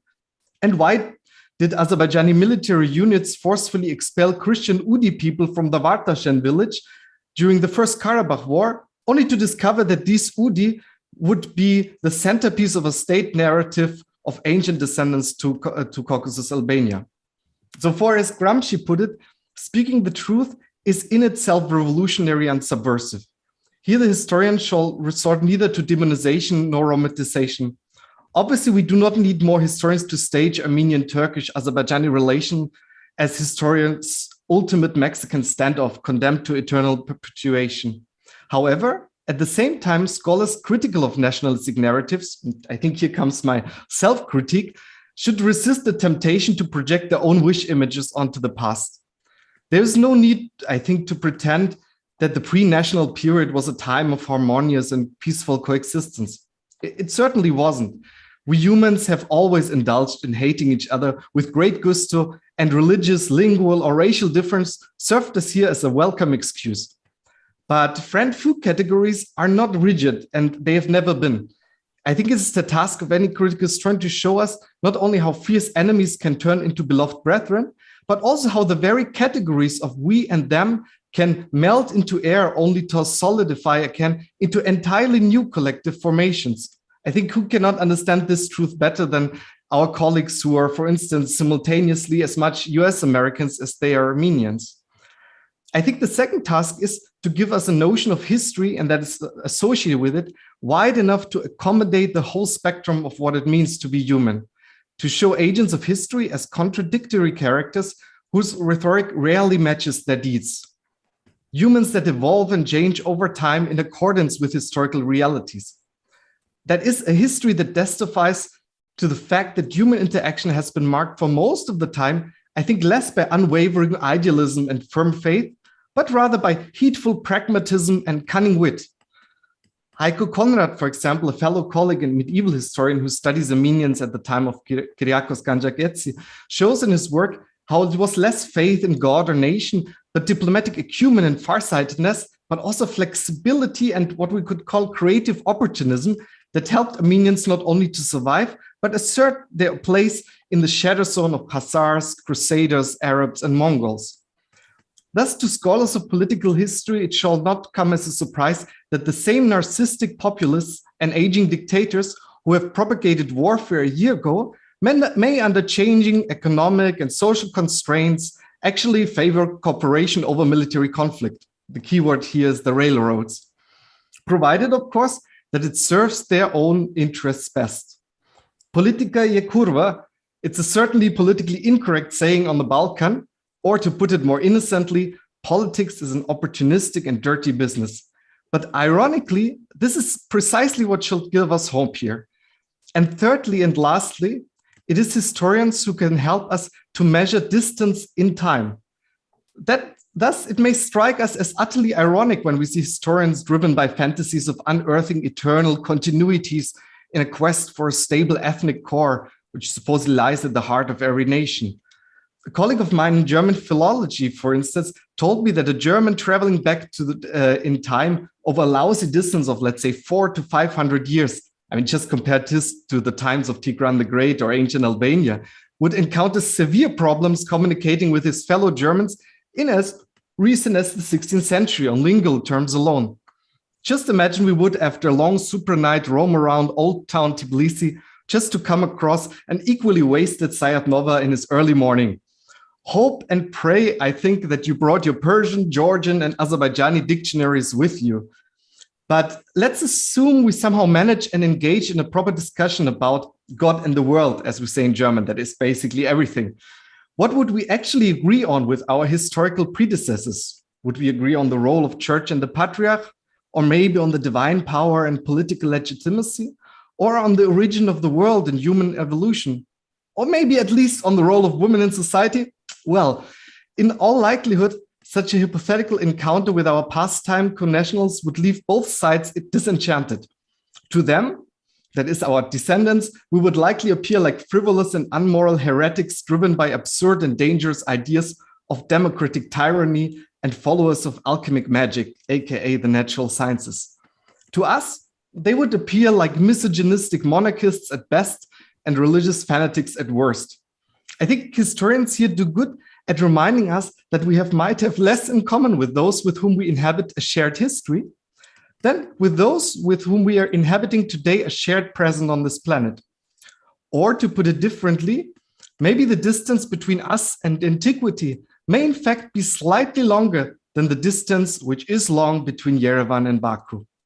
And in light of this, in spite of justified suspicion, there's maybe a frail hope to find common ground, not with our historical self so much, but with the present day other across militarized borders. At least we can count here on the fact that in spite of all differences that prevail, we are worshiping the same gods of our age, that is Google, Netflix, and Instagram. I leave it at here. Thanks a lot. Thank you very much, David. Thank you. Brilliant. Our last speaker for today, as well as for the conference, for the roundtable discussion, is Lucine Kharatian of Yerevan. I'm particularly grateful for her for accepting our invitation. And just say a few words about Lucine Kharatian. So she's a researcher at the Institute of Archaeology and Ethnography, the National Academy of Sciences in Yerevan, along with Gayane Shagoyan, I presume, where she was also a PhD student in 1999 to 2002. Her research publications and practical work focus on memory, oral history, cultural heritage, national minorities, reconciliation, ethnic resolution, and so forth. Kharatian has taught at different universities within Armenia and holds a master's degree in public policy from the University of Minnesota from 2004, a general diploma in demography from Cairo Demographic Center in 2000, and a diploma with distinction from the history department majoring in ethnography of Yerevan State in 1999. Since 2018, Kharatian represents Armenia in the Committee of Experts of the European Charter for Regional and Minority Languages of the Council of Europe. So without further delay, I welcome now Lucine to the floor. Thank you very much for joining us, Lucine. Thank you for the opportunity. I will try to be short as I am the last one and most of the things that were already said more or less. So I will come probably from a personal experience. But before moving to whatever I have prepared for today, I would like to say that the pen can choose to create a sword or to create a flower. So arguing whether is pen stronger than the sword, to me is really an interesting topic to reflect on and to continue, because swords are also or can be created by pens. Do historians play a role in the construction of collective memory? The answer seems simple. Yes, they do. And does that collective memory contribute to conflict? Yes, it does. The firm belief in both statements was what made me to get involved in several Armenia-Turkey and then Armenia-Azerbaijan conflict resolution and dialogue projects. I was convinced that the collection and publication of oral histories, silenced themes and topics from both sides would help to create alternative narratives that would eventually shake and deconstruct the prevailing narrative, which shaped our collective memory and attitude towards the other and constantly fed the conflict. As a researcher, I saw my role in helping to rethink and reconstruct the way we looked at others, or the other, the Turk, as people commonly refer to both Turks and Azerbaijanis in spoken Armenian.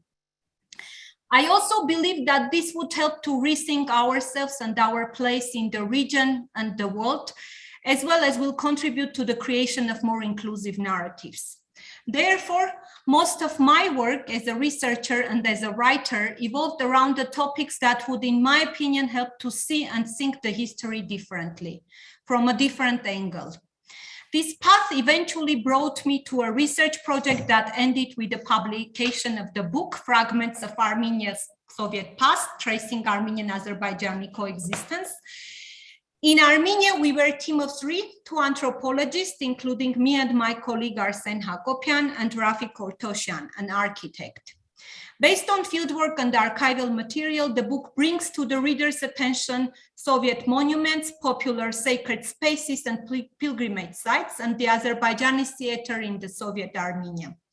Initially, this was supposed to be a joint Armenian-Azerbaijani research project structured around the topic of shared space, which involved investigating how Armenians and Azerbaijanis used to live together in Armenian and Azerbaijani SSRs respectively, and have formed respective social and cultural environments under the Soviet nationality policies up until the start of Karabakh conflict. However, our Azerbaijani partners eventually did not get funding for the project, and we ended up doing the research in Armenia only. And this had a significant impact on the project. According to the French historian Pierre Noram, any object that is either material or non-material in its nature can become a memory site, since it has become over time or through people's volition a symbolic element of that specific community's memory legacy. Sites of memory are recognized and officiated by governments, which can lead to homogenization of different local memories.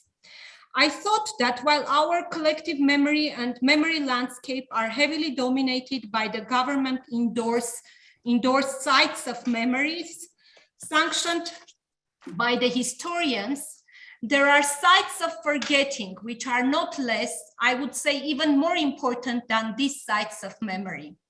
I was convinced that by bringing into light these silenced and forgotten sites, such as the traces and memories of tangible and intangible culture of the Azerbaijani existence in Armenia, might contribute to deconstruction and reconstruction of the collective memory, thus helping to rethink and reshape the collective myth and eventually contributing to the peaceful resolution of the conflict.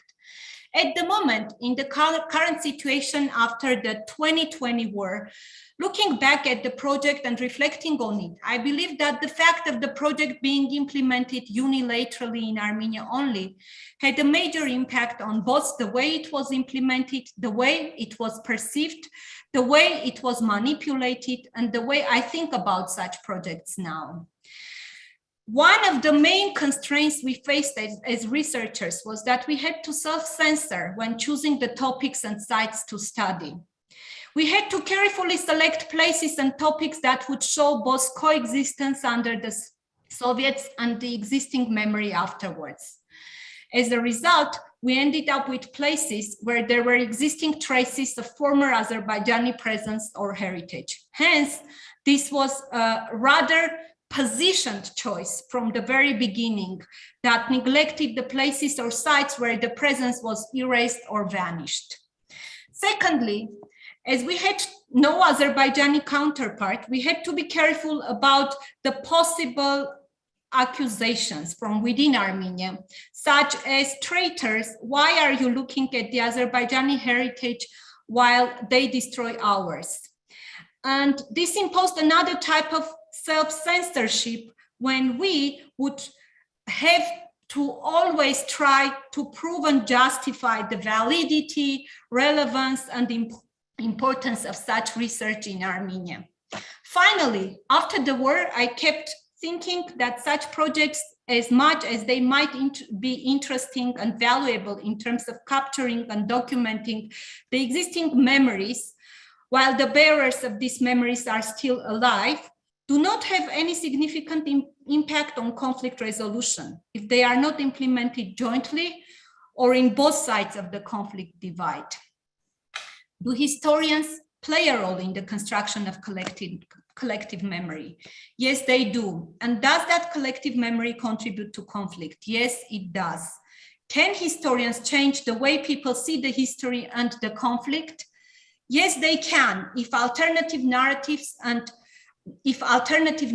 are responsibly and delicately recorded and circulated in both sides of the conflict.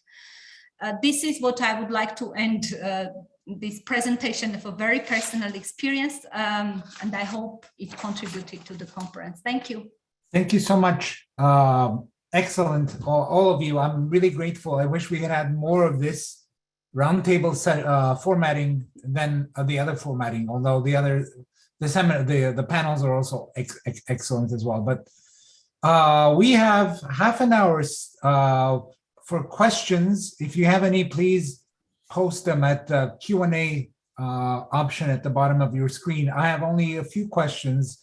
I have one question from a scholar from, I believe, from Azerbaijan, and it's not a question, it's actually more of a comment, and I'll read it. It says, in the context of the Nagorno-Karabakh conflict, surely voices from both sides, historians, sociologists, lawyers, and others should work to reconceive the history of NK conflict, especially to challenge the current conceptual frameworks. As yesterday Professor Suni mentioned, it was also scholars who created existing discourse. How to change this dominant discourse? Only in academia, I suppose. How and where to mobilize, considering the critical voices in academia are not very much welcomed in both countries. Maybe voices from both sides shall work together. And I think Lucine has already indicated that such tentative efforts at least have been taken in the past. Whether they have borne any positive fruit is another question.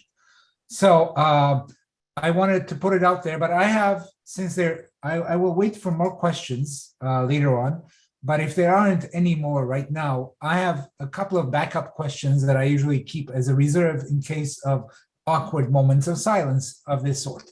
So my backup questions or comments have to do with two of the speakers at least, and one general question for everyone. The general question I'll ask first because it's been kind of bothering me for the last long time. I'm not really,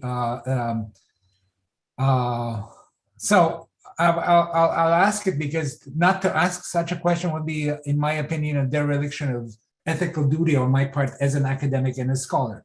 Not as a subject positioned Armenian or whatever.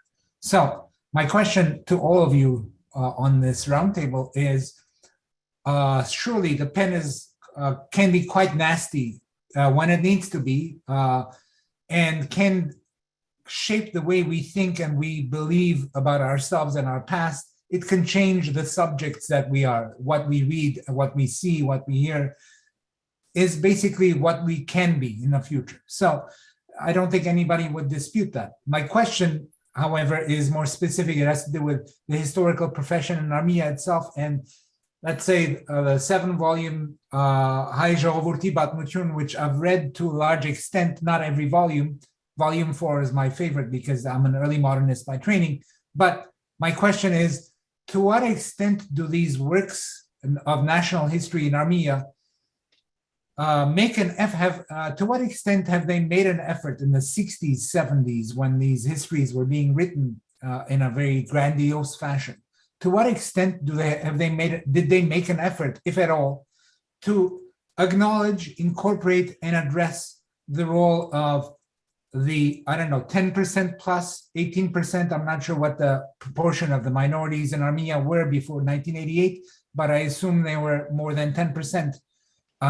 Certainly not 99% Armenian before 1988. So a large communities of Azeris lived in Armenia, large communities of Kurds and others lived there until the forcible kind of cleansings on both sides that occurred in 88 and 90. So my question is, how were these communities represented in the historical writing in Armenian national historiography that was out on display for people to read? As far as the history of Armenia was concerned, were these minorities acknowledged? Were they given enough space? Was their history displaced from the official record as it was in neighboring Azerbaijan? And so forth. I mean, obviously it's a delicate question and sensitive to answer, so I understand that it comes with a baggage of sensitivities attached to it.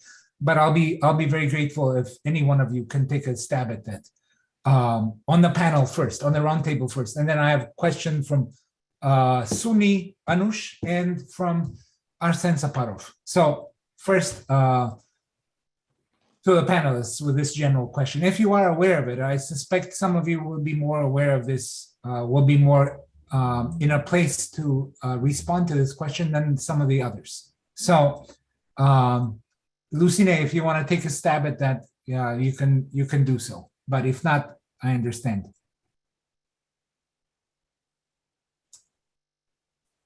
You want me to take this question? Okay. Yeah, I mean, it's a general question addressed to everyone yeah. on the panel, but I think you seem to be you probably know more than some of the other people. So I think more or less the minorities were not really reflected in most of the history textbooks well, not only textbooks, I mean, most of the historical writing in Armenia.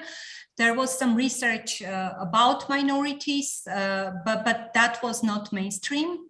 And that would be more or less about culture and these kinds of things than history. I mean, to generalize, if I got your question right. So ethnographers would be more or less the people. Ethnographers would be more or less that sort. Okay. And how did they represent the work, the histories of minorities within Armenia itself? I think it's fair to ask this because we've been trying to address this with the other republics as well. So we should be even-handed in our treatment. You mean before the independence? Before 88, in the period of the national. It wasn't really. I mean, it wasn't really there. If you look, it was mostly ethnography and these kind of things. But I wouldn't say it touched upon the history. So. There isn't any big thing to discuss with that respect.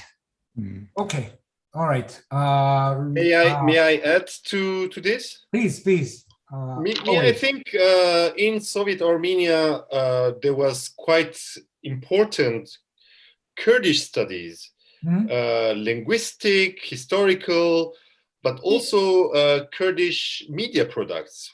Maybe you remember Riya Taza, maybe you might remember. You are right. Yeah, early on there was radio programs, and for Kurdish, Kurmanji linguistic development, this was very important. Now, if you compare what existed in Soviet Armenia and what existed as cultural products, instruments, institutions in Soviet Azerbaijan, I don't know what were the reasons, but you can't compare. So in Armenia, there was this space for Kurdish media, culture, language to develop, while in Soviet Azerbaijan, it didn't exist. I should also underline that with the disappearance of the Soviet Union, this collapsed. So all the research funding for Kurdish language, linguistics, and history disappeared, the unit disappeared, the newspaper disappeared, and so on. So I think this is important, especially when you remember that Kurds living in Turkey, in Iraq, and elsewhere, for them, this was a very big source of inspiration. I see. Thank you very much. To add, may I? Please. Or no? Yeah. Just to add to this, it's also because after the independence, during the Soviet times, all Kurds in Armenia were registered as Kurds according to the census. But then after the independence, they were provided an opportunity to choose how they want to be reported as people. And we ended up having people who were recorded as Kurds during the Soviet Union being recorded mostly as Yazidis after the independence. And even furthermore developments, which is very unique to Armenia, not only they are recorded as Yazidis mostly, but also we have now a language called Yazidi, which is unique situation in the world, because there is, I mean, you know, as a language, there is no Yazidi language linguistically, but people have opted to be called as Yazidi speakers in Armenia. So yes, Kurdish studies were quite developed during the Soviet Union, and it had its political background and things like that. There was a department in the Institute of Oriental Studies, which was basically devoted to studying Kurdish history, culture, and so on. But if you look, it was not really part of the overall historical research. This is what I was trying to say. What about the other minorities, though, in Armenia, Lucine? May I add? Yes, Gaines. Not about today, but about the Soviet period. Also, again, within the Institute of Archaeology and Ethnography, we have the several specialists who are working on the topic of national minorities. For example, on Russian and especially religious minorities, I mean, mainly presented as Russian religious minority, Malakas and so on. And also, I just to add about the chapter in book of written by Lucina and her co-authors about the Azerbaijani theater in Armenia, which was operating in Azerbaijani languages and was initiated by Armenians in 1930s, and it was worked quite a long time. So also I just to add about this also and mention about Kurdish community, which are very let's say they followed of the radio programs which broadcasting from Armenia. So it was these programs covered the huge territory not only in Armenia and worked not only for Kurdish and Yazidis community in Armenia, but also for this kind of communities of neighboring countries. And a lot of PhD students has their PhD dissertation from Turkish, Iranians, comes to Armenia to have their PhD dissertation in Armenia and about the Kurdish or other minorities culture. That just as an information. Okay, thank you so much, Kande. Thank you. We have a few questions, a few hands up. We still have enough time, so I'm going to give privilege to the roundtable discussants as opposed to other panelists. David, you're next. And I wanted to say before I invite you to ask your question, I wanted to say that I appreciate your talk very much. I agree with you that we should be, even for those of us who are quite cynical about the power of the nation form, we still have to be fair enough not to engage, not to be tempted by the this temptation of reading backwards a cornucopia of people getting along together before the age of the nation state. I mean, that would be a very silly and ahistorical thing to do for anyone. And for anyone who's tempted with that idea of projecting backwards a cornucopia, all I would have to say would be to recommend a great book, a great little book by David Nirenberg called Communities of Violence, which tackles precisely these sorts of questions involving Jewish, Muslim, and Christian convivencia or coexistence in the Iberian Peninsula, and tries to open up, in some ways, make us aware so as not to be uncritical and think that everything in the past was coexistence. Right, coexistence does exist, but it does require a certain element of violence and a hierarchy. And I think I'm very much in agreement with you that we should not be tempted to paint a rosy image of the past. But I spoke too much. You want to ask a question or make a comment? Thanks a lot. I mean, mine was just a very small addition to what Gayane and Lucine and Vigen were just saying about the Kurdish, is because there are some things which are interesting. First of all, there are actually 2 monographs in Kurdish that specifically engage with the topic, which then are not so really accessible, from Eskere Boyik about Kurdish literature in Soviet Armenia. And then there's a monograph in Kurdish actually on Radio Yerevan and from Zeri Inanç, which was published in Turkey. So that could be some works where one could have a look at. And I think just to add on it, because I think it links very much to our first panel discussion, also on the question of and on today's discussion on, the non-titular minorities.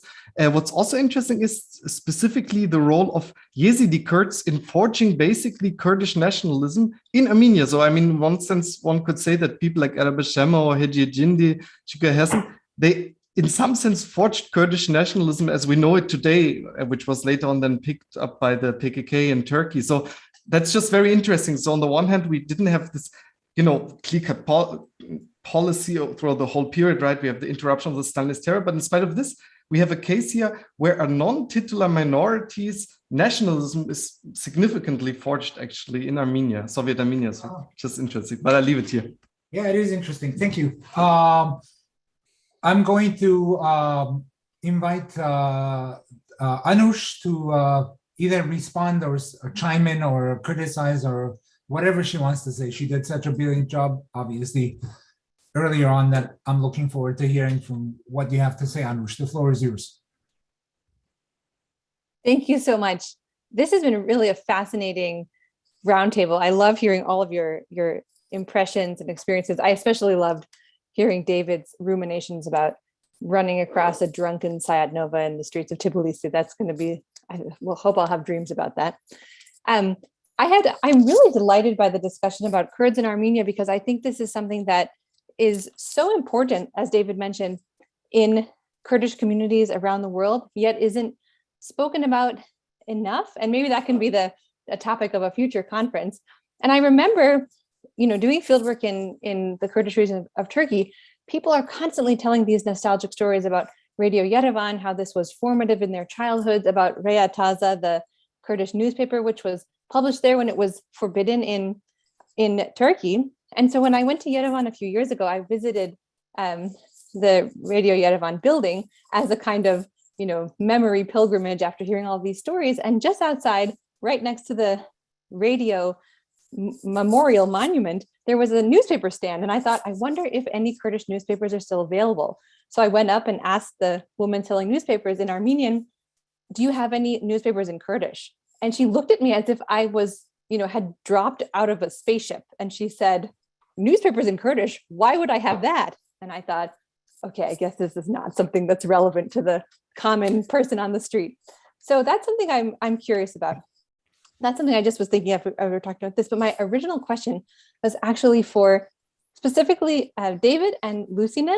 And Lucina, I just want to say I'm so admiring of the ethnographic work that you've done across borders between Turkey and Armenia, and especially the Sweet Mush project of mapping memories between Turkey and Armenia. You were part of it. Yeah, I know. I was like kind of a part of it at the beginning, and then I wasn't able to follow through, but it's really, that kind of work has inspired me throughout. I was a master's student, like 2000 something, 11, 12.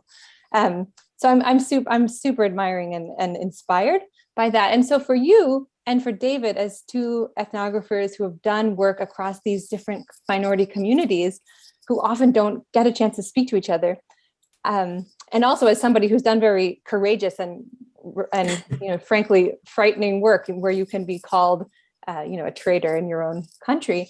If you had the funding and you had the means, what project would you imagine for both of you, David and Lucina, between Armenia, Azerbaijan, Artsakh?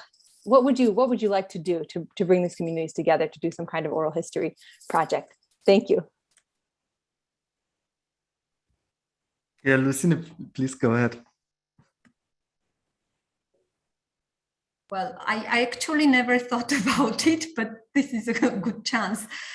Maybe I would love to have cross-border, multi-generational oral history project involving different spaces where people used to live together, or maybe even not together. But that would involve really recording of long stories, personal ones. That is what I would go for, and to see how they imagined the place. How they see the place they used to live in, their imaginary maps but also real ones, and these kinds of things probably. But this is really something I didn't think for really long. So maybe I need more time, Anush, to reflect on it.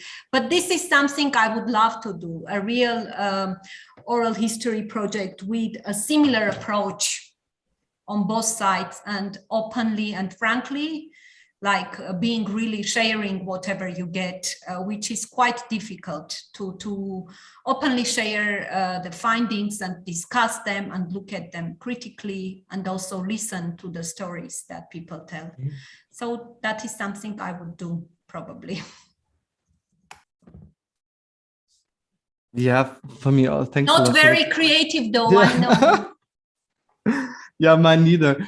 But I was thinking, like, first of all, of course, right now, I'm not sure whether something that specifically targets like collective violence and memory is something that can work. But I was thinking maybe also in line with what Lucina was saying, something like a multi-generational or a history project, maybe on the urban space of Yerevan and Baku, for example, like, and then to try to not specifically maybe even address the question of this ethnicity, but it's something that inevitably in such a multi-generational study would come up. Yeah. Also. Or maybe Shusha, yeah, exactly, yeah. But maybe not directly with this question of, you know, because I was thinking that this is something that was maybe possible before the war, but right now, but Lucina, Gayane, you know this far better. I mean, yeah. Well, the question was not about what is possible, but about what you would like to do. And it's different because many things that we would like to do are not possible anymore, or were not even possible before. Okay, so but I would also work among Udins. Has there been any work done on Udis at all? Do you know? Is there like a monograph on the Udi community of Azerbaijan that I could pick up and read? Ayane, you would be better to speak about it. Yes, first of all, Lucina's mother, Haranush Haratan, had her dissertation was about Udis community in Azerbaijan in Soviet times, and she had very deeply worked on the starting from medieval part, and she did the field work among the this community. But today also we have another book which is almost ready to be published on Udis, but it is much more some kind of compiling from different sources. There is no, I think there is no very new words on these studies. The author Grigori Ayvazyan, I think it will be very soon started. But I'm very curious, and I want to see the new work by Hranush, because I know she has prepared a huge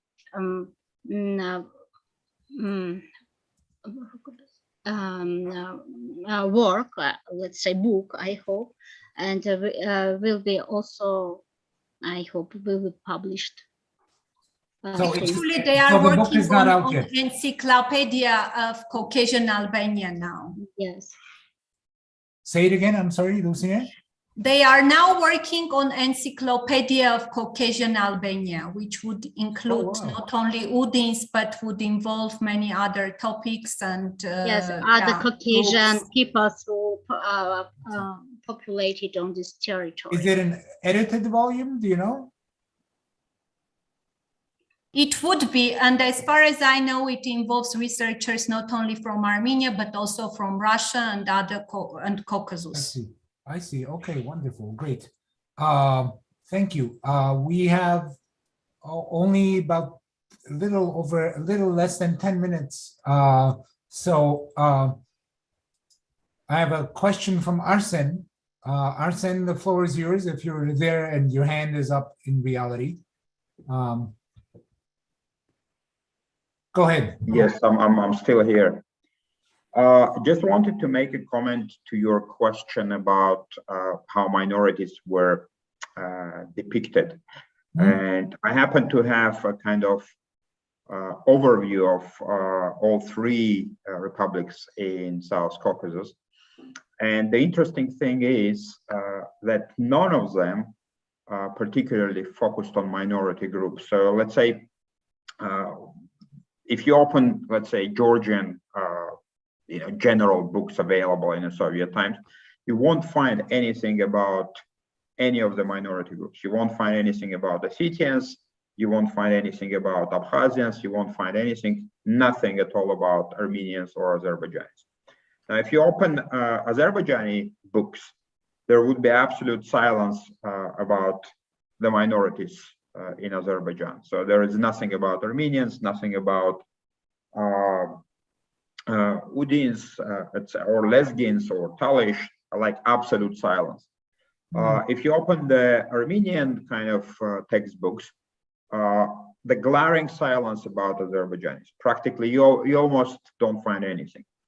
Now, Anush, actually in her discussion, in a way highlighted why the Kurds were being kind of, given all these opportunities. It was a project to kind of project soft power towards Turkey. But at the same time, interestingly enough, each of these republics had a minority group, usually residing outside their own republic, that they would be sponsoring research about. For example, in case of Georgia, those would be the Udins. The Georgians invested quite a lot of efforts into investigating and researching Udins for the religious reasons and also for ethnic reasons, because Georgians could prove that since Udins speakers of Caucasian language is related to the Georgian language, and Udins are also like religiously close to Georgia. So this was the main reason why the Georgians would be investing a lot of research effort in Udins and ignoring, let's say, their own minority. So this is like a much bigger kind of pattern that we can observe in a region. So it's not just Armenians who were ignoring Azerbaijanis. It's like actually everybody was ignoring the minorities groups that they kind of considered to be as troublesome. Okay, great. Thank you. I have one more hand up. That's from our distinguished friend Ron Suni in Michigan. Ron, the floor is yours. You have a question or a comment or a lecture? All three. They come together. Now, first, I want to say thank you, Sebu, for a wonderful conference. It was extraordinary and interesting. It went into the nitty-gritty, the small things, as was just discussed in some of the talk about recent scholarship. And it also had some grand, larger themes. And I particularly want to compliment the last panel, the roundtable, because they raised the central question that you and your colleagues had posed at the beginning of the workshop, and that is, and I just want to say a word or two about that. Is the sword mightier than the pen, or is the pen mightier than the sword? And I think the speakers in this panel showed these are two separate things, that what we do with pens, which is usually either insignificant and doesn't have great effect, still can have some effect. Now, what it seems to me the best of scholarship does is critique.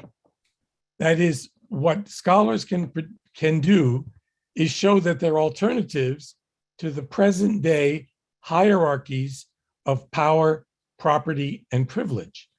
And they can, by showing that things were different in the past, or things are different in other societies, primitive, developed, whatever, or that they can also be different in the future. So it might be a very small thing that scholars have to contribute. That is but it's a very powerful thing. And that is the idea that there are other ways to organize societies, to produce greater freedoms, democracies, socialism, whatever you prefer. And that's what we do. And you do it through a technique called critique. You do it by, in some ways, doing histories or anthropologies or political sciences, which are subversive of the present, which undermine the unquestioned assumptions that people think are normal common sense. And I think we do it pretty well. But then, I think it was Lucina, but others mentioned this as well, you'll be called Davajan. You'll be called Yohayin. You'll be called traitor. But you know what? It's a great place to be. Why? And why do I know this? Because I'm older than you guys. I'm the oldest one here probably. And what I've learned is what you might write in 1988 or 1972, and by the way, the Baku Commune has been published in Turkey and is read in Azerbaijan. What you write a generation later actually does have effect. Not immediately. You have to wait, you have to be patient. But eventually people come around. And someone said somewhere, I think David said, Gramsci said, truth is revolutionary. And that's what we're about. We're about truth. And I think, Sebu, you can take some pride in this conference that you said, we ought to do what we do best, which is tell the truth, no matter where the facts fall. Thank you guys for this wonderful conference. Thank you, Ron, for that comment. The only thing I can add to that is to say that I'm not as optimistic as you are about the truth. I think the truth has been under such tremendous attack from all directions, left and right, but especially left as well, from the 70s onwards, that the very notion of what is true, what is truth, what is reality is very much up for discussion and debate. And some of that may have consequences that we may not like always. But I get the spirit of what you're saying. Thank you for making this event as good as it is by joining us, Ron. And on that note, I'm sure we have a lot to say, but I think it is 3:02 exactly. We're supposed to end at 3 o'clock. And a certain part of me that is the Occidental part wants me to end right now and move on and thank everyone and so on. But the Eastern part, I suppose, if I'm essentializing here, wants to continue with more discussion. So I'm going to actually in this, I'm going to be Occidental with time. But the Eastern part is very late now. Is very what? The Eastern part is later than the Western part now. Is later, and for their kind, at least for their sake, we should end at exactly at 3 o'clock. 3 o'clock in Armenia, no doubt. Thank you all for being here over the last 2 days. I'm especially grateful to all the panelists and discussants. Thanks to Anne Karagosian, the director of the Institute. I'm hugely grateful to Hasmig for pulling all these diverse pieces together at the last minute or as we were moving along and doing it with such grace. And most of all, thank you for the audience members who are still tuned in and listening. For those of you who missed segments of this conference and are still interested in listening to it,